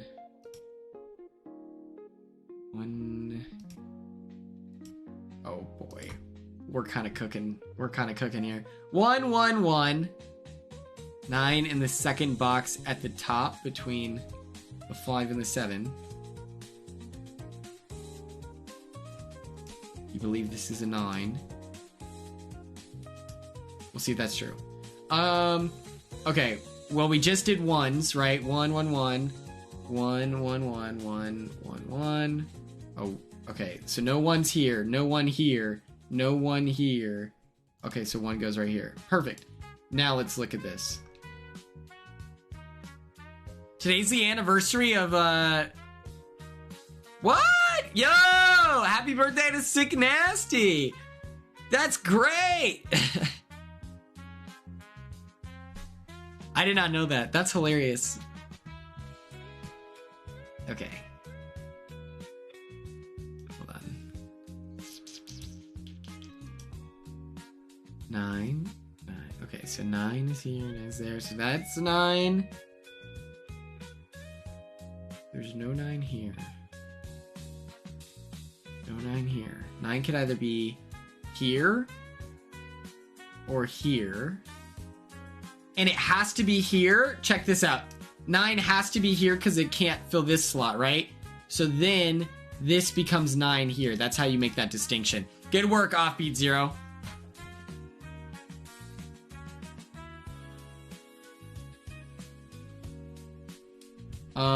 And then let's run through 8 between the 3 and the 2. 8 between the 3 and the 2. Okay, wait. You said 3 goes here. Okay. And then Brianna says 8 between 3 and 2. Let me find 3, 2. Sorry. Shit. Hold on, let me lock in. Oh, 3 and 2. Wait. Here? Is this what you're referencing? Oh, sweet. Middle, left.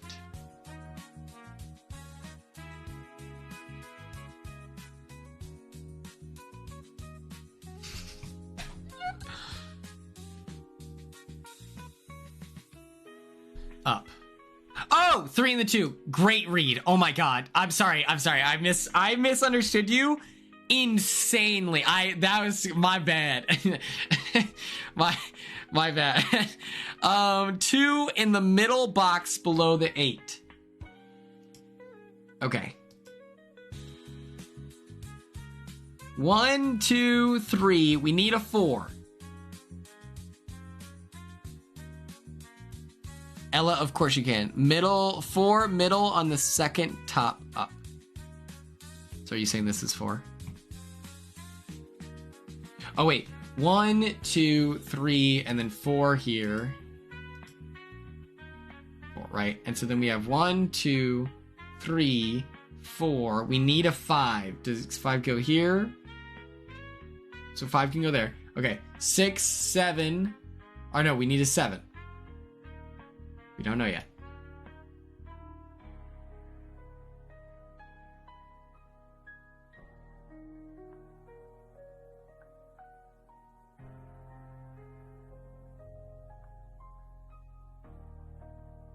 Ella, that's crazy that they got the role.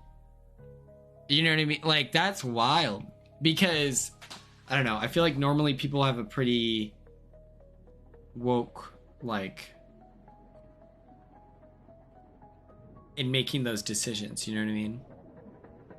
1, 2, we need a 3.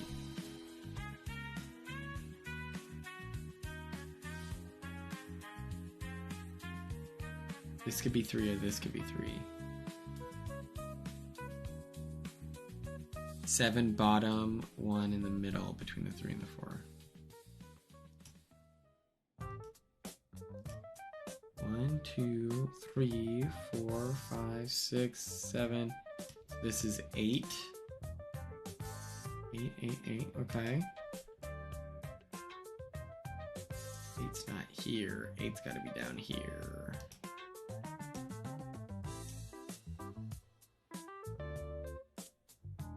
Eight between 3 and 4 in the next squad. Wait.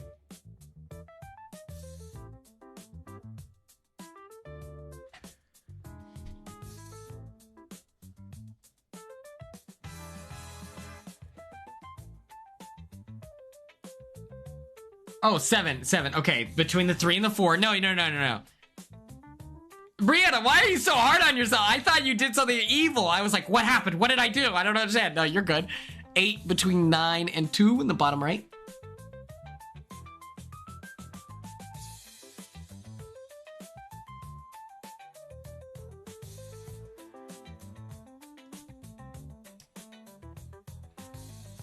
True. I agree with this. 8, 8, 8. 8. 8. Okay. And then we have 1, 2. We need a 3. No, Madison. This is a me issue. This is a me issue.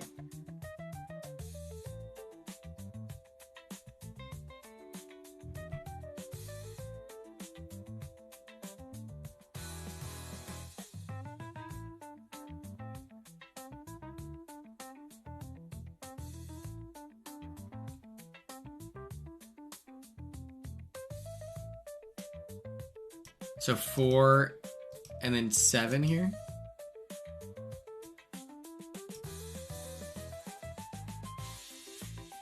That makes sense. And then this would be a 7. That makes sense. Okay, and so then you have 1, 2, 3, 4. There's no 5, so 5 has to go here. Boom. 5, 5. Okay. And then you have 1, 2. We need a 3. We need a 3 immediately. 3 can't be in the middle. And so 3 is either here or here. Noted. 1, 2, 3. We also need a 4. 4 in the middle.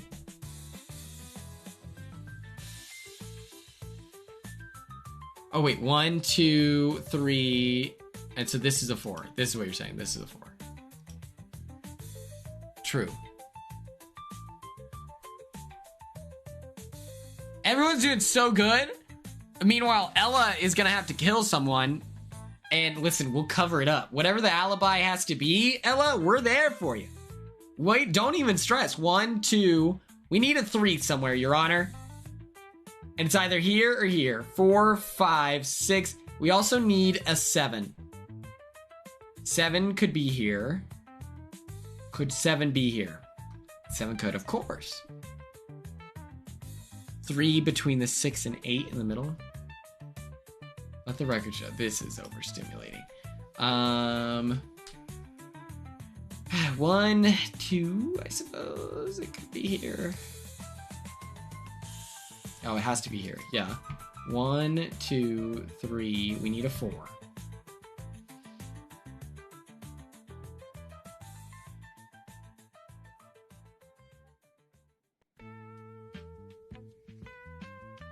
Okay.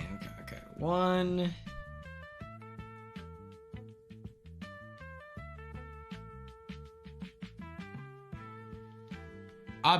Oh, Jesus. The way I do it is I go through like all the 9s, all the 8s, all the 7s. Top right box, 7 is above the 8. Okay, I believe you. And so my problem is now I'm kind of useless because I don't know what we're doing. Okay, 7. 7. 7 be here. Okay, noted. We need a 2. Yeah.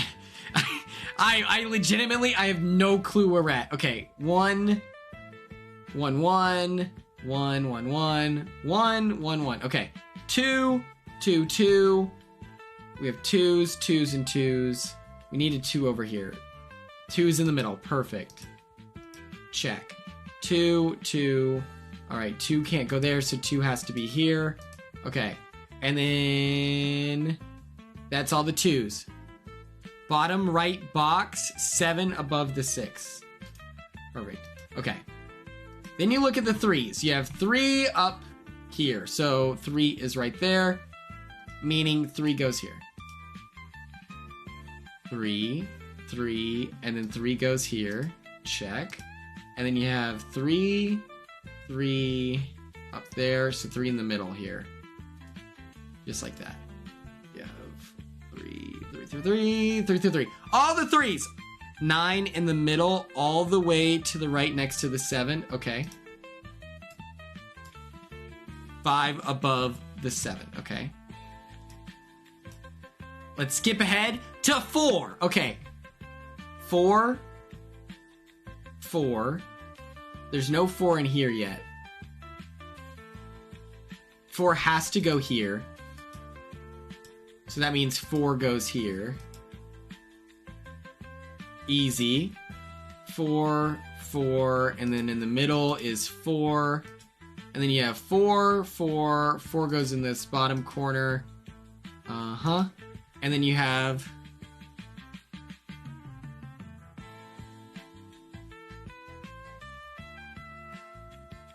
One, 2, 3, 4, 5, 6, and then we have 7 here, of course.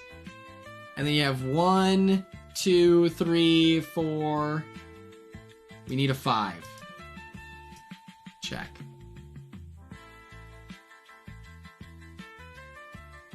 One, 2, 3, 4, 5. Oh, right as I started doing the 5s, I then was like, let's ditch that. Okay, 1, 2, 3, 4, 5, 6, and then 7 goes right here.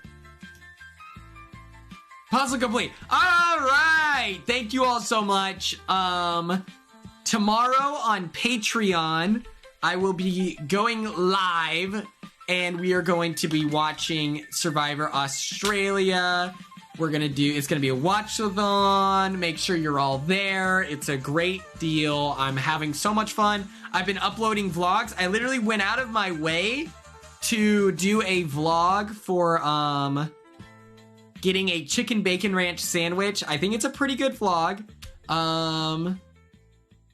Yeah, I'm gonna post a time. Probably 7:30 again, though. I think that makes sense. Central Time. But yeah, I'm gonna actually try to go live on there now just to see what it looks like. But awesome. Thank you all so much for your time and attention. I really appreciate it. I missed you guys for the 2 days, the 48 hours. They were cold, hard, rough, difficult times, and you know, we made it. We made it out. Who is this guy? When did I follow him? I don't know who any of these people are. Okay, well, thank you all so much. We're out of Twitch jail, exactly. I appreciate you, and I'll see you later. We'll just go live after the HOH episode. Oh, then we'll do 8 then.